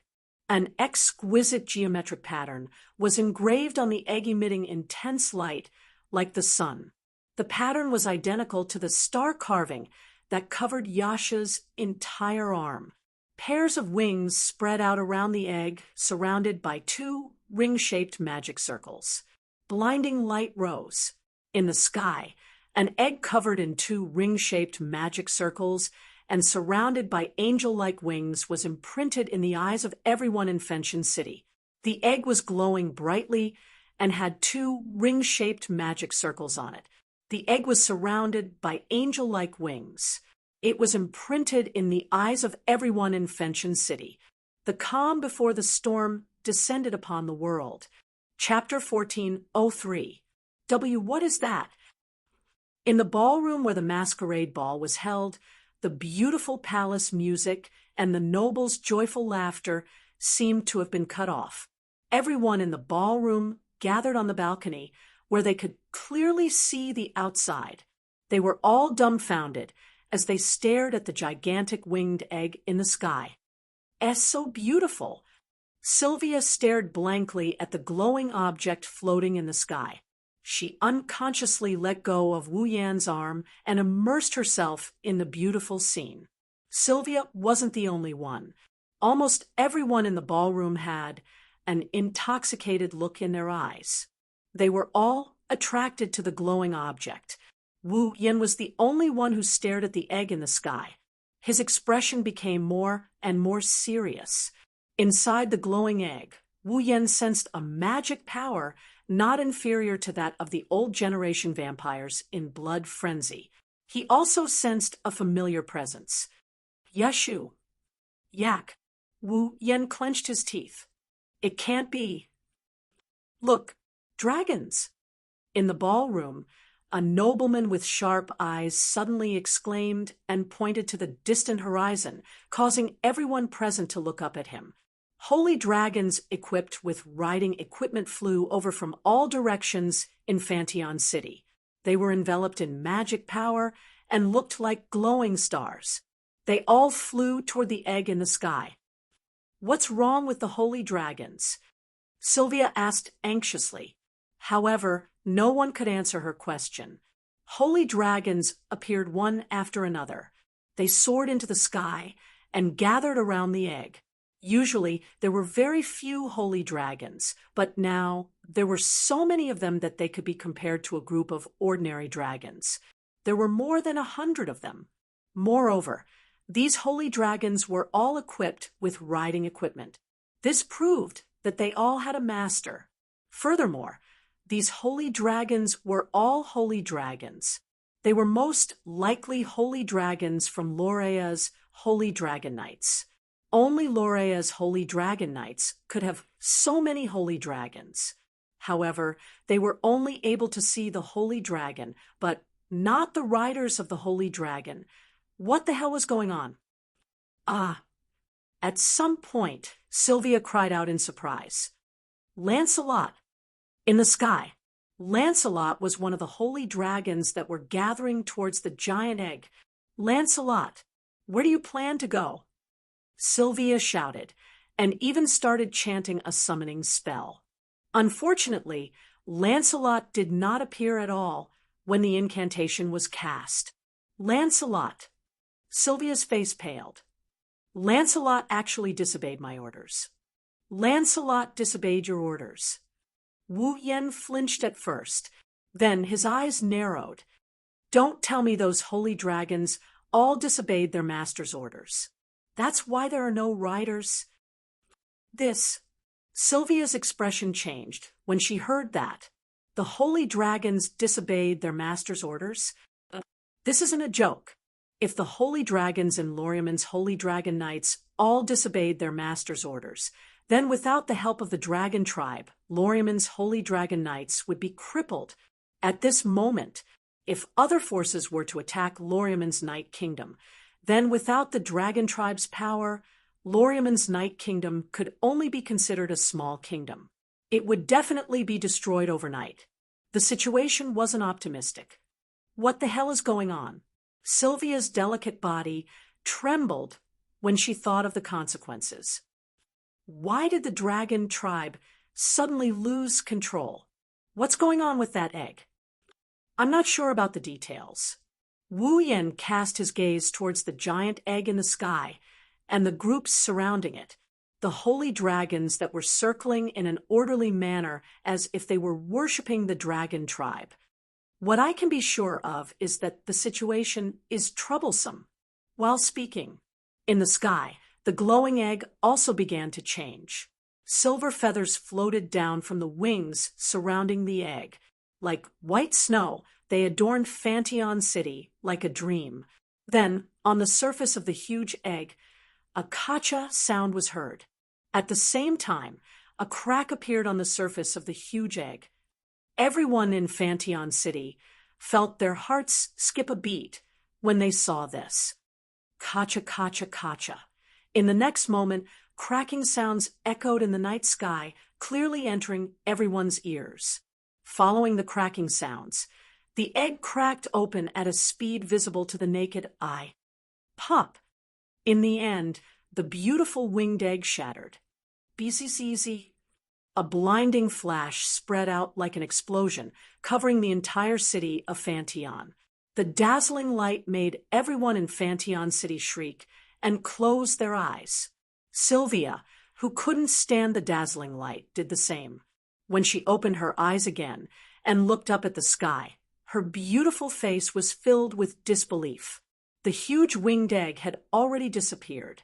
In its place was a dragon that was over 100 times larger than the largest holy dragon, and even larger than an airship. It had pink fur, bright red eyes, and a triangular horn on its head. 2 horns were on the left and right sides of its head, and 1 horn was in the middle of its head. It was like the horn of a unicorn, standing straight up. The dragon's body looked like it was covered in ice-cold armor. Its body was filled with power. Its wings were different from ordinary dragons. They were more like feathers than wings. Like an angel, there were 2 pairs of wings with 4 wings. Everyone in Fantion City was stupefied when they saw the dragon in the sky that looked like it could support heaven and earth. What was that? Roar, roar, roar, roar, roar. As if it had heard someone's question, the giant dragon opened its bright red eyes. A loud roar that was enough to disperse the clouds in the sky rubbed against the air and turned into a storm-like airwave that shook the entire night sky. At the same time the dragon roared, a naked person slowly emerged from the dragon's body in the middle of the 3 horns that formed a triangle above its head. One of his hands and lower body was buried in the dragon's body. Only his upper body and an arm with a strange pattern of a snake were exposed to the air. His eyes were tightly shut, and he looked like Jesus who had been nailed to the cross. It was creepy. Sylvia's eyes widened in shock when she saw this person. Yeah, sure. Yeah, sure. Wu Yan couldn't help but suck in a breath of cold air. If Yashur showed up there. Then what about Yak? That dragon. Wu Yan stared at the roaring dragon. Could it be Yak? While Wu Yan was thinking about this, the dragon descended from the sky and stomped on the ground with a powerful stomp. Boom! Following the sound of an explosion, the Cypheros Empire's airship was trampled into 2 by the dragon's foot and exploded into pieces. What? What is going on? In the crowd, Klaus pretended to step forward and exclaimed in surprise. The Chivalry Nation's dragon actually destroyed the most advanced airship that our nation is proud of. Hearing Klaus's words, the people present finally reacted and began to make a ruckus. The Chivalry Nation's dragon destroyed the Cypheros Empire's airship? Are they trying to start a war? Oh, nonsense! Sylvia tore off her mask angrily and pointed at Klaus. Are you slandering our Chivalry Nation? Your Highness Sylvia, your words are not convincing at all. Klaus shook his head in grief. Everyone here saw it with their own eyes. The Chivalry Nation's dragon personally destroyed our airship. Isn't that the truth? You... Sylvia clenched her fists, but couldn't find any words to refute. She was so anxious that she was going in circles. The dragon tribe only contracted with the Chivalry Nation's people, and only the Chivalry Nation's people had the right to control the dragon tribe. So far, the only exception was the Chivalry Nation's people, and it was specially arranged by the Dragon Mother. Under such circumstances, the Chivalry Nation's responsibility should be pinned on the Dragon Tribe. It was also because they understood this that the scene was so noisy. Sylvia was also speechless. If this continued, the Cypheros Empire could use this as an excuse to make a fuss and make the Chivalry Nation suffer. The Chivalry Nation of Lorrimon was in a difficult position. Klaus's lips curled up imperceptibly, but it didn't last long before it was mercilessly dispelled by a voice. I don't think so. Chapter 1404. I don't think so, right? Wu Yan patted Sylvia's shoulder and pulled her behind him. He looked at Klaus, whose smile froze on his face, and sighed. Sir Klaus, you said it yourself. Everyone here saw it with their own eyes. Wu Yan raised his voice and pointed at the dragon that was destroying the Cypheros Empire's airship. That giant dragon came out from that giant egg, but that giant egg came out from that pillar of light at the beginning. Everyone should have seen that the pillar of light came from the Cypheros Empire's airship, right? Wu Yan shrugged at this point. It's actually a dragon from our Chivalry Empire. Then, why did it come out from the Cypheros Empire's airship? Everyone present looked at each other in dismay. Sir Loon, Could it be that you think that dragon belongs to our Cypheros empire? A dark glint flashed through Klaus' eyes. He then gave Wu Yen a fake smile. If we can get the protection of the dragon tribe, then it's fine if that airship is destroyed. No, the Cypheros empire can't get the protection of the dragon tribe. Wu Yen ignored Klaus's ugly expression and casually threw out such a sentence. However, the Cypheros empire's magical engineering is the best in the entire continent. There should be many strange magical tools that we don't know about, right? For example, Wu Yen had a casual smile on his face. A magical tool that can temporarily control a dragon or make a dragon go crazy. What do you mean? The smile on Klaus's face disappeared. Are you saying that our Cypheros empire will use magic tools to control a dragon to attack our own airships? Who knows? Wu Yen replied casually. Otherwise, Sir Klaus, please explain why that dragon appeared from the light pillar shot out from the Cypheros empire's airship, and why it only destroyed the Cypheros empire's airship. Why is it not interested in the other airships at all? Hearing this, everyone also looked outside. Indeed, after the dragon destroyed the Cypheros empire's airship, it had no desire to destroy the neighboring airships. It flew straight into the sky and roared as if it was venting something. This time, it was Klaus's turn to be in a dilemma. Roar.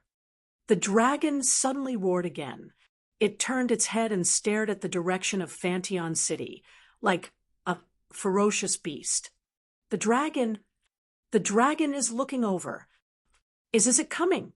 Run! Everyone who was admiring the dragon's appearance a moment ago panicked. They all screamed as they fled out of the door, including Klaus, who seized the opportunity to escape.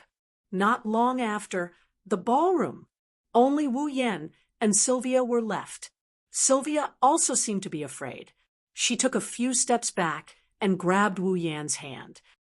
Roland, don't worry. Wu Yen patted Sylvia's hand. His gaze shot to the front of the ballroom like an arrow. The culprit hasn't run away yet. How can we leave? Sylvia paused for a moment. Then she seemed to have thought of something. Her face tensed up, and she turned her head to look at the center of the ballroom. There, a silver-haired man wearing a silver mask stood straight. He looked at the dragon outside and lowered his head. An extremely sinister aura emanated from his body. Mike Vez. Sylvia shouted in agitation. So, it was you who did this? I can't think of anyone else other than him. Wu Yen sneered. Mike Vez, is this the greater feast you were talking about? Mike Vez raised his head. He turned around to face Wu Yen and Sylvia. When Wu Yen and Sylvia saw Mike Vez's face that was hidden under his bangs, their pupils shrank. In the eye sockets of Mike Vez's cold mask, the pair of clear eyes disappeared and turned into a pair of ferocious beast eyes. They were a pair of dragon-like eyes. You. Sylvia was shocked. Wu Yen took a step forward and stood in front of Sylvia. He looked at Mike Vez coldly. You, who are you? He. Mike Vez changed his usual ice-cold appearance and let out an extremely sinister laugh. The temperament of his body also completely changed. He became eerie and sinister. My name is Mordred. Mordred? Wu Yen frowned. Mordred? Sylvia yelled angrily, as if she couldn't believe her own ears. Impossible. You can't be Mordred. Sylvia. Wu Yen asked when he saw how excited Sylvia was. His gaze was still fixed on Mikojas. Who is Mordred? Mordred. Sylvia bit her lower lip. It's my brother, Julius Fall. Your brother's Fall? Wu Yan's frown deepened. But didn't your brother's Fall get killed by him? He was indeed killed. Mikvis, no, it should be Mordred, sneered. But the one who died was another spirit. Sylvia tilted her head in confusion. Wu Yen was also confused for a bit before he exclaimed in surprise. Dual personality. More like two spirits. Mordred laughed maliciously. The other spirit knew of my existence. That's why it colluded with Julius to kill me. Why? Sylvia couldn't help but stand up. Why does my brother want to kill you? Why? Mordred closed its eyes. When it opened them again, its ferocious eyes glinted coldly. Because I will change the fate of the dragons. Ha! Sylvia didn't understand what was going on. Why do dragons have to compromise and become slaves to humans?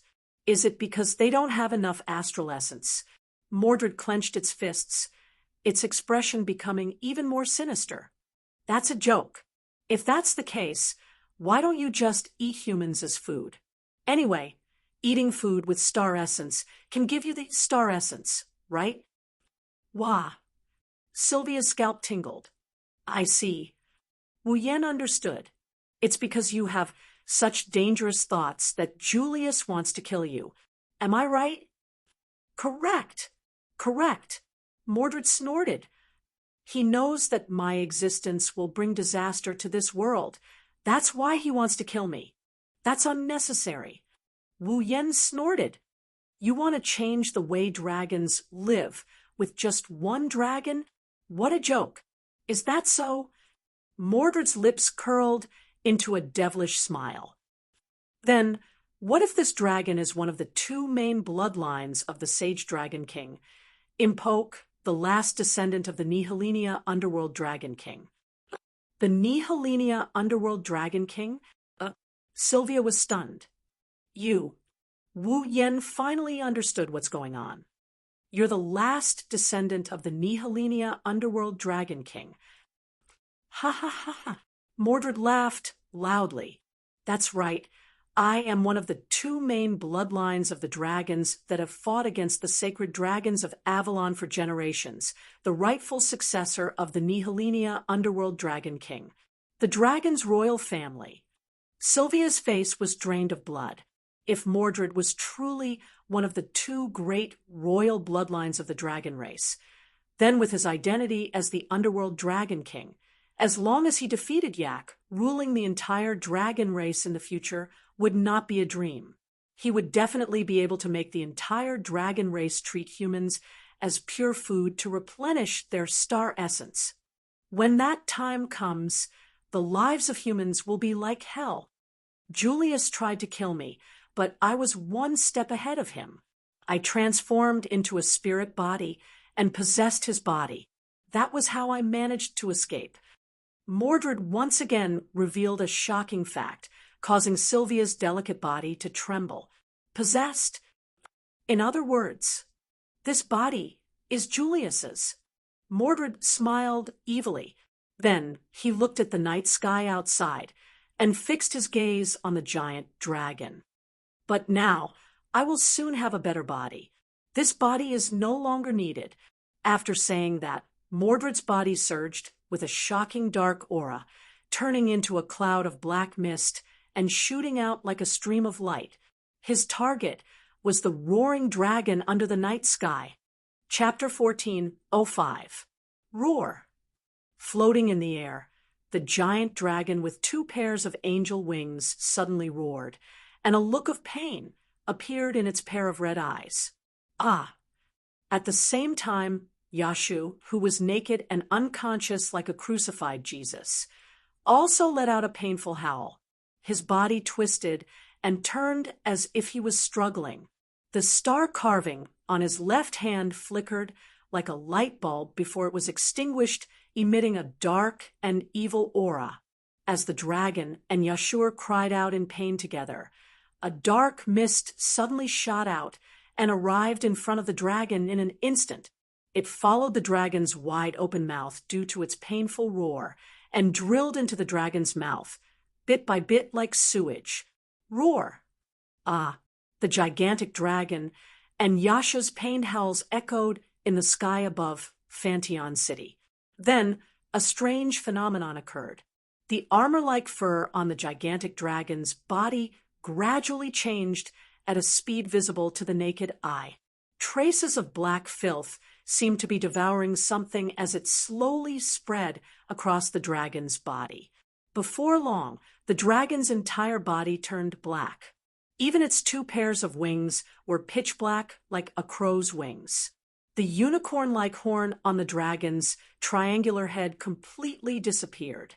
The 2 dragon horns on the left and right slowly twisted into a spiral shape. Finally, 9 eyes appeared on the dragon's head, releasing a ferocious red light. Its gigantic body was no longer as majestic as before. It emitted a terrifying demonic aura.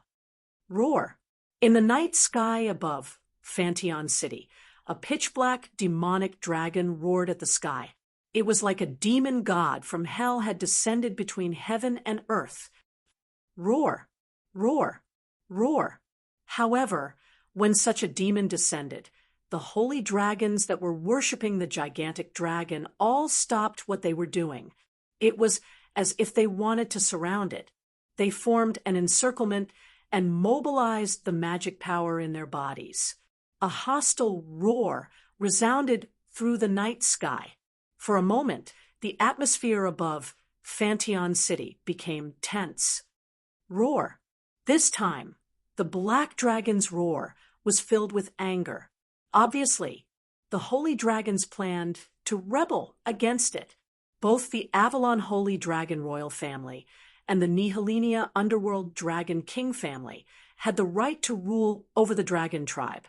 However, the holy dragons had disobeyed their master's orders when Yak had awakened and offered their loyalty to the awakened Holy Dragon Emperor. Instead, when the Underworld Dragon King reappeared in the world, they had raised the horn of rebellion.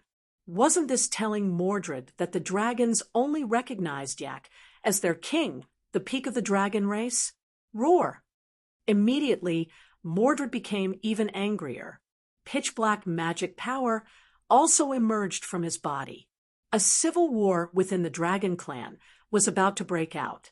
In the ballroom, Wu Yen looked at the gigantic dragon that had transformed into a pitch-black demon in the night sky and snorted coldly. Looks like Mordred has taken Yak's body. Yak! Sylvia hugged the unconscious Julius' body, her face full of bewilderment. You're saying that the dragon is Aiko? Yashur was right on top of the dragon's head, and when the dragon appeared, it was very powerful. The holy dragons also disobeyed their master's orders and gathered around the dragon, as if they were worshipping their king. Wu Yen looked at Sylvia. A king that could be worshipped by all the dragons, other than Yak, the last descendant of the Avalon Holy Dragon royal family. I can't think of any other possibility. Now, it's not Yak anymore. It's Mordred. In Sylvia's arms, a weak voice replied to Wu Yen. Mordred's original body was lost because of me. Now, it has taken the body of the last descendant of the Avalon Holy Dragon royal family.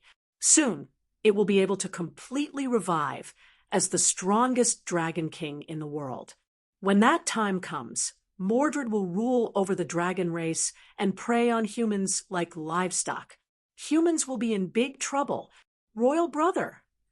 Hearing the familiar voice, Sylvia looked down and saw Julius clutching his head. His expression was pained, but his eyes were clear. She cried out in surprise. Is it you? Royal brother. Long time no see, Sylvia. Julius squeezed out a smile and struggled out of Sylvia's arms to stand up. However, there's no time for us to catch up. We have to hurry and expel Mordred from Princess Yak's body. Do you have any ideas? Wu Yen didn't waste any more time and walked up to Julius. Mordred used to be your fall, and you once shared a body with Mordred. You should know something, shouldn't you? I can share Mordred's memories. Julius nodded and turned his gaze towards Mordred, who was facing off against the holy dragons. To be more precise, he turned towards Yashur, who had fainted above Mordred's head. Julius bit his lips. If Princess Avalon's rider is also here with his connection with Yak, it's not impossible to chase Mordred out of Yak's body. But now, Julius revealed a troubled expression. Even Yashur has been reduced to a mere tool to provide star essence and has lost his consciousness. Princess Avalon, whose life is connected to his, must not be in a better state. She has no way of resisting Mordred. In other words, Wu Yen turned to face Mordred. The only way now is to defeat Mordred, right? That's one way, but the opponent is the strongest king of the dragon race. Julius smiled bitterly. Although both the sacred dragon emperor and the underworld dragon king need to fuse with the incarnation of the dragon seed memory and obtain extraordinary wisdom before they can obtain true power, the dragons are already fighting on their own to resist the underworld dragon king. If they don't listen to their liege's orders, there's no way humans can defeat the underworld dragon king. Is that so? Wu Yen smiled. Looking at Mordred, who was in a standoff with the dragons in the night sky, Wu Yan's wine-red eyes flashed with system perception. Mordred, level 79, impossible to defeat? With a sound as smooth as flowing water, Wu Yen walked towards the balcony. On the back of his hand, the star carving suddenly emitted a dazzling light, carrying with it a wave of mana that soared into the sky. Like a storm, it swept out and blew towards Julius and Sylvia. Sylvia raised her hand to block the incoming gale, but the corners of her mouth curled up in a long-awaited arc. Julius, on the other hand, was shocked. Magic? How could a human use magic power without the help of the dragon chi crystals and the paladin armor? Furthermore, it was such a powerful magic power. How is this possible? Even if the Holy Dragon Emperor and the Underworld Dragon King have obtained their full power, I don't think they can't be defeated. With that, a pillar of light shot into the sky. Wu Yan's magic exploded. In the next moment, a blood-red mist rose from his body. Descend! Black Dragon's lightning trap. In the dimly lit ballroom, cracks started to spread across the space that was shrouded in bloody mist. Beep, beep, beep. It was as black as Mordred's fur, but it didn't have an evil aura. Pitch-black lightning suddenly flashed from the cracks in space, accompanied by the sound of electricity. Within the cracks in space, a scarlet eye slowly opened. An extreme pressure descended upon the world. Feeling the terrifying pressure that almost crushed his bones, Julius' heart began to tremble. What is that? Lightning? Black lightning? Even Sylvia was at a loss. Isn't it white flames? Under the watchful eyes of Sylvia and Julius, the space filled with cracks suddenly trembled and shattered like glass. A pitch-black shadow flew out from the cracked space, turning into a black stream of light, shooting towards Mordred in the night sky. Wu Yen disappeared from where he stood. Chapter 1406. Fanteon City. In the hallway leading to the ballroom on the top floor, the sound of metal boots clacking against the ground could be heard. One could clearly feel the anxiety in the owner's heart. Veronica brought someone with her and quickly walked to the ballroom. It had to be said that Veronica had miscalculated because of her suspicions about Makawos. Veronica had been on guard throughout the entire city of Fanteon during the ball. She also sent more people to patrol the city, keeping a close eye on the airships of the Sepharo's Empire and other forces in an attempt to eliminate any possible attacks. However, Veronica didn't expect that the ones who caused the commotion in the end would be the dragons that belonged to the Chivalry Nation. It was completely unexpected. This was truly unexpected. The dragons were no longer under the control of their masters. The holy dragons of the Lormon Holy Dragon Knights were also out of control. They no longer listened to their masters' orders. At this moment, the Holy Dragon Knights that the Chivalry Nation was so proud of were completely useless. This was the weakness of the Chivalry Nation of Lormon. They relied too much on the dragons. Without the dragon's power, the chivalry nation's strength had severely decreased to below that of a nation. If the enemy forces were to launch a large-scale invasion at this time, the Night Kingdom would most likely be destroyed overnight. This made Veronica's expression extremely ugly throughout the whole process. Even so, Veronica had to go to the ballroom first to protect the guests from the top factions of the continent. If the representatives of the top factions of the continent were to die at the hands of the dragons, the chivalry nation would be wanted and attacked by the entire continent tomorrow. At that time, the chivalry nation would truly be finished. Therefore, even if it was for the sake of the chivalry nation, Veronica couldn't go to Fantion City first to disperse the citizens. She had to come personally to protect those important people. Besides, right now, only someone like Veronica, who could display extraordinary combat strength without relying on the Dragon Clan, had the ability to protect those people. As for Gulien, you still haven't regained contact with your pole? Yes. Gulien, who was also wearing a suit of armor but had lost his holy knight armor, took a deep breath.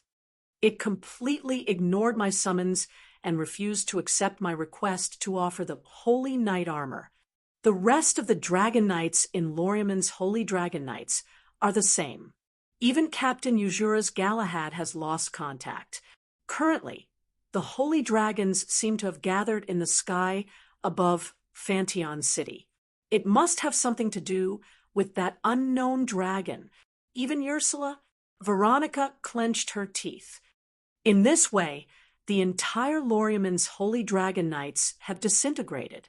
Without the protection of the dragon clan, this country, wouldn't it be taken down in one night? This subordinate is ashamed of his incompetence. Gulien lowered his head.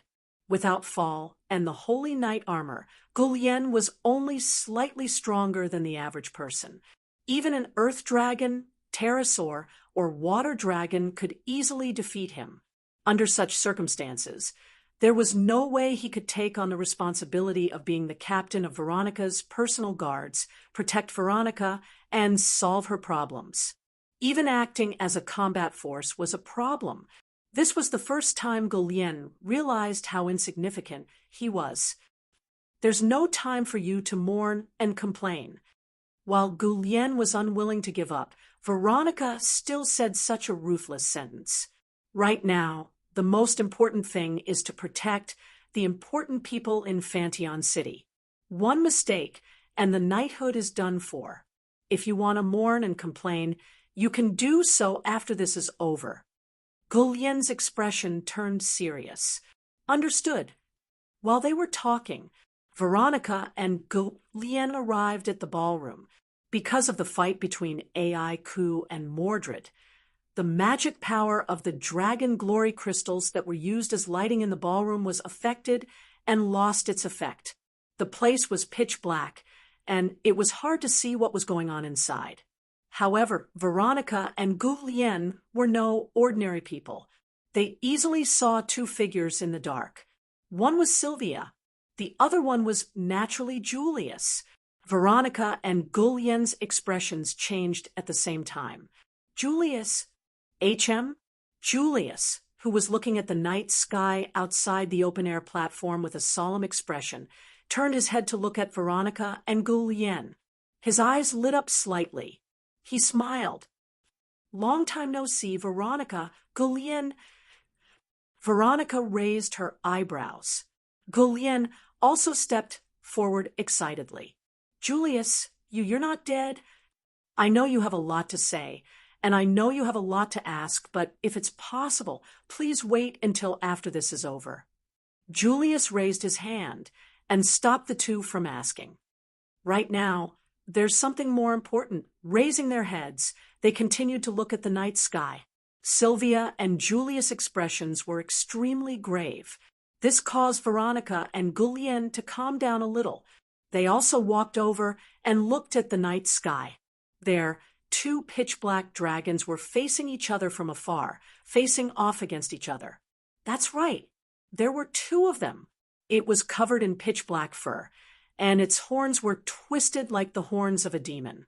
There were 9 eyes on the dragon's head, and there was an unconscious youth hanging from its head. Its entire body was fluctuating with an evil aura. The other dragon was also completely black. However, unlike the other dragon, it didn't have fur. Instead, it was covered in dark armor. Its shoulders were adorned with steel shoulder guards, which looked like wings made of steel. Its back was also covered with armor, which looked like a fan or a net. Its forelimbs had a pair of dragon claws, which didn't look ferocious. It only had 3 claws, which looked like a pair of gauntlets, but they looked extremely sharp. On its back, a tail with spikes, which looked like a huge cone, was vibrating slowly, making a buzzing sound. The dragon's body was pitch black, but its eyes were scarlet. Black lightning flashed around its body. Every time it flashed, the space around it would slightly distort and even shatter. It was terrifying to the extreme. Bathed in black lightning, Wu Yen stood above the dragon's head. Black dragon? Black lightning? Veronica and Gu Lien cried out in bewilderment. Isn't that a white dragon? White flames. White dragon. White flames. Julius looked over suspiciously. What white dragon? White flames. Veronica didn't answer Julius' question. Instead, she stared at the 2 pitch-black dragons facing off in the night sky. It looks like he has more secrets that we don't know about. Fantion City. In the night sky, roar. Mordred looked at the pitch-black, black dragon lightning trap bathed in black lightning. Alarm bells rang in his mind. This wasn't the first time Mordred had such a feeling. When Mordred was still in Julius' body, he saw the white dragon's burning flame in an image. It was the same at that time as one of the dragon clan's royal bloodline, the underworld dragon king, who ruled over the entire dragon clan. Mordred didn't believe that in this world, other than the sage dragon King Inpoke, who had disappeared for God knows how many years, there was another dragon that could make him instinctively feel threatened. Not even the sacred dragon emperor of Avalon, another member of the dragon royal bloodline. That was why Mordred didn't hesitate to awaken an army of corpse ash dragons to throw the Ansari Academy into chaos and almost destroy it. He wanted to see the white dragon's burning flame with his own eyes and recognize its origins. Unfortunately, Mordred didn't even get to see the face of the white dragon's burning flame. Now, the problem of the white dragon had yet to be solved, and that man had actually summoned a black dragon, which gave Mordred the same feeling of danger. How was this possible? As the king of the dragon race, even if he hadn't fused with the dragon seed's memories and possessed true strength, there shouldn't be any dragon stronger than him. Now, not only did 2 dragons appear, but they were also being controlled by the same person. Just who was this guy? Beep, beep, beep. Just as Mordred's heart began to tremble, in front of him, a thick sound of lightning flashed in the night sky like thousands of birds chirping in unison. In the black lightning, above the black dragon lightning trap, Wu Yen raised his head and met Mordred's eyes. The corner of his mouth curled up slightly. A sense of danger suddenly appeared in Mordred's heart, causing his pupils to shrink. In the next second, the entire world was filled with black lightning arcs. The space also let out an unbearable roar. Chapter 1407. Beep, beep, beep. Pitch-black electric arcs jumped around the dragon's body and spread to the surroundings. In just a moment, they covered the entire sky above Fantion City. Crack, crack, crack, crack. Amidst the flashes of the pitch-black electric arcs, the space above Fantion City was visibly shattering bit by bit as if it was glass that was being struck. Immediately, the space above Fantion City was severely damaged. It slowly cracked open like a spider's web. Cracks containing terrifying destructive energy spread out at an unimaginable speed, filling the entire sky above Fantion City with spatial cracks. Electric arcs flashed crazily, and the space shattered inch by inch. The doomsday-like scene horrified everyone in Fanteon City. They wanted to escape, but they didn't know where to go. They could only scream in horror. Some even knelt on the ground and closed their eyes to pray. Even the spectators had such a reaction, let alone Mordred, who happened to be in the middle of the pitch-black lightning arcs and could fully feel the terrifying power contained within them. His 9 ferocious beastly eyes were completely filled with shock. The ability of the Black Dragon's lightning trap was targeted at the destruction of space. The lightning of the Black Dragon's lightning trap could shatter space at will. Under such a terrifying ability, Neha, Renee's underworld dragon king, couldn't be sure to resist it even if she fused with the incarnation of the dragon seed memory, let alone now. Fortunately, Wu Yan didn't release enough magic power to unleash the full power of the Black Dragon's lightning trap. Otherwise, if the Black Dragon's lightning trap was fully unleashed, it would be easy to fill the entire Fanteon City with black lightning. Destroying the entire Fanteon City together with space would be as easy as flipping his hand. Was there no dragon in this world that could defeat the sacred Dragon Emperor and the underworld Dragon King? It was indeed so. Unfortunately, Wu Yan's Black Dragon and White Dragon weren't true dragons. They were familiars comparable to natural disaster familiars. If the Black Dragon and the White Dragon were to use their full strength with the current might of the Black Dragon and the White Dragon, even a peak of the 9th step would be obliterated in an instant, let alone a peak of the 8th step. For an underworld Dragon King, who had yet to fully obtain the power of a Dragon King, Wu Yan only took out a magic power that could unleash less than 10% of the power of the Black Dragon's thunder trap. Mordred already felt his scalp tingling from the shattered space above Fanteon City. A deadly sense of crisis rose in his heart. How could there be such a terrifying dragon in this world?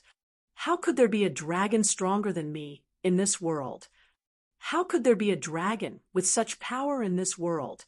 When did the Dragon Clan have the ability to cultivate such a dragon? If that was the case, then what were the Avalon Holy Dragon Royal family and the Nihilinia Abyssal Dragon Royal family? Why did it exist? He had just seized Yak's body. After getting the chance to revive, Mordred, who was trying to rule the Dragon Clan and turn humans into livestock and devour them, was confused and crazy. It was impossible for there to be a dragon stronger than him in this world. It must be because he hadn't fused with the incarnation of the dragon seed memory and obtained true power. That's right. As long as he could fuse with the incarnation of the dragon seed memory and obtain true power, he would definitely be able to defeat those 2 dragons. Roar, roar, roar, roar. Mordred's 9 eyes began to flash with a fierce light as he crazily activated his magic power. Now, Mordred didn't have much free time to control his current body. He gathered all his will and launched an attack on the incarnation of the Dragon Seed memory, intending to forcefully fuse with the Dragon Seed memory. As for the body, without Mordred's will to control it, it was crazy and acted at will. Anyway, this body wasn't Mordred's to begin with, but Yak's. Mordred didn't believe that Wu Yan would directly destroy Yak's body. In that case, only Yak would suffer. Roar! Therefore, the pitch-black dragon let out a roar. He ignored the threat of the black lightning around him and flapped the 2 pairs of pitch-black wings on his back. His huge body was like a war fortress, setting off a gust of wind and the atmosphere trembling. He charged straight at the black dragon, and Wu Yan. Tisk! Wu Yan was stunned by Mordred's action at first, but then he guessed Mordred's thoughts. He curled his lips and rode the black dragon, the terrifying lightning that filled the sky above Fanteon City and caused the space to shatter inch by inch was all collected by the black dragon. It slowly dissipated between heaven and earth, falling into a state of no will control. The crazy black dragon brushed past the black lightning that disappeared in time and crashed into the black dragon at the critical moment. Boom!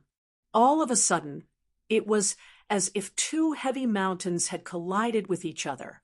A muffled crash resounded throughout the world, and a strong gust of wind was stirred up from the impact. It blew away the clouds in the sky, and also hit Fantion City below. The frightened citizens were shaken to the point that they staggered and fell to the ground one by one. Roar, incomparably berserk magic power, surged on the pitch-black dragon's body. In the most primitive way, it supported the dragon's strength and also increased the dragon's impact. The black dragon's two three-fingered dragon claws, which were covered in arm-like armor, clamped on the dragon's arms like iron pincers. The dragon's body was continuously pushed back by the impact. Originally, the dragon's body was more than 100 times larger than the largest model of Holy Dragon. It could be said to be incomparably huge. Although the black dragon and white dragon were not small in size, they were not as big as the dragon. Compared to the dragon, they were like children.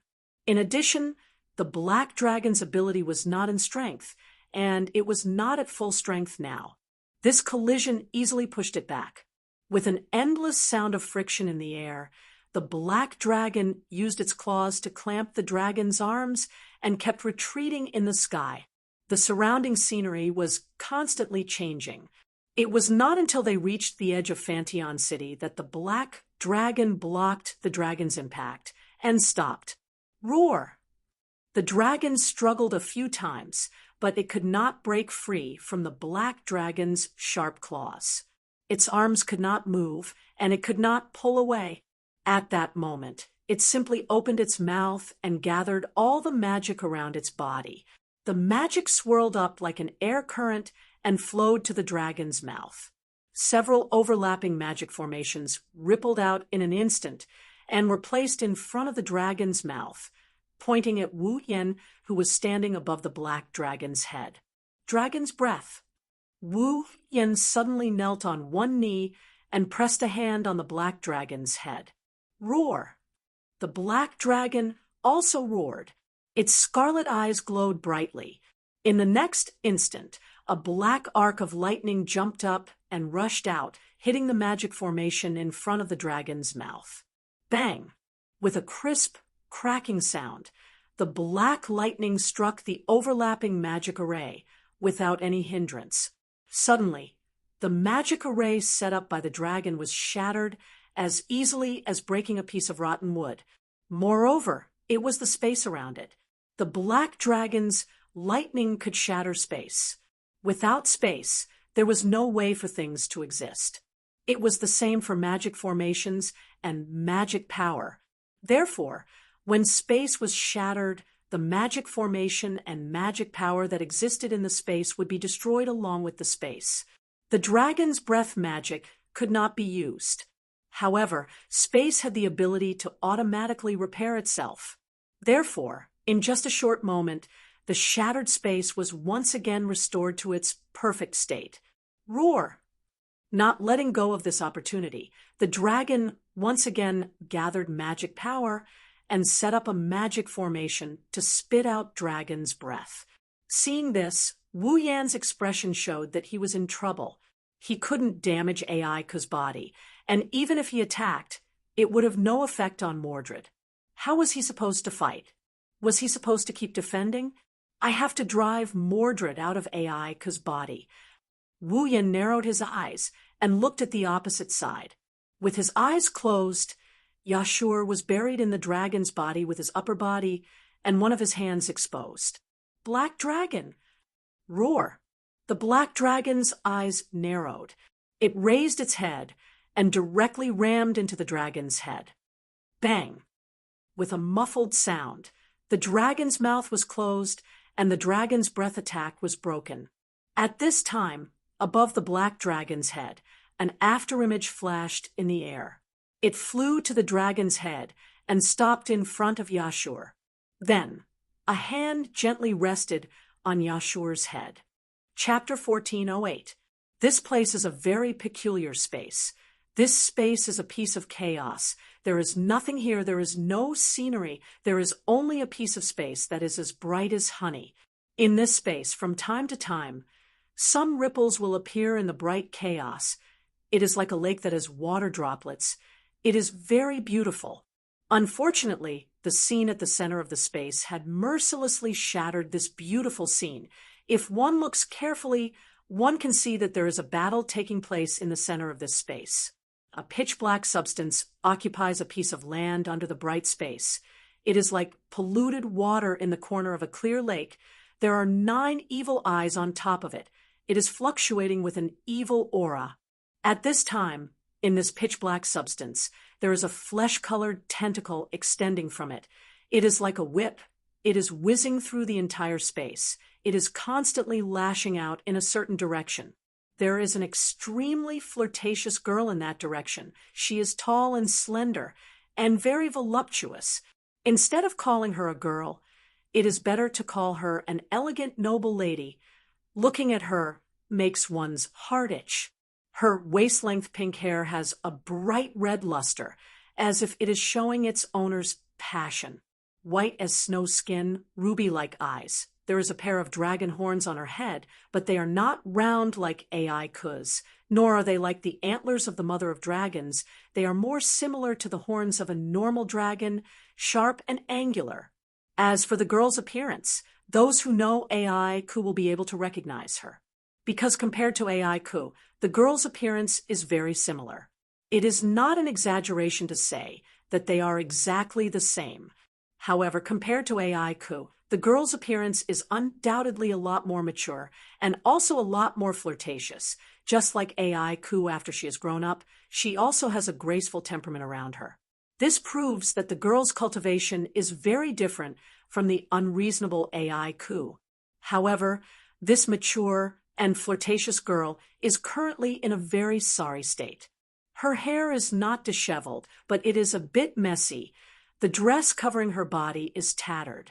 The degree of exposure was extremely high, as if someone had forcefully pulled it apart. If someone saw it, their first thought would probably be that it was a young girl who had been forcefully violated by a man, and they would not be able to bear to look at it. However, the flirtatious girl had a leisurely smile on her face. She looked neither hurried nor slow, and the tentacles that were about to hit her would be blocked by a layer of water ripples that suddenly appeared. Even if some managed to slip through and wrap around the girl's body, they would be quickly shattered by a layer of invisible power. Come to think of it, the reason why the girl's clothes were in tatters should be because they were torn apart by the tentacles before they were shattered, right? On the ground, tentacles continuously shot out from the pitch-black substance with 9 eyes, attacking the young girl's body. However, they were either blocked or shattered, unable to do anything to the girl. This caused the evil aura emanating from the pitch-black substance to gradually thicken. Not long after, a coarse, muffled voice that sounded like an angry roar rang out from the pitch-black substance. Why? Why don't you fuse with me? Nabi! Oh, the flirtatious girl named Nabi chuckled. Why should I fuse with you? Aren't you the incarnation of a dragon seed memory that was born to fuse with a dragon king? Was it to bestow upon him supreme wisdom and allow him to obtain true power? The coarse voice was filled with anger. The Avalon Holy Dragon Royal family and the Nihilinia Abyssal Dragon Royal family are both royal bloodlines of the dragon race. Both were originally split from the Sage Dragon King Inpoke's bloodline. Strictly speaking, they share the same origin. In terms of qualifications to fuse with you, as a descendant of the Nihilinia Abyssal Dragon Royal family, I should be qualified as well. No. Who would want to fuse with something as disgusting as you? The one who spoke wasn't the incarnation of a dragon seed memory called Nabi. Instead, it was a coarse voice that came from above the bright, chaotic space. It was Yak's voice. Taking a closer look, Two large bird cages were hanging above the chaotic space, and two people were locked inside. One of them was Yak, the other was Yashur. You took someone else's body without permission, and now you want to fuse with someone else. Your personality is terrible. Yak didn't hide her disgust at all. Open this damn bird cage, if you know what's good for you. Who do you think you're locking up as a bird? Shut up, Avalon's Empress. Mordred roared angrily. I don't have much time to waste on you. Nabi, Yashur, gripped the iron bars of the bird cage tightly and gritted his teeth. Don't admit defeat. Don't worry. Even though she was in tatters, Nabi still smiled calmly. I might not be able to do anything outside, but this is my territory. I won't give in so easily. Damn vixen! Mordred spat in anger. Why do you have to reject me? Indeed, as the last descendant of the Nihilinia Abyssal Dragon King, you have the right to fuse with me. I can't deny that. Nabi smiled faintly. However, I'm sorry, but I've already decided to fuse with Princess of Avalon. You. Mordred was mad with rage. What's so attractive about those little kids who haven't even grown hair yet? Who are you calling a kid who hasn't even grown hair yet? Yak was furious, but what made her even angrier was that Nabi actually agreed to it. Yak is indeed an immature brat. She doesn't attract me. Nabi shrugged. Unfortunately, compared to her, I don't like Nihilinia, who only knows how to play with her tentacles. What did you say? Even though I was born to fuse with either Avalon or Neha Rhaenyra to give them true power, it's my right to choose who I want to fuse with, Nabi said, as if she was adding oil to the fire. That's why I chose Avalon. You should give up. I won't give up. Mordred's furious roar echoed. I want to defeat Avalon. I want to rule the entire dragon race. I want to stand at the peak of the dragon race. I want to defeat that black dragon and that white dragon outside. Don't even think about making me give up. After saying that, Mordred once again controlled countless disgusting tentacles, like a giant python that had found its prey, and attacked Nabi. How annoying! Nabi frowned. Her displeased voice echoed in the chaos space. In the next moment, the battle between the two of them continued. Nabi! Yasha slapped the cage in regret. Damn it, can't I help at all? Why can that guy move freely in here, but I can't? Ku also shouted in annoyance. I'm a dragon princess too, but your body has been taken over. Yasha scratched his head in annoyance. Yak, can you give me the paladin armor? This dragon dispatching workshop isn't a real space, it's a spiritual space. Ku sighed, a little frustrated. That's why I can't make the paladin armor here unless Nabi agrees. But now, she can't even take care of herself. How can I make the paladin armor for you? Is there no other way? Yasha lowered his head, unwilling to give up. At least let me help a little. Speaking of which, isn't it because you were also schemed against by that fellow? Yak rolled her eyes at Yashio. If you were still outside, you might have been able to stop me from going berserk. I can't do anything. Yasha's expression turned bitter. It's Yasha's fault for being careless. He was with Yak and could have gotten the paladin armor at any time. But because he thought he was safe in Fanteon City, he didn't pay attention to his surroundings. Not only was he kidnapped, but he also ended up like this. If Nabi was taken down by Mordred and forced to fuse with her, not only would Nabi disappear, but Yak would also be killed. When that happened, Yashur could only muddle along as a star essence maker and live out the rest of his life. That's worse than hell. Damn it! Yashu slammed the cage. Can someone help us? As soon as he said that, a giggling voice entered everyone's ears. Young man, do you need help? Chapter 1409. Young man, do you need help? An ethereal voice with a hint of mockery echoed clearly in the chaotic space and entered everyone's ears. That voice, which definitely belonged to the impossible fifth person, caused Yashur and Yak to be stunned. It also caused Nabi and Mordred to stop attacking and defending on the spot. This was the Dragon Workshop, a spiritual space created by the great holy dragons of the primordial dragon clan. It was used to allow the spiritual bodies of dragons to enter and create products. It was the place to create holy knight armors. Therefore, this was Nabi's territory. Nabi was the embodiment of the dragon species' memory. It was the knowledge accumulated by the dragon clan over tens of thousands of years. The dragon clan stored the accumulated knowledge in the dragon workshop. As the embodiment of the dragon species' memory, Nabi was the master of this place. Generally speaking, only dragons could enter the dragon workshop. If Nabi invited an outsider, she could also pull their spiritual bodies into the dragon workshop. However, this was not a situation where the fifth one could appear. The Avalon Holy Dragon Royal Family and the Nihilinia Abyssal Dragon Royal Family were engaged in a fateful battle. Mordred was fighting for the embodiment of the dragon species' memory in an attempt to obtain the true power of the Abyssal Dragon King. Under such circumstances, the Dragon Workshop became a battlefield between the two Dragon Kings. No other Dragon Clan members were allowed to interfere. Yashu was able to appear here because he had become a part of Yak's body. Therefore, he was able to witness the battle with his own eyes. However, other than him, it was impossible for any other existence to enter this spiritual space. Did Nabi invite them in? Impossible. Nabi was having a hard time protecting herself.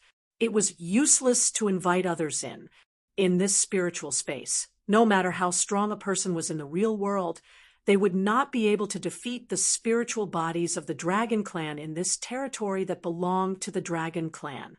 The other Dragon Clan members were unable to enter the Dragon Workshop due to the battle between the kings. Even if they entered, they would not be able to defeat the King Mordred. Logically speaking, the fifth one should not appear in the Dragon Workshop. It was a pity. His calculations were flawless. However, in this world, an anomaly appeared. I didn't expect that I would be locked up in a birdcage one day. Bang! As the fifth person who suddenly intervened spoke, Yashur's birdcage made a cracking sound. It suddenly cracked open, and then with a crisp, cracking sound, it shattered with a loud bang. Wow! As soon as the birdcage shattered, Yashur, who was hanging in the air, also fell down. He let out a blood-curdling scream, but a hand reached out in time and grabbed his collar. You even know how to scream so loudly. Looks like there's nothing else. Phew! Yashu raised his head in fear and looked at the person who grabbed his collar. Then a playful smile and a pair of wine-red eyes appeared in front of Yashu's eyes. Yashio cried out in surprise. Roland, you really know how to give people trouble. Wu Yen went against common sense and floated in the air, rolling his eyes at Yashio. Do you know that the outside world is turning upside down because of you? Yashur opened his mouth and wanted to say something, but the others also reacted. It's you. Nabi and Yak were both surprised. Why are you here? Mordred was startled as well. However, Wu Yen ignored him and glanced at him. Then he looked at Yak and waved his hand. Bang! The bird cage that Yak was trapped in seemed to have been hit by something as it shattered into pieces. It was only then that Nabi and Mordred realized what had happened. Yak and Yashur were locked in the bird cage because Yak's body was occupied by Mordred. Yashur, who was one with Yak, was also implicated. Both of them were sealed by Mordred at the same time. Now, the bird cage was shattered. This meant that Wu Yen broke the seal that Mordred placed on them with brute force. Was this something a human could do? Mordred's voice trembled. Her angry roar echoed in the entire dragon dispatching workshop. Who are you? Hearing this, Wu Yen, who was holding Yak with one hand and grabbing Yashur's collar with the other, grinned and raised his eyebrows. Take a guess. Damn it. Mordred was furious. Swish, swish. A series of sharp whistling sounds broke through the air, without any warning, stirring up waves of airflow. The dark red tentacles that could cover the entire dragon dispatching workshop were like wildly dancing vines as they whipped towards Wu Yen with whistling sounds and broken whip shadows. However, before the whips could reach Wu Yen, a beautiful figure suddenly appeared in front of Wu Yen. With a wave of her slender arm, a ripple suddenly spread out in the space and swept through the dark red tentacles. Bang! Immediately, the countless tentacles seemed to have been sliced countless times by an invisible blade. They broke into pieces of meat and fell to the ground. It's rare that I have a guest here. Can you not treat him so roughly? Looking at Wu Yen, Nabi didn't hide the curiosity in her eyes. I'm curious as to why he's here. I invaded Yashur's consciousness and followed it to this place. Wu Yen didn't hide it and tossed Yak and Yashur to Nabi. As for how I invaded Yashur's consciousness, don't ask. Telling you will only add to your troubles, although he didn't know who this flirtatious girl who looked so similar to Yak was, or where this place was. Wu Yen could still tell that this was a mental space. Originally, he only wanted to use a mental magic to wake Yashur up. If possible, he even wanted to wake Yak up and force Mordred to retreat. Who would have thought that when Wu Yen used his mana to invade Yashur's consciousness, he was pulled to this place before he could wake Yashur up? However, the situation didn't seem to have changed. Since this is a mental space, Yak and Yashur should be able to wake up in the real world after Mordred is forced out of this mental space. They should be able to resist Mordred, right? Wu Yen looked down at the pitch-black substance that was roaring on the ground like sewage. Back when you were still Makawos, you said you'd wait until the next greater feast before you and I duel again. Wu Yan's expression slowly turned indifferent. Mordred, don't you think this is the right time? Randall! Mordred growled as she waved her tentacles. Do you think that you can defeat me in the dragon dispatching workshop? Dragon workshop? Wu Yen looked around at the bright, chaotic space. Is that the name of this mental space? That's right. Mordred sneered. In here, all the standards of the real world cannot be brought in. In here, the stronger the spiritual body, the stronger the power. You, a human, indeed surprised me by being able to break my seal. However, can your spiritual power surpass that of the dragon clan? Dragons had magical power. Among the spells they controlled, there were many mental spells. With the support of mana and the training of magic, as well as the various advantages that dragons had over humans, it wasn't without reason that Mordred dared to make such a boastful claim. However, Mordred was wrong again. Magical power? Who could defeat Wu Yen now? Magic? Wu Yen has 103,000 grimoires. How could he lack magic and magic? So, would Wu Yan's mental power be weak? The answer, of course, was no. In the next instant, the world trembled as a vast and invisible force descended from the sky, enveloping Mordred without any explanation. Wah! Mordred didn't even have time to be shocked before the force slammed into her. With a blood-curdling scream, Mordred disappeared from this world as if she had been ostracized. Let's go out too. Wu Yen grabbed Yak and Yashur and disappeared in a flash. Looking at the dragon dispatching workshop that was bustling with noise and excitement a second ago, Nabi was at a loss. Chapter 14:10. Yeshu fiercely opened his eyes and gasped for air. His body was already drenched in sweat. Yeshu's eyes were wide open, and he was gasping for air. When he woke up, Yeshu noticed his current situation. Not only was his body completely naked, his entire lower body, and one of his arms were buried in a ball of soft flesh, as if he was buried in a swamp. It was hard to tell whether it was comfortable or uncomfortable, but Yaksu could clearly feel that his left hand, which was covered with snake-like, ferocious star carvings, was currently in a heart-wrenching pain. "Are you awake?" Wu Yan retracted his hand and shouted at Yashu, "Don't be in a daze. Stop daydreaming. Yak should have woken up by now. You need to fuse with Yak's will as a rider and expel Mordred from Yak's body." Oh.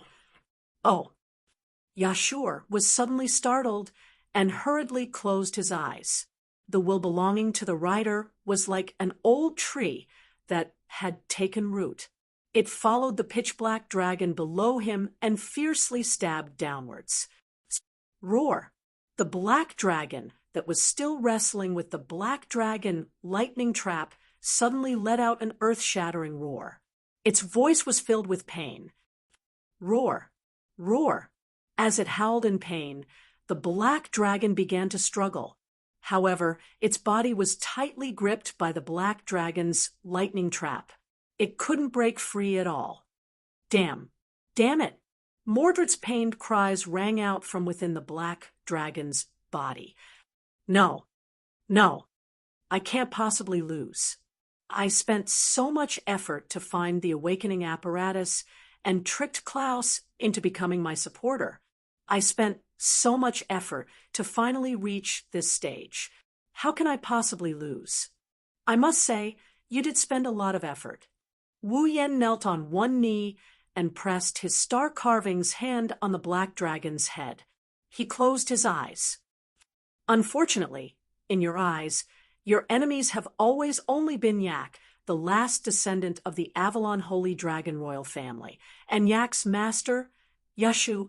You've never put anyone else in your eyes, so you've never thought that in this world. You never thought that there would be someone else who could suppress you, the Dragon King. This is where you failed.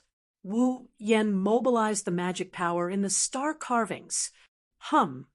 A dazzling white light suddenly flashed, illuminating the sky above Fanteon City like the sun at dawn. A pure divine power invaded the body of the black dragon.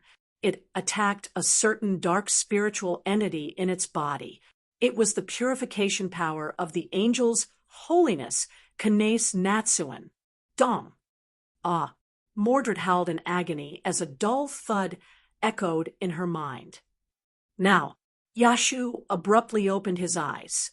At the same time, Yak's furious roar resounded from the pitch-black dragon's body. "Get out of my body!" A blinding light surged out of the black dragon's body and merged with the purification light of the angel's holiness. It flashed in every corner of Fanteon City. In Fanteon City, every citizen couldn't help but close their eyes and reach out to block the strong light that was strong enough to hurt their eyes. Not long after, in the center of the strong light, a cloud of black mist jumped out pathetically as if it had been filtered out. Under the illumination of the white light, it let out a series of screams and turned into a shocking black light. It shot toward the edge of the sky and disappeared from this world. Thus, under the blinding white light, the pitch-black dragon's body gradually underwent changes. The black fur that looked like it was contaminated was washed away bit by bit. The black color faded away. The demon-like twisted horns slowly turned back into a sharp right angle. A horn similar to that of a unicorn grew out from the center of the dragon's head, between the other two dragon horns. The two pairs of crow-like wings also recovered, becoming as pure and holy as an angel. Then, the 9 beastly eyes also disappeared. They were replaced by a pair of clear red eyes. Roar, roar, roar, roar. The surrounding holy dragons roared in joy, celebrating the return of the sacred dragon emperor. They circled in a circle and bowed again. Unfortunately, the dragon's ridiculously large body slowly turned into light particles, disappearing into the gradually dimming white light. a petite girl with long pink hair, and a young man appeared from the dragon's heart. They closed their eyes tightly and fell down. Wu Yen rode the black dragon lightning trap and arrived below Yak and Yashur. He caught them with each hand. Wu Yen shook his head with a smile as he looked at the unconscious Yak and Yashur. They really know how to give people trouble. Although that was what he said, Wu Yen showed a joyful smile on his face. He raised one of his hands and slowly spread it open. In the palm of his open hand, a drop of dark red blood floated in the air. It moved up and down like a red gem, very dazzling. Awakening blood of the Avalon Saint Dragon Emperor, special item, extracted from the last descendant of the Avalon Saint Dragon Emperor when he enters the state of awakening. The blood contains special power.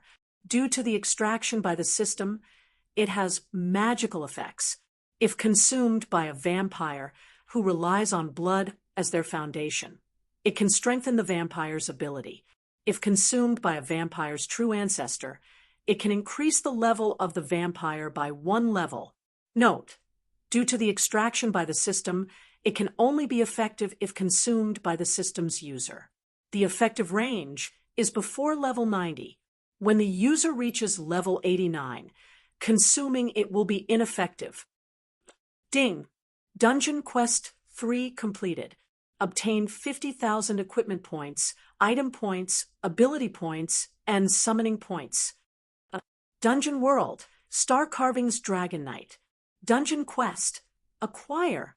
Mission 1, enter Tokisaki Kurumi's Red Jade mode, and use the ability of the angel, Zafkiel, to use the Bullet of 12. YOD? When the Mother of Dragons placed the last descendant of the Avalon Holy Dragon royal family in the Abayan Forest, she would obtain a drop of the first blood of the last descendant of the Avalon Holy Dragon royal family before he was born and placed in the Abayan Forest. Quest reward: 10,000 equipment points, item points, ability points, and summoning points completed.